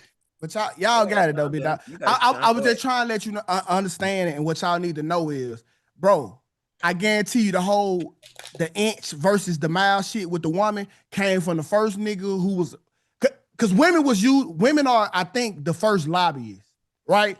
They was using their pussy to get bills put in place. I'm here to tell you, and because we all trusted a man, we didn't know that he was getting fucked at his socks. Just like we don't know that Trump was getting lobby money for Israel. So now we following laws, trying to, we just think this the new wave because we got with a guy and she done put this puss on him, and now this is just in. Now women in politicians, they not gonna give it back. So we fucked. So do we think that historical books that track women's suffrage and the conversations that were being had in politics and the actual visual debates that was recorded, do we not think any of those things play major influence? Like the biggest influences? Do we think that? Or are we saying it's because after the debate she fucked him and that's what he got it done? Be making up shit. Wait, what? Fucking on a debate? I'm confused. Characters like Medusa what I'm saying in the Bible is, exist for a reason. Listen to what I'm saying, fantastic. Yeah, and the sirens and not Medusa, bro. You meant sirens. These are mythical creatures. Yeah, but see, that's what I said. He said Medusa and sirens, but that's what he said the biblical. So he didn't mean that. He meant fucking Delilah. Saying he meant Delilah. But go ahead. Okay, yeah. So fantastic. Here's my conclusion. I'm just listening. What? You all are saying that sex has more influence on politics, philosophy, in the minds of men. Yes. Hold on. Let me finish. But this is I know y'all are saying yes, but fantastic. Disgusting, bro. Hold on. So wait. I'm breaking it down so we can. Cheek, you got to put yourself on 1.25 speed, bro. All right, man. So here it is. Basically, it's the reason why people have any rights to anything is not because they fought for them or they made any good argument for it or they changed their minds, but it's because they had sex with them. You never had sex, so you don't understand how powerful they can be. I'm asking you a question. I'm not saying that. Cheeky, not everything. So Cheeky, just to be fair, I'm gonna answer straight up. So to be fair, Cheeky, for a lot of the laws, yes, especially any laws that's the benefit of women, yes, clearly, brother. Can we get some evidence, please? Okay, wait. Now that's my next question is, what about all of the historical books and tellings and there's actual philosophy behind women and all these things? Do they not matter? Well, no. So this is what I'm saying. So what they're never gonna tell you the scholars and the people not gonna tell you, hey man, this bitch sucked the hell out of my dick. Bro, you think that's why they're not gonna put that in the book. Wait, they're not gonna say that. The best hell of my life. I didn't even know. Cheeky, do you think the first nigga that got some head? Come on, you think the first nigga that got some head say, yeah, man, I changed this law because she did this thing with her mouth. Oh my god, come on, Cheeky. So when do we accept any part of history and books into actual decision making? There are illusions, right? So again, there are a couple of female historical characters. Cleopatra played a major part into the expansion of Greece and Rome and all these different things. Rome. The expansion of like Rome and all this other shit and so on and so forth, right? Like if you read the book about Africa, right? How African empire started falling because can we keep the historical time frame to the women's suffrage part? Like there are books about that too. Like they're actually historians. That's what I'm saying. So let's move up the suffrage. That's what I'm saying. So do you think the women are going to tell? Do you think the women are going to tell the truth about using their holes to get what they want? I don't think that they were using their holes in the way they definitely were. Are you crazy? Yes, they were. They were using their holes, bro. They were using holes. Women have always cheeky. I still don't believe you're a virgin, nigga, but you can go along with it, right? I'm a die virgin, bro. I can't get a woman anyway. Yeah, exactly. Allegedly, nigga, whatever. So cheeky. Again, cheeky. What's been proven time and time again, cheeky. Okay. All right. Okay. Men around women, and I'm pretty sure you've even seen this. Most niggas don't know how to act. Most niggas can't control themselves in the presence of pussy. Okay. Yeah, but most niggas aren't logical. Okay, but I would say most men aren't logical or intelligent, so I can understand why they. And that's what I'm saying, and it lessens. And I'm saying, cheeky, it lessens greatly when women are around. So when the opportunity of pussy is there, what I got to do to get the pussy and this blah blah blah blah. Bitches know how to manipulate. I don't think that lowly of men, though. I really don't. Well, you should, yeah, they do. What are you talking about? It's happening again. It's bitches that live off of their pussy, bro. Wait, no, fantastic. I don't. So I need y'all to understand. Like, I don't think lowly. Like, I watch history and these men weren't weak. These men thought about it. They had. You know what, Cheeky? I'm gonna agree with you. I'm gonna say this. I think we need to stop saying weak men. We just say just regular men. Regular men. Regular fucking men. Regular men. Time out. Hold on. Regular men. Cheeky. Bro, no, y'all don't understand what y'all saying. Okay, listen. Do you know how many? Hey, Cheeky, let me tell you. Okay, John F. Kennedy, right? His side chick mistress, Marilyn Monroe. She knew so many of the fucking secrets. Because she was only fucking him that they had to offer her ass too. Is this a conspiracy theory? This nigga, it's fact.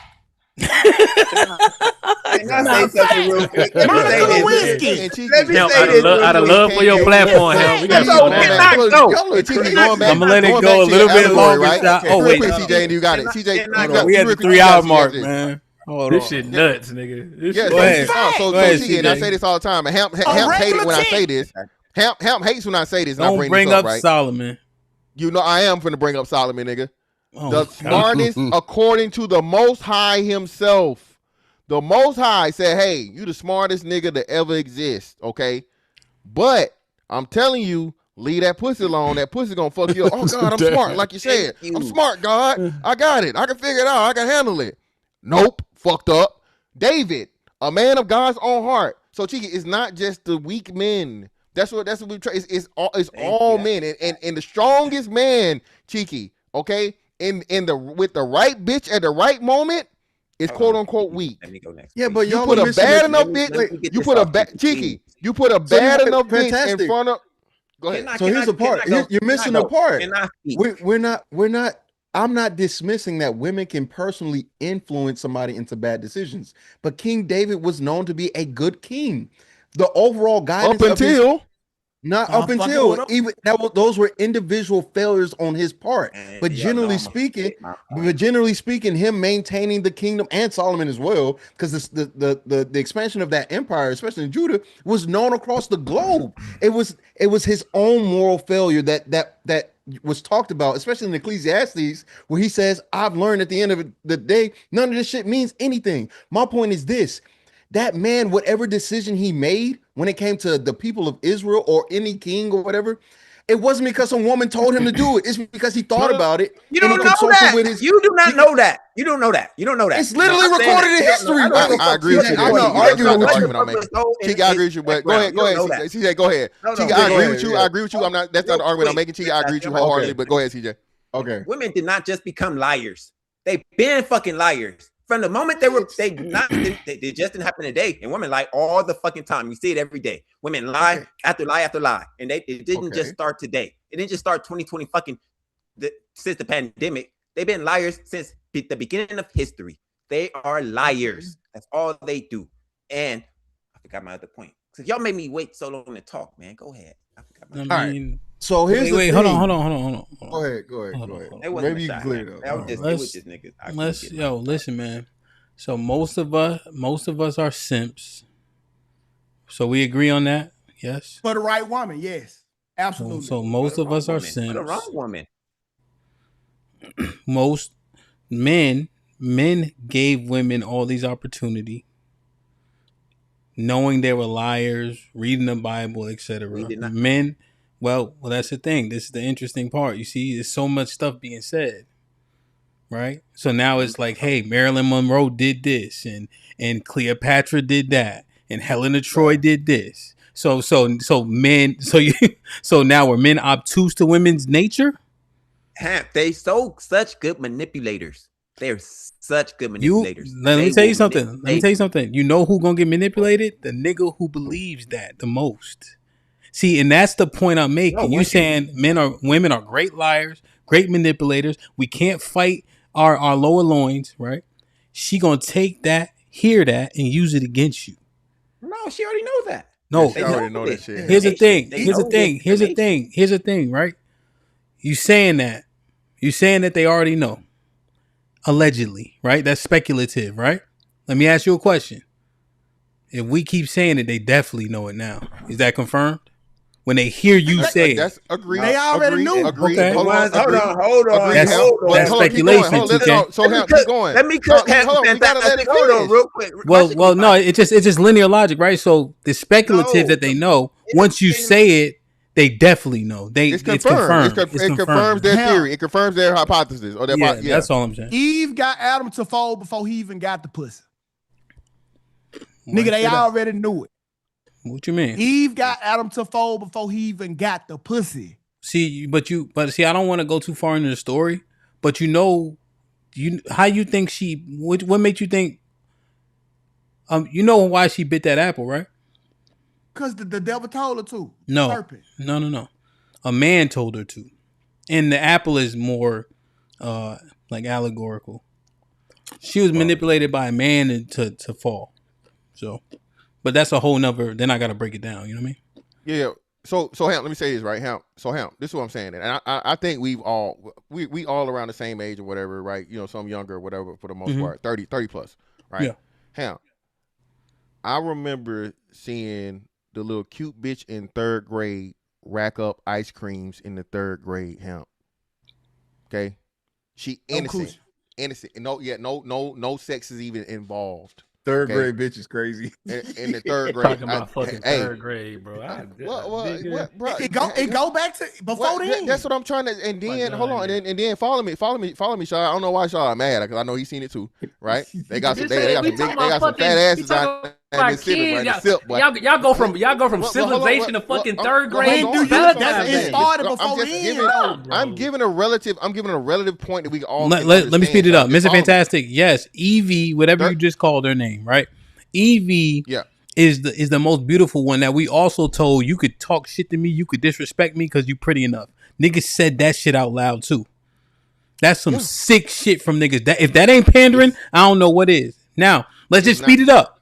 Now here's the thing. Middle school. No. Stay there. You guess who ain't doing that shit?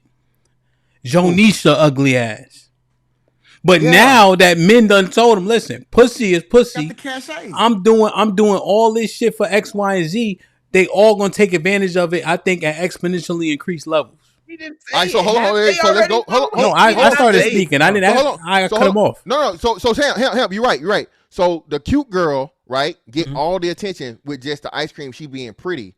Now what we know now, they get older, and let me be clear. Yeah, I'm talking as fucking third grade fantastic, middle school fantastic, and when I was a child. So you stupid motherfuckers don't try to be. Yeah, don't try to put that on. Yeah, So I gotta do. Everybody's a kid in this scenario. Yeah. For everything I'm talking about, we were all kids during the time. Now, Hamp, the bargaining chips increase as our age and our maturity physically increases. Now, Jonisha understands. Well, hell, I ain't pretty, but these niggas want this little pussy. Okay. So now I can use that. And then now, remember how we all said what? When we get in high school, I don't deal with little boys. My man grown, right? So now if you the nigga that's her age, you got to bring more to the table and you got to, you know what I'm saying? All right, come on. With grown ass niggas. Let's go faster. So look at this, right? Here's what you got to understand.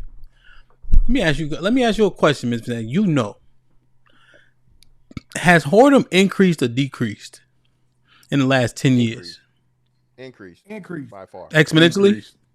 Increased exponentially. When you get on the internet? Originally or what? Like originally. On YouTube? Yeah.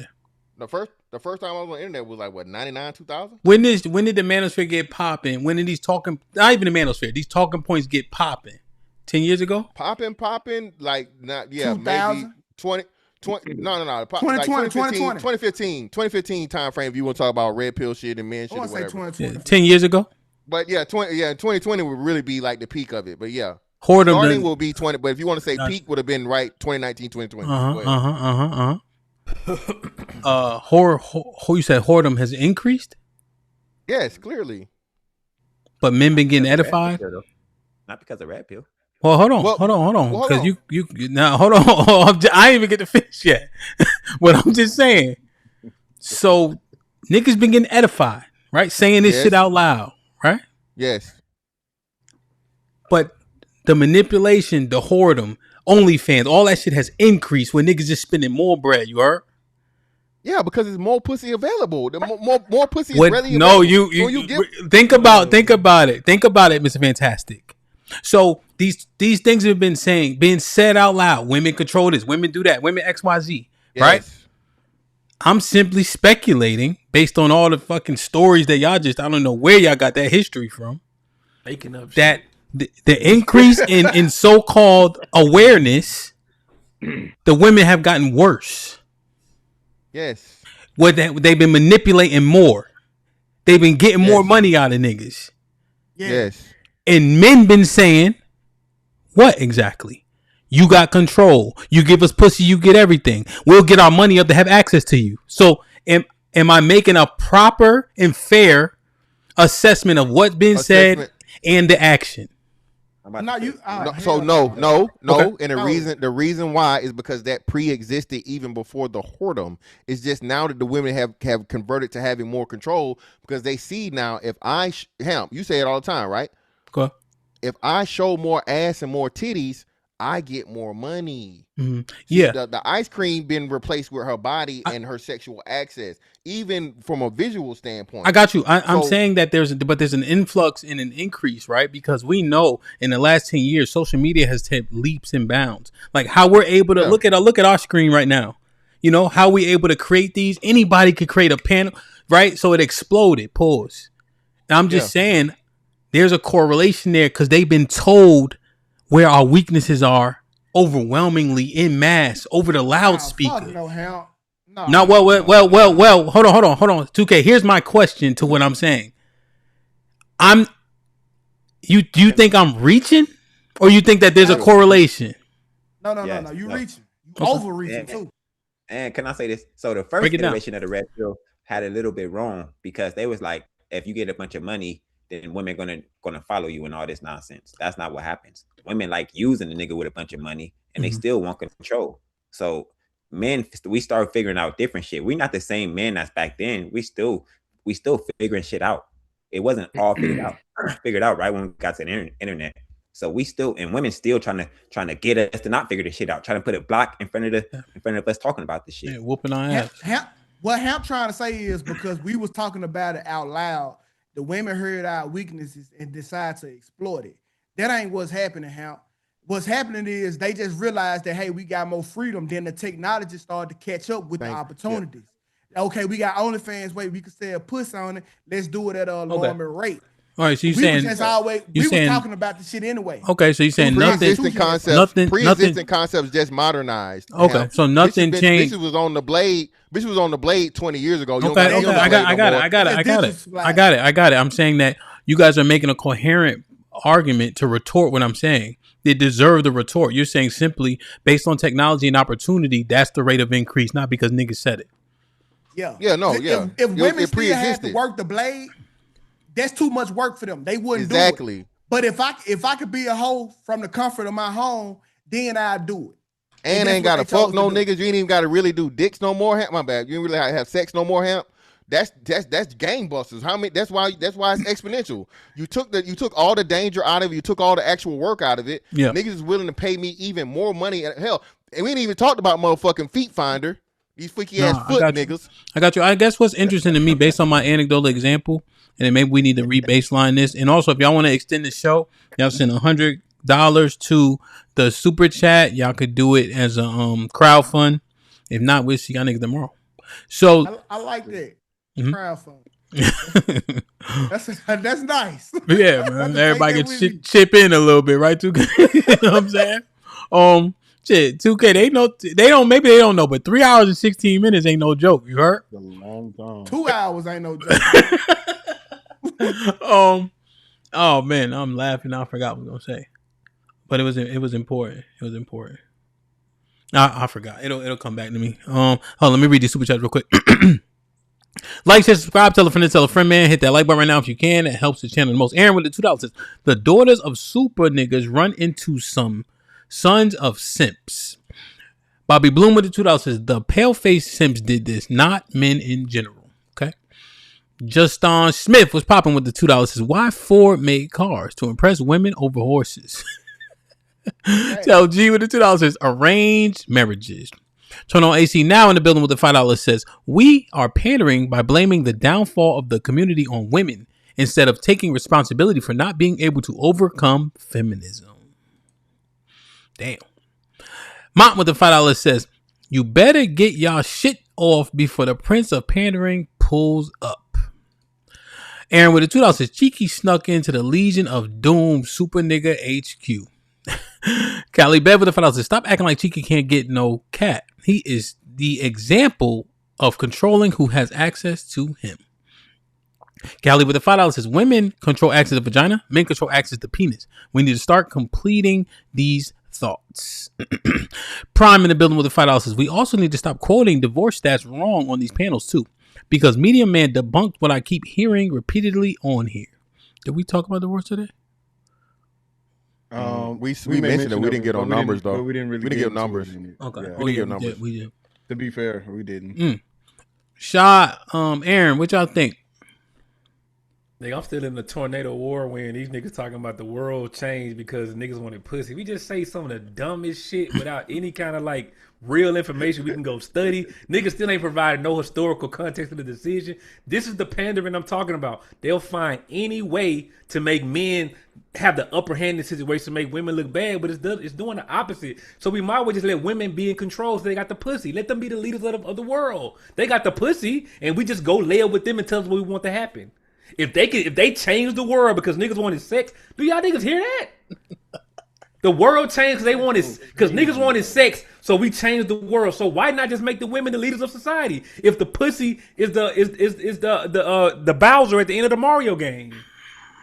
That's what be interesting about these conversations. That's why I say it's hard to take it serious. Not what we doing. I'm gonna say it in general, the talking point, because y'all always go halfway. Y'all do it to make a point about women, but I'm saying we talking about real civilization.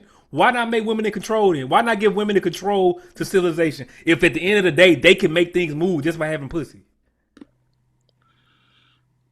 Yo, see, that's what I'm saying. Ain't no answer for it because it don't make sense. We didn't know if you was done. Nigga. Oh, my bad. Go ahead. Go ahead. Women are terrible with. Exactly. That's some bullshit. Yeah, which I said was some bullshit. Women are terrible with power. That's why they are terrible humans with leverage, especially. We should not give women the power. Okay, cool. So let's not do talking points. Let's have a real intellectual conversation about it. Give me some information so I can juxtapose the two. Like I said, men are like all of us said. Because for the most part, men have ran civilization, right? Oh my God, this nigga will interrupt everybody. Like 2K Fantastic said, men are more benevolent. We made laws for women to be free to do the shit that they doing.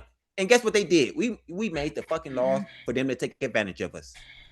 Because we wanted pussy, right? Because we wanted pussy. Yeah, because we like vagina. And that's what makes us. But wait. Hold on. So do you know what the definition of benevolent is? Hold on. Just saying it's not shit. just because of pussy. It's because we love women. Oh, now, I told you, Hamp. I told you that was coming. I told you, nigga. I know these niggas talking points. I know them. Now it's because we love them so much. 2K, don't go, 2K. Don't go. I know these niggas talking points, man. Benevolent. You see how crazy this shit sounds? And we love women. What are we talking about? So wait, so I just want to make sure we clear. So we learned today that civilization changed. White men particularly decided to change the world because they wanted access to pussy. And then the second thing is, I got you. I'm just trying to make sure we all on the same page. And then do you think that's hard? Like, first of all, I'm accepting it, bro. Hey, fuck it. We in Disneyland. I'm accepting it. That's what happened. You would think that there was no woman in an influential position of a powerful man, which it is in every other situation, helping him make decisions and come up with legislation. You fucking crazy, bro. I got you. So I want to take it all the way. I don't want to keep doing what y'all doing the salacious shit. So I'm saying, CJ said they terrible leaders, but y'all also saying the decision, the world that we have now is due to their womb. Because they have a womb, the world is where it is now. Because men said, my girl told me, no, that's what he want to happen. Niggas wasn't getting pussy, so they said, hey, ladies, what do I got to do to get you? She said, let me have my fun. So she said, well, CJ, shut up for a second, man. So I can finish. Lying fun to you. So she said, you know what? I want divorce. When a nigga fuck up, I want everybody to get half. He was like, I want their pussy. So yes, I agree. That's what happened. Okay, so Shad, do you think that dumb, Obama? Bro. Wait, Shad, do you think that Obama gave a fuck about nutritious snacks in America, or was that Michelle Obama? You niggas are horrible, bro. So with the same y'all go too far. Y'all go too far, influenced him to goddamn me to put apples in vending machines, nigga.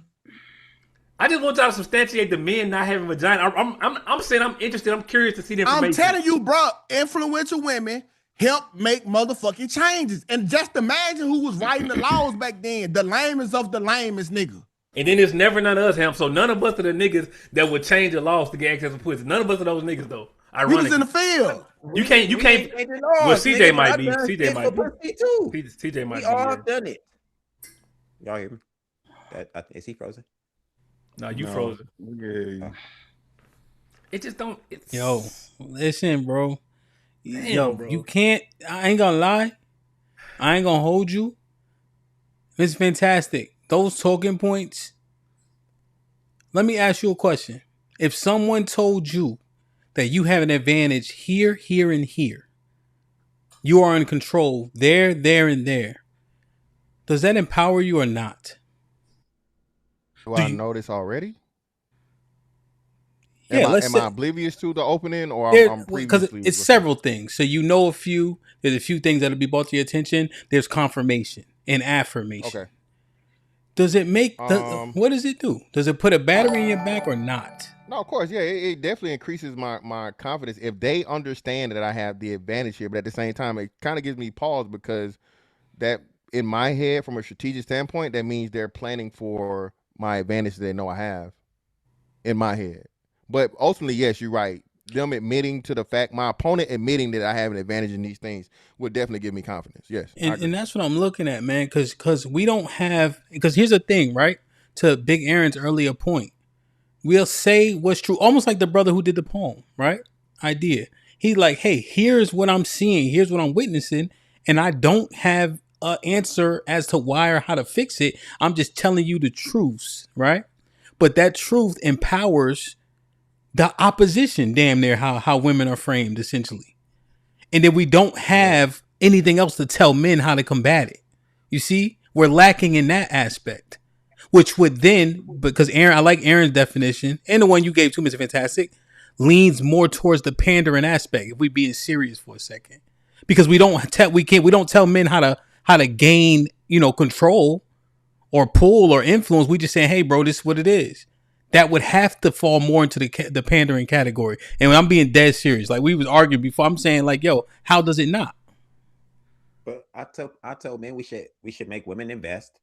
I think we do give solutions. We tell men what to do to get the leverage back. I would say, well, however you want to frame. What are they? I maybe you might be right. I might be missing them. I'm not thinking of them right here in this moment. I know I've said a bunch of stuff, but I don't want to even say it like that. Like, what are the prescriptions that we give men to overcome? You gotta have a leverage in a relationship. But how though? You see, the how is the important part. So we agree they're leverage, but how? How does he get leverage? We don't know. I don't think we do it. See, we don't, bro. It's tough. Cause see, we'll say, yo, in the Quran, as an example, the one way you punish your woman in the Quran is by not having sex with her. Imagine that. No way. I bet you that shit ain't gonna hold up in 2026. She gonna get some dick elsewhere. Thank you. Here's the thing. And then you leave. But see, look, right?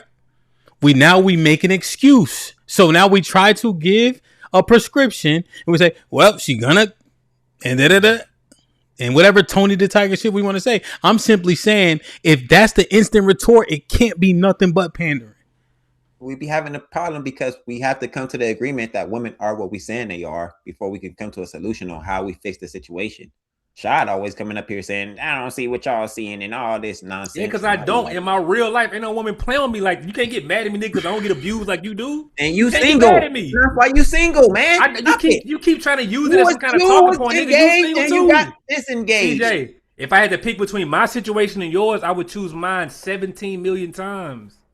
Okay, I don't know what that proves. I'm saying what's your point? Because you got a girl that I ain't gonna even do that, bro. We'll talk about this, bro. That you understand if you're single at 40, that you understand the market is not what you think, what you're trying to pretend like it is. You don't know my life either, big dog. I might got an update, bro. I might got an update. Yeah, but no, I'll just say this, bro, before y'all niggas get to whatever. If y'all niggas about to take this too far.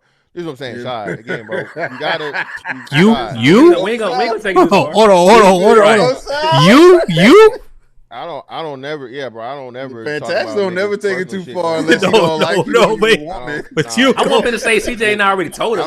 No, you don't do no person. No. I wasn't implying that. I wasn't implying that. But I'm saying, nigga, you will take some shit to hell. Too far, niggas, because a nigga tried to take. Yeah, if a nigga tried it, that's the take some shit below hell. What's below hell? Fantastic. Nah, you don't talk about nobody personal shit. You don't talk. Yeah, I don't. Yeah, I want to talk about. I'm saying we already talked about it. We'll talk about it. So this is what I'll say though. So Shad, again, bro, and like I said, I think this is the thing that it's the hardest thing for a lot of people to do, bro. Our anecdotals, of course, right, and of course we're using anecdotals for this, but your anecdotal and your personal is two different things, right? So I'm saying like you're individual, but then your circle of niggas. I get it, bro. I get what you're saying. I get you, but that's not the point I'm making. It's fantastic. I'm saying the niggas that supposed to never had an issue are the one always talking. Y'all pandering, like I said, y'all are pandering to the supposed men who are getting abused at home. Y'all are pandering to them because you ain't dealing with it. But you keep talking, you keep giving them the situation that you're not even dealing with. That's what I mean by the pander. You pandering to their emotion because you feel like they at home miserable with the woman they got. But it's never it's never none of us that allows pussy to manipulate. Let me ask you a question straight. Do you get manipulated by pussy, Miss Fantastic? No. Aaron, do you get manipulated by pussy, Aaron? I'm married, man. Yes. But I'm saying this happens in all contexts, Aaron. I'm saying even in your relationship, your wife can manipulate you. Yes. Is that happening to you?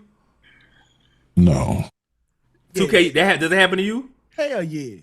It happened to you, CJ? I'm one throw hug away from goddamn it doing anything she asks. Thank you. Yes, man. So most of these men, they all just of us saying stuff. Everybody want to be all macho. Now I'm never get manipulated by pussy. Most of them are lying. We all get manipulated. But what's the manipulation, bro? Like what is the manipulation? What you mean? Like whatever they ask. If Hamp wife told him, hey, I got some top shelf coochie for you at 9 o'clock. Hamp getting off this bitch at 8:50.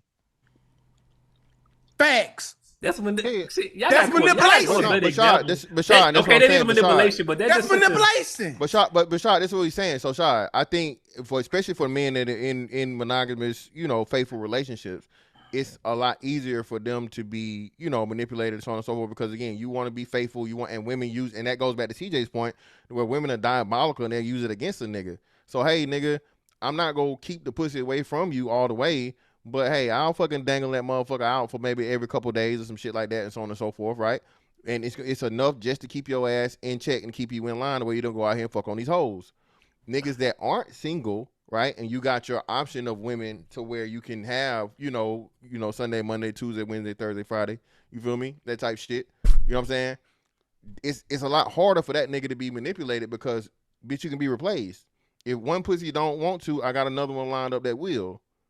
Yeah, I got it, but I'm saying there's so many different filters, right? Because now you're saying a man who's committed to his relationship doesn't step out because of whatever's happening. With, like I said, I'm just going along with the his yeah, right. But I'm also saying that same man, right, with certain values, gonna say at some point in time, like, or even from the beginning, like, hey, no, that's not how this goes.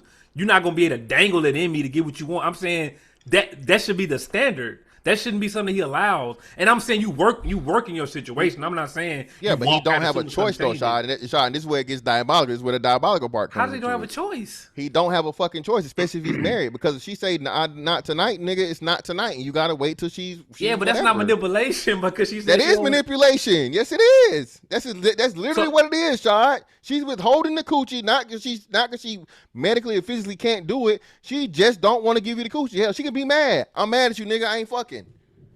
That's how it works in a relationship, Shad. That's what I'm saying. In a committed relationship, the woman has all of the cards, my nigga. All of it. We like it's not manipulation. That's not manipulation, man. Come it's on. Abuse. That's manipulation that like to the furthest degree, nigga. I told y'all. I don't know why y'all that's try to abuse. keep doing this. Shad, you gonna marry a woman you ain't fucking? Hold on, Shad. No, I'm Are not. you gonna be in a I'm not. relationship or marry a woman you're not fucking? I'm not. All right, then. That's the ultimate manipulation. That's why I say the shit I say is so simple, bro. It is that simple. Everything boils down. As much as niggas hate dick and pussy conversation, guess what everything boils down to, motherfucking Shad? Dick and pussy. Because without dick and pussy, none of us are here. See, you got so many. That's why I be saying you got so many criticisms for us. This might be with your wheelhouse. We need to really mind through how we function as fucking grown adults in regards to sex and all those things. Niggas, we been getting pussy for 30 years. We ain't figured out another way to maneuver this by now, bro. Because the at what point do we learn, Miss Fantastic? At what, Miss Fantastic? You done had so much coochie, bro. You know, only 2% of the coochie you had really is life changing. You know that. Exactly. Come on, bro. Agreed. But okay, so I'm saying, and most niggas know that when they lay down their bodies, it's only probably 3 when they with that girl they be thinking about like, ooh, I remember her back. That's so why we making it seem like everything is magic? Yeah. Why we doing this? But it's not about magic. Again, Shad, it's like when junkies chase a high, bro. That's literally what sex is for men, bro. I'm telling you, it just is what it is. Once you hit puberty, men are forever in motherfucking search of the next nut, my nigga. It's just that simple. I know it sounds even to their own detriment. Even to their own detriment. Yeah. And right. And I'm not talking about like STDs. Yeah, I'm saying we play. I got you. Yeah. I'm saying niggas a little bit of situation poor women, letting women get away with shit. All the shit you're saying. Yes, I'm agreeing. But that's what I'm talking about. Is a fail safe in the system as to where nobody can override it until they make these robots, Shad. Until they make these motherfucking super pussy 10,000s. Niggas gonna be fucking these bitches. Then we gonna be slaves. Then we gonna be slaves to the robot. No, you won't be slaves. You won't be slaves because you got control over the robot. You got control over the robot. Well, they say AI. They say AI started perform more like. Well, yeah, it becomes self-aware. You gonna be good up until it becomes self-aware. Then you can turn that down. Until then, niggas gonna you enjoy seen it. Companion? Wait a minute, they got movies about this. Hey, Mr. Fantastic, I'm gonna be able to control the grip. Yep, the grip, the slip, all that shit. 2K. Boy, the grip, the slip, the suction, all that shit, bro.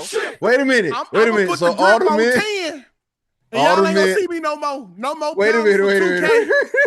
Wait a minute, 2K. You put it on 10. You ain't gonna be able to get out, nigga. You ain't gonna be able to get out, nigga. You gonna be stuck. Yo, listen, man. Listen, man. Please listen, bro. We are telling them all of their advantages. They already know Hamp. Okay, I think that there was a subset because most of them aren't that beautiful, right? Bring on the robots. Real quick, most of them are robots can save us. Most of them are average, right? So the ones that are, the ones that could just do, I think they have an inclination to understand. Twos, folds, and belows. I'll say it for you. The ugly ass hoes. Twos, folds, belows, ugly ass hoes. Yeah, go ahead. So we need $80 to extend the show, I think. So this is what I'm saying. You giving the ones who had no clue and a window into the mindset. Like, because remember, this is the barbershop. I'm telling you, a lot of people are ignorant to a whole. Most people aren't Euritius. They don't know about a whole lot of subjects, bro. Agreed. But hold on. Just like, I'm gotta ask, Hamp. So you, and I heard you do this, because remember your wife had that bitch ass friend she didn't like, and she still let her keep coming around even though she didn't like her, and she complained to you how much she liked her? Yeah, at the they used to have like girl nights or whatever. Thank you. So just like we got the barbershop, girls got girl nights, and they tell you, girl, I put this pussy on that nigga and he motherfucking emptied his whole bank account. Girl, I gave this old nigga some pussy, he put me in a wheel. So the women are doing it, Hamp. Even if we don't do it, the women are already telling the other women. I'm trying to tell you, bro, the ones in band camp, the girls that used to do my homework, bro, they had no idea about this shit. They don't even live that type of life, you heard? And I'm speaking anecdotally. There's this one girl I spare her. She was pretty and all that, but she's like, we was in managerial accounting together, And we used to study and all that because I was trying to actually get the shit done. And she like, hey, so I'm like, nah.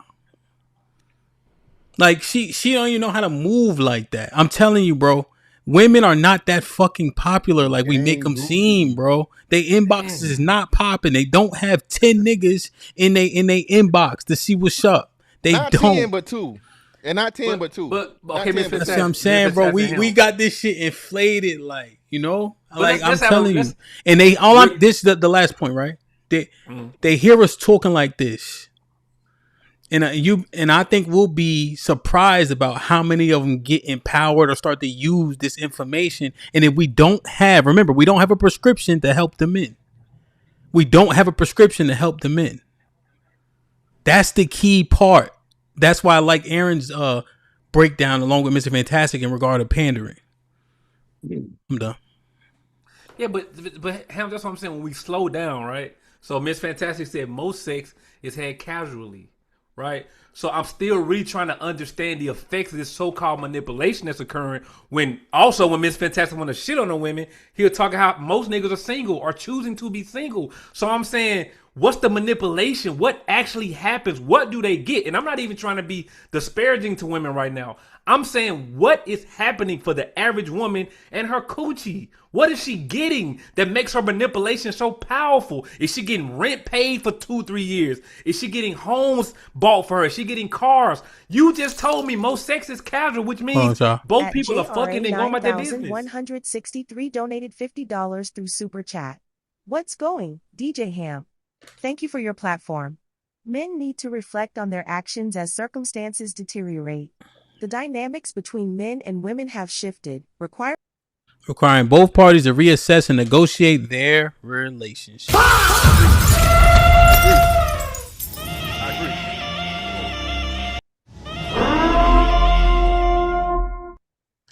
So most men don't got enough money. It just feels. Hold on, the super chat started me, TJ. I'm saying it doesn't. When we slow the conversation down and talk about real life, these talking points just don't make sense. This manipulation y'all talk about when most men are opting out of relationships. So I would think if the pussy was so good at manipulation, all of us would be trying to find a wife. Most men are not opting out of relationships. They opting out of relationships, but they still fucking, child. I know, right? I'm getting. Hold on. I'm agreeing. Can we Miss Fantastic talk for a second before you start trying to jump in? I was about to chime in. Say the same thing. So Miss Fantastic, this is what I'm saying. No, this is what I'm saying. Most of them, the manipulation. What are the results that they're getting from it? Are not trying to be in relationships. What is the results of the manipulation? Here's a simple question. What's the result? So CJ, here's a simple question, right? Are most women getting stuff or getting dick? Both. No, I'm asking, is most men getting stuff or getting dick? Stuff. So you're saying most sorry, go ahead. Most women, right? Most women are getting stuff. Most women are getting stuff. So aside from the sex, they're getting more than just the sex from most men? Yes. Yeah. That's what I'm saying. That's why I say these niggas be making me mad, because I can do what they do. I can go find you 3 videos right now of girls being like, I don't date because you ain't. I want stuff. Y'all ain't giving us stuff. Literally saying this. Yeah, it's women online saying this. Shot, I got you, but shot. Go ahead, CJ.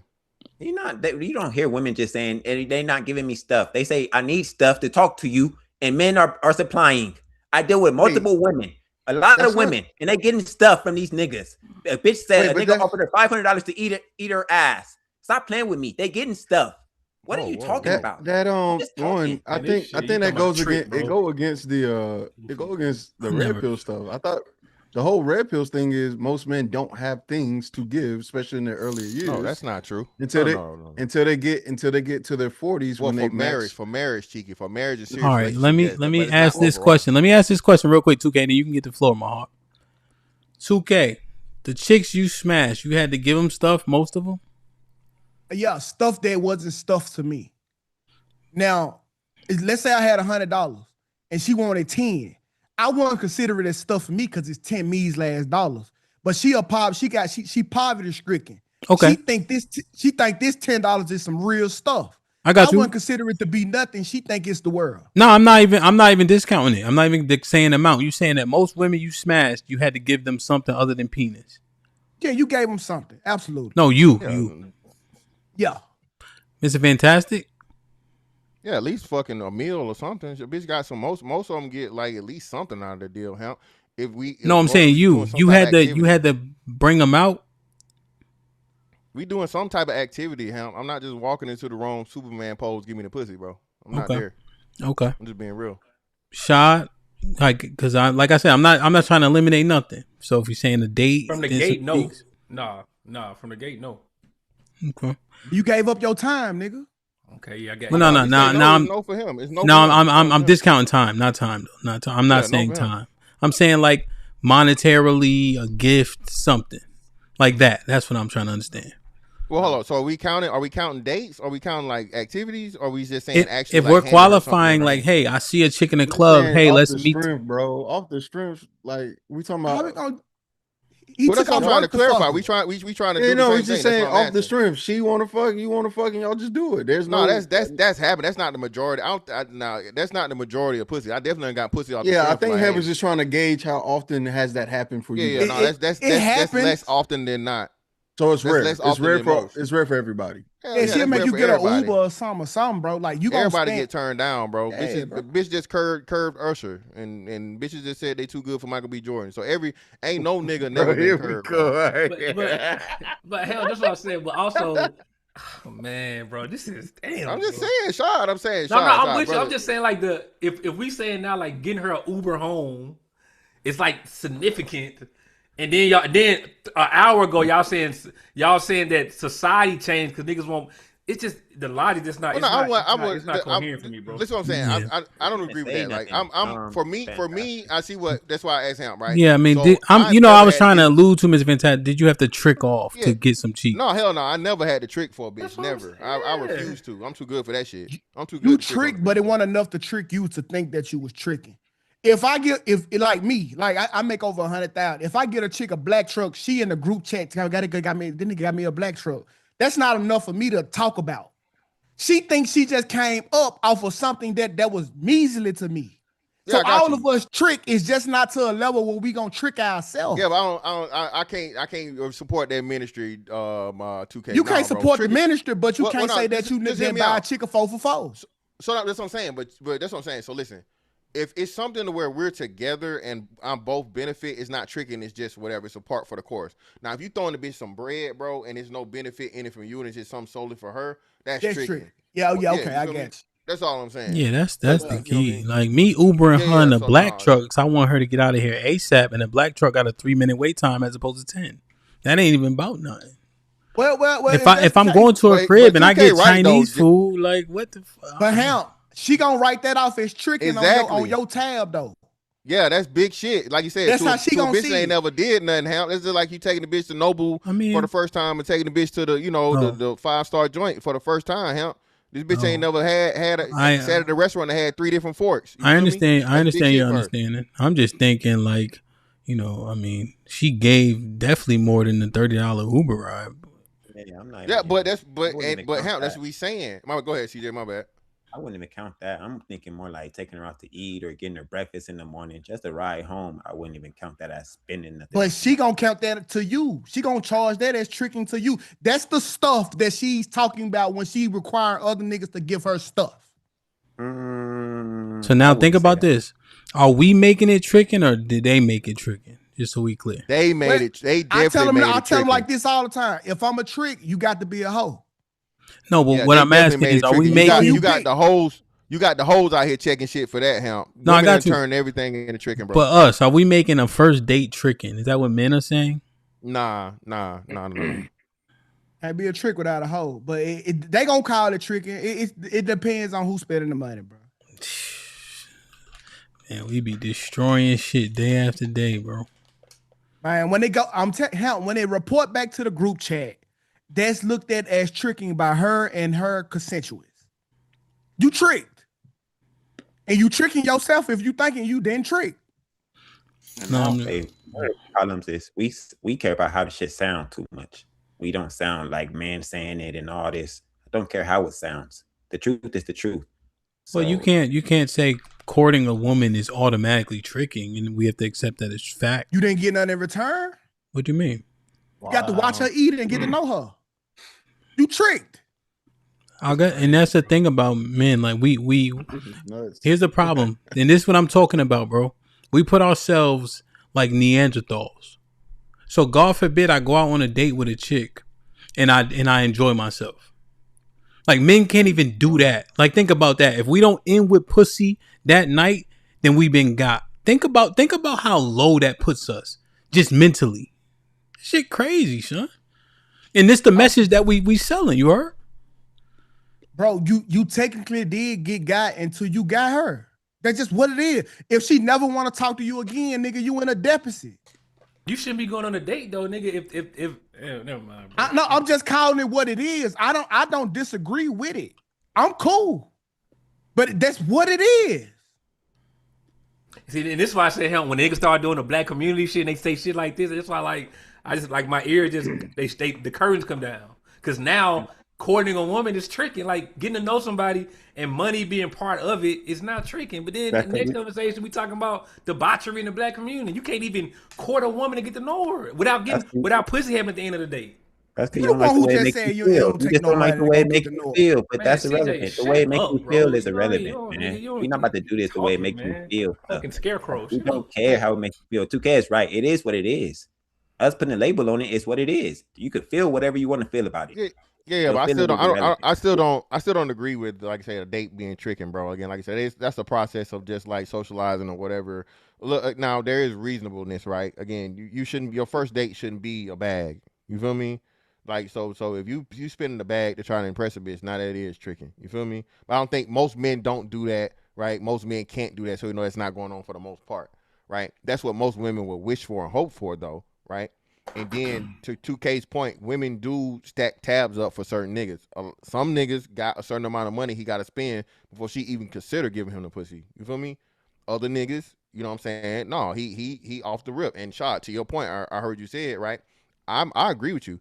I don't think you should be really taking a woman out on a date that's not for sure. Then you know that she's interested enough to fuck. Point blank, period. If she's not giving you, and she's not having a conversation with you to let you know that she's actually attracted, she actually likes you, and she's suggesting this, that, and all this other shit. No, but shot to your point, this is something we tell niggas. Don't be a motherfucking, don't be the food nigga. You don't want to be the food nigga. You don't want to be the ride nigga. You don't want to be the lame, goofy ass nigga in her phone that she just used and fucking, dangle the pussies for, and you never get it. So that's why I say it's not pandering for us, because nigga, you a goofy. Men always tell men the truth. Nigga, you a goofy ass nigga if you wait 90 days for some pussy, nigga, for real. And you ain't got no other pussy lined up. Now, if you can put the pussy on the back burner, you can talk this bitch for 90 days. You make me wait 90 access. You make me wait 90 days, I'm gonna give you 10 months to think about it. That's crazy. I'm gonna get you pregnant for the fuckhood. Chill out, bro. Chill out. 90 days, y'all go together. That nigga 2K wallet. 2K. You gonna have to think about that. Nah, real shit though. Hold on, y'all. At Black Dawn donated $20 through Super Chat. Shag, CJ, shut up, bro. Your points are not untouchable. Damn, CJ, you just gonna take that? They trying to start some shit. Ain't nobody paying back down. No, appreciate $20 though. Yo, this the thing, right? Now we talking. See, telling niggas the leverage that women got and all this, that shit is some pandering shit, because it don't do nothing but empower the women. It don't empower the men. Yo, that's why you got an influx of fucking save yourself and incels and niggas video game room looking like a fucking crime scene. If you put a blue house in there, he's spraying shit everywhere with sticky socks and all that. On the screen, nigga. It's on But the hell, screen. we not talking about the consequences that come with it. Nah. Pokemon, that nigga, what the fuck? So I'm saying what Mr. Fantastic said, that's need to be the louder part of the conversation, man. Like, how you help a nigga out in these circumstances, not the leverage women got over him. Well, switch the chat to men only then, hell. Because women watching. What that mean? If you want to help the community out, switch the chat to men only. No. That's disingenuous. You don't have to. But that's the I'm point saying, I said, 2K, you have plenty of. You taught me something, and you from Mississippi. Well, sorry, that's I didn't mean to go that far. Sorry. I was saying. Shot is too though. No. It was a joke. I mistimed the joke. My bad. My apologies. Reading literacy. Mine was a joke too. 2K, That's not a joke. And I know because everybody talking now. That's all I'm saying. So 2K, as an example, like with the money allocation thing, right? Mm-hmm. How to frame things in a proper way that makes sense and you can sustain it, right? And regardless of what I got going on, I sustain that amount, right? It creates a level of comfort. You taught me that 2 months ago, right? So, and I'm like, hey, that helped.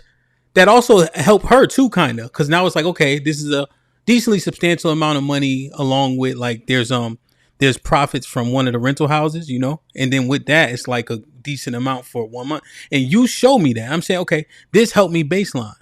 Omar said, hey, nigga, you got to be nice sometimes. And I'll even you sometimes. Even Shaw say, I'd be like, but he like, hey, don't correct everything. Like, you could let that slide a little bit. Do you get mad at her slamming the door? Or do you just focus on the fact that she went to go do what you told her to do? Right? So they gave me prescriptions that I can actually apply, right? That make everything more comfortable for everybody, including myself. I think that's how we can help each other. Not the shit that we be saying most of the time. I don't think that helps the men. It's like me telling you, 2K, go get a heavy bag.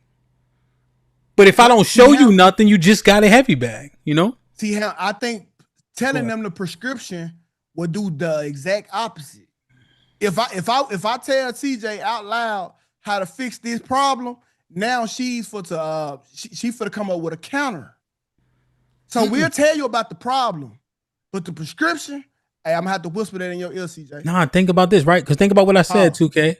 People, so if the women are listening, the women under my voice right now, I'm explaining to you something. Yo, man, my wife keep doing X, Y, and Z, right? How she emotes when I ask her to do something, I don't like it. And I simply say, yo, she a woman, they emotional, right? So I'll say that part because it's true. I'm not saying who's more emotional. I'm saying women are emotional. I said, but think about it, bro. When you ask her to do the thing, does she go do it? You answer yes. I said, so don't focus so much on her slamming the door. That's how they act. That's childish. But as long as she go do the thing, you'll be better off. And y'all don't have to argue about that. Let her cool off.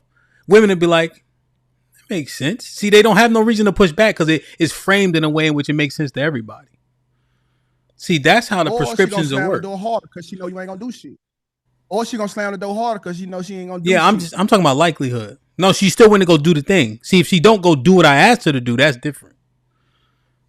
I get what you're saying, Hamp, but you know, we talk a lot of shit on these panels, but we don't really tell the other side of it neither, bro. And that's rightfully so.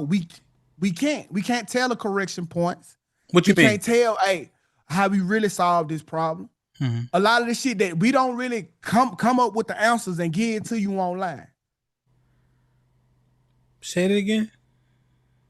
He's saying now you niggas suffering from hearing. No. I'm trying to understand what you're saying. He's saying the methods that would get things done, you can't come online and just say. Beta. That's what I mean. I have before. Like to me. That's what it sounds like to me. Niggas is wild. Yeah, man, I ain't gonna lie. Y'all just like color purple to me. Serious, bro. Y'all niggas so serious. Wild. I cannot believe we've made it. We've literally. Man, I really be thinking highly of like our intelligence as a species, bro. And I be thinking like, but sometimes y'all be, I can't tell if it's jokes or if it's real, and that's what's scary to me. We're not promoting. Oh no, not that part. Fantastic. Not that part specifically, but it's more like y'all have made some statements that I think really puts a ding on human evolution. You're saying the only reason why women have women's rights today is because they open up their legs. We've said so many crazy things today, and I just don't think. Man. I don't think any of these things have been substantiated through time, history, or any of those things. Like you're telling me, actual back and forth debating and how this whole country came about and laws and lawmaking, all of this is pointless because pussy. Exactly. I can't believe y'all. I can't take you serious. I'm done. That's not it, bro. It's nothing I can do with that. There's nothing I can do with that. Cheeky, you got on a Nike hat, bro. I can't take shit you say serious. You got on a socks hat. You got on a Nike hat. You from Kentucky or some shit. You don't play tennis. You doing with a socks hat on? You don't play tennis. Nigga, you don't play baseball. No real nigga wear a Nike. You in a wheelchair. Hat, you don't do shit. What are you talking that's about? What I'm saying is that stupid. I can't believe what you saying because you got on a Nike hat. You can't believe what I'm saying because I said it. It don't I can't matter, believe it because you Professor X right now. Can I say this? I ain't for do it with you, dog. You just saw him walking, Cheeky. We literally, it's been months. We stood on the stage for an hour. Like Cheeky. Right. This been months since we seen him. Now he's in a wheelchair. We acting like things don't change. I had to get the wheelchair because I can't stand niggas like you, Cheeky. What'd you say? I had to get the wheelchair because I can't stand niggas like you. Right, so sit down and just listen. Shit, dog. Yo, man. Papa Willie on you niggas, man. Yo, man, we can't win. Wasn't because of, Go ahead. My bad, CJ. Men, we like pussy, so women do have the advantage to whisper in the nigga ear and get him to do shit that he wouldn't have did. Most married niggas doing shit because the woman whispering in their ear to do stuff, and definitely laws have been made because the woman has whispered in the nigga ear and told him to do something. But that ain't CJ, that ain't majority of the laws. Okay, CJ, what I'm saying is, I will even accept. I can't even believe this, but I'll even accept that a woman whispered in a man's ear. But you think that happened without any conversing, like without her actually having some legitimacy to what she's saying? The conversing is the woman is going to shut down, manipulate. Tell what you about? Wait a minute. Do we? Better get this wait a done minute. We do realize that there were kings that had. What I'm saying is, you seen Game of Thrones? Are you seeing Game of Thrones, nigga? Yes, who ran? Was it? What's her name? Cersei. And what was her husband before he died? Robert Baratheon. Cersei was running most of that shit. What you talking about, man? But that had nothing to do with sex, because it wasn't about sex with her. Yes, it was. Wasn't she? Do y'all realize? Wasn't she smashing her brother? Yeah, her cousin, but she was brother she and wasn't cousin. king. That's So the crazy, she was and that's most not, women have smashing it. Yeah, Not, that's exactly not that helps CJ's point. So Robert Baratheon knew, like, in the telltale sign of Baratheon was pitch black hair. The fucking baby was born with fucking blonde hair, bro.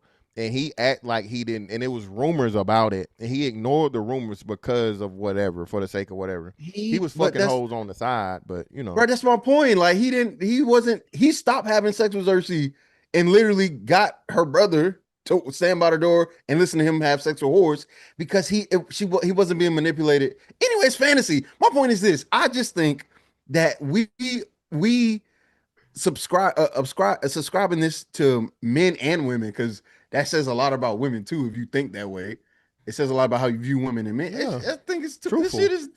I know, Chi, bro. Look, Chi, listen, man. Human beings are capable of. You don't have no history to show this. I have. Y'all keep saying that, Chi. You know what's crazy, Chi? I just saw yesterday, right? I'm pretty sure y'all are aware of this, right? The stupid white boys on the white boy podcast that copied the pretending niggas, right? So black girls had to tell him that white folks was eating black people back in slavery days, and he just couldn't believe it. He just couldn't believe it. He's like, "No, man, because like, but there's books, there's history on that, yeah, but it's extremely limited. Chi, is what we're saying. We know that you have to hunt for that literature, you have to hunt for that knowledge, and even when you tell people that, they're not going to believe it because cannibalism is just such a far fetched, concept. Wait.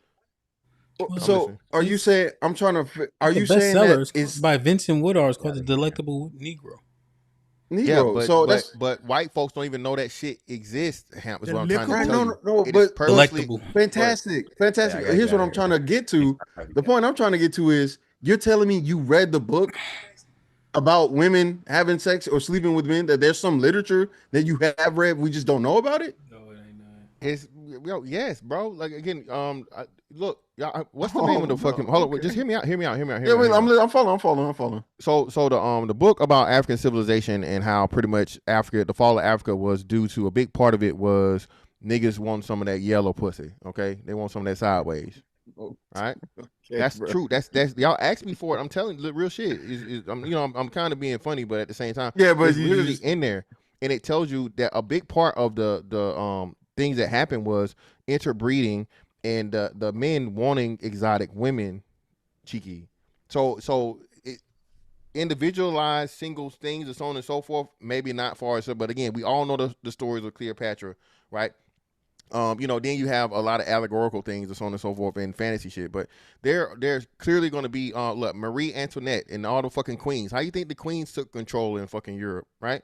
It wasn't just bloodline because they literally control. Yeah, they were ruthless killers too. Yeah, I got you. But listen, what I'm saying, they literally use their pussies to fucking choose what houses and what names and who got property and all this kind of crazy shit. It was ruled by pussy whenever the woman was in rule. And when the men, when you went from kings to queens, and you see the you know what I'm saying, a lot of shit changed. Just Marie Antoinette herself, right? Because of the fucking nature of women. This bitch didn't understand that you couldn't be in the motherfucking castle, you know what I'm saying, sitting on the throne, eating good, and flaunting it in front of the fucking people while the people starved. That's why you had the fucking rebellion you had, because this bitch was a woman. A woman didn't understand, like, even rulership the way that a man understands. Yeah, you moved the goalpost, Miss Fantastic. The original claim was men who didn't have access to pussy. Well, I gotta get there though, Shot. I gotta get there. We talking about. Okay. You said this what happened after the niggas. This is the beginning. Yeah, so I'm starting with the beginning of civilization, which would be in the Africa aspect. Then I'm moving up to European times and so on and so forth, right? And then you get into I skipped some shit though. You're right though. I skipped. They would have been like, but yeah, it's just a lot of shit, bro. Man, listen, bro. So let me ask you a question, Miss Fantastic. You know how that talking point was like men built the world and stuff? Yeah. You think that the world wouldn't be half of what it is if it wasn't for women? A lot of the comforts that men build in the world are for the comfort of women. So for us, we say it all the time. We still say it now, Hamp. Niggas cool with a fucking, what you call it? A futon and a TV. Yeah, futon and a TV. Men don't need a lot of niceties and a lot of comforts in life. We're cool with rugged. We're cool with whatever. So Fantastic. Yes, I would definitely agree with that term. That a lot of the especially the comforts of life are more so for women than the men. Fantastic. No. Okay. Why do you? I'm just trying to like. Do you think Nikola Tesla? Did he? I think he died a virgin. Like he didn't. He was a virgin. I don't know if he died a virgin. He didn't have no kids. I don't think he died of any No, reports of him dying a he's virgin. one of the few people that was him. Newton. There's a couple scientists that actually have no interaction, like they're no sexual interaction with women, but it's just due to them being intrigued by the things around them. I hate this idea of making women this powerful to the point where men don't even want niceties or some level of comfort because human beings evolve or just think about how things work. Like that. Elon Musk, if he never touched a woman, I'm sure would just still be the autistic fuck that want to make rockets. It had nothing to do with women. Yo, man, this shit is ill, son. So I can't, Cheeky. My thing is like, you know what I mean? Like we could get into all that. It's interesting though, how many people don't hear this shit though. Like how many people is not resonating with that show. If you telling somebody your flaws and weaknesses, they're going to and should exploit them, especially if you don't have an answer of how to fix them. And then if you just telling somebody she's fucking God and all this other shit, right? It'll equally inflate her head. So you see, they have a similar outcome. Famous and infamous have similar outcomes. So I just don't understand how we ain't hearing this. Now, if that comes with a prescription of how to fix, change, or get you leverage, that's different. But we don't have great prescriptions that we offer in men. We just saying, go buy a heavy bag, son. Just go to the gym. And then they join Planet Fitness and only go on Tuesdays because they got pizza.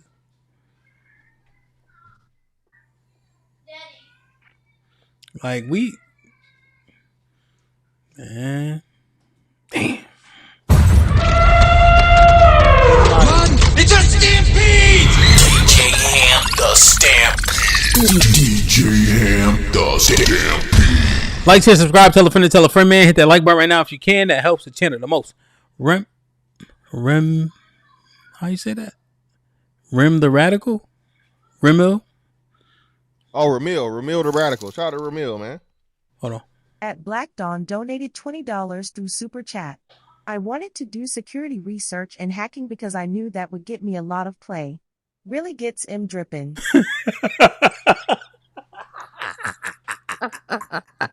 Ramil the Radical with the $10 says, the guy she wants does not have to take her on dates or trick. Dates are for women you are already having sex with or you are wasting time.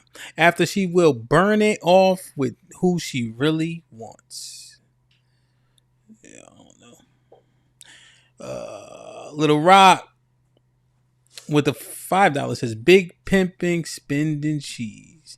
Deucey with the $5 says my offering. Salute. Black with the $10 towards the extension. We appreciate you, man. G. Tell G with the $10 says extend the show. Hotels. Sophisticated Jerk. What's good, my brother? With the $10 says shout out to Hamp for hosting the 2026 Pandering Olympics. LOL. Sean was cooking earlier. Put these women in cubicles. Chrissy with the $2 says ain't no manipulation. Y'all just easy. American Negro with the $10 says towards the extension. Appreciate you, my G. Tell G with the $10 says 2K Papa Willie real quick for the coach. I showed it to him, but he didn't see it, I don't think. And I think I read this one. I did. Hit the like button, man. I hope that y'all enjoyed this show. We kind of tried to look at it from a different view.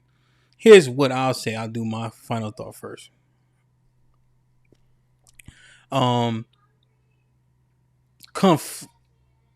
Changing the definition of pander, I think, can be a little bit too dangerous to do. I think we did it for the sake of the show. I think how panderer is understood, it should remain that way. You know? So it would be pandering to men, like Shah was saying, pandering to men. Pandering to women on the other side, right? In terms of what I was trying my best to convey is when you tell them their advantages, right? It exposes men in more ways. negatively, especially if we don't have a prescription to help those men cover up or fix those disadvantages. So it can have a similar effect because they'll use that information against those men who don't already have leverage because they're not tall enough, not handsome enough, and etc. So tell everybody the truth and then give them something. What that something in is TBD so that we can fix it, you know? So I hope that we understand and why and how important this conversation was, and maybe we need to circle back with a little bit more serious tone. But I ain't gonna lie, I had fun. So I appreciated that part of it, you know. Salute to our guests. So for those who don't know, the Monday show is closed panel. So if you don't hear from any one of us, then you know it'll be, you know, it's closed. So you know, so salute to CJ and 2K because they were actually the ones talking to Shot about it initially. So thank you to those brothers for coming up. Turn on the AC, talks with 2K on Kick. Turn on the AC podcast on YouTube. They actually just hit 900 subscribers, if I'm not mistaken. So salute to them. They also been streaming for a year, so they celebrating that on Sunday. So Arnold, Aaliyah, CJ, definitely tap in with them. And then Sean, you know, because when I realized Sean kind of been fighting different fights on the internet for a while. Dolo a little bit from what I gathered. So, you know, we invited Sean as well. So salute to everybody, man. So that was the intent. Like theoretical eunuch, bro. That shit is loud, man. I'm telling you. It's fantastic. Any final thoughts? Hey man, at the end of the day, bro, pander is gonna pander. Can men pander to men? Yeah, but it's rare because there's gonna be some truth in there eventually. Broke ass nigga, dumb ass nigga, ugly ass nigga, weak ass nigga. You know, all of that shit gonna come eventually. I mean, so I guess, right? Let's say 90% pander. But for the women's side, on the women's side, bro, all roads lead to it's all men's fault. Ain't, can't, don't, won't. And you know, any and everything that's wrong with the world is men's fault. So that's all I got. Cheap. Yeah, man. I just think that this viewpoint on men is insane and on women. I think that, you know, from my understanding and some reading some literatures about, you know, the suffrage, they were making very good arguments. They were intelligent women that presented some flaws and some moral dilemmas, like, hey, how do you guys recommend with this, or why should it be this way, like challenging the ideas of people and ideas. And I think they made a compelling point, which is why it came about the same way Martin Luther King did, or anybody that's made any change in history. Feel like they've thought about it. It wasn't because of vagina. I think that's very simplistic and is not a big motivator for people who want to accomplish more in life, just generally speaking. Indeed. Shot. Good show, man. I had fun. Fun is fun. Fun is good. I just hope that, particularly the audience, when claims are made, y'all do y'all due diligence. Unfortunately, I know most of y'all won't, and I'm not saying it to be disparaging. It's just the truth about America. Trigger Mike, media literacy is at an all-time low because we're now depending on other people to do the things for us. We depend on AI. Most of us don't have a real grasp of how to actually assess information. So yeah, man, that would be my concern until 2053 comes. That unfortunately most of us don't care about accuracy. We only care about our emotion being caressed in these conversations. In regards to the pandering thing, I think we still haven't really gotten I don't think we have a good rubric to really determine when pandering is happening, when it's not. So maybe as we continue to have more conversations, we'll get to a point where we all can agree, and we won't just throw the label out on people when we disagree with them. Because I know that happens often in these spaces. If people disagree with you, they just start throwing labels instead of being able to do the iron sharpens iron activity and exchange information, so all of us get better. But again, you know, I had fun. I learned today that the world changed because niggas didn't have pussy, so they changed laws to get pussy. Shout out to No ID. Dope piece. Again, that's another thing where I understand why he's getting the flack from both sides, just because at this current time we continually put the magnifying glass on black people, and try to purify ourselves for somebody who never actually respected us anyway, bro. But good show, man. Looking forward to next Monday, seeing what we cook up. Indeed. Big Aaron. Providing. You chop.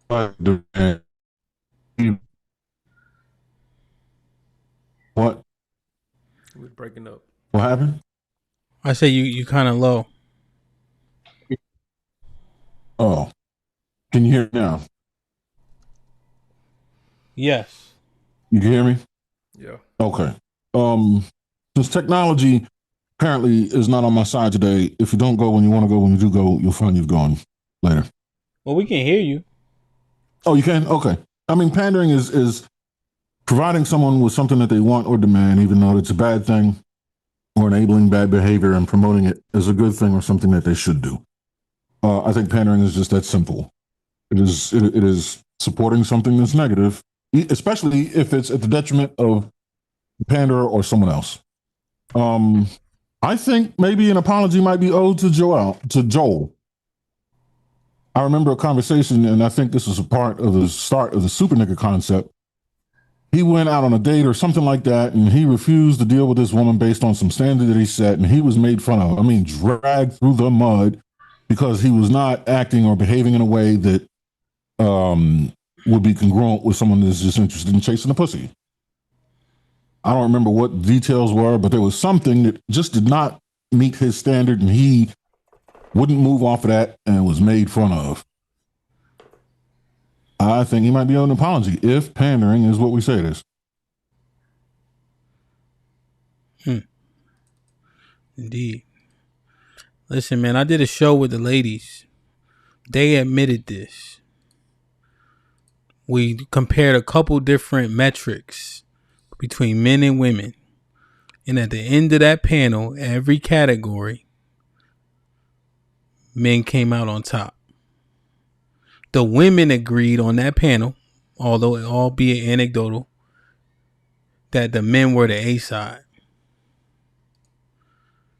And then we come up here and talk like this. I know a disservice when I see one.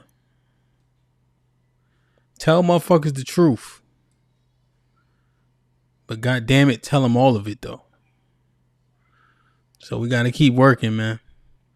We got to keep working. But this was a hell of a show. Like Sean said, salute the ID.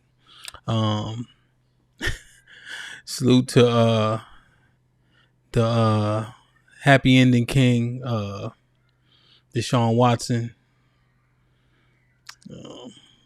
Put that, what's that fat nigga name? Put that nigga in the dirt. What's the nigga? The gay nigga. Oh, Saucy Santana. Yeah. Oh, I refuse to say the first part. The Santana fella. Yeah, I'm a fucking in dirt. Oh, cut his fucking head off with an axe. And keep grinding, man. Pandering is pandering, nigga. Famous and infamous have similar results, and people will leverage your deficits against you. Understand that shit. I love y'all. I appreciate y'all. Be safe and do the right thing, man. Like, share, subscribe. Tell a friend to tell a friend. And we out.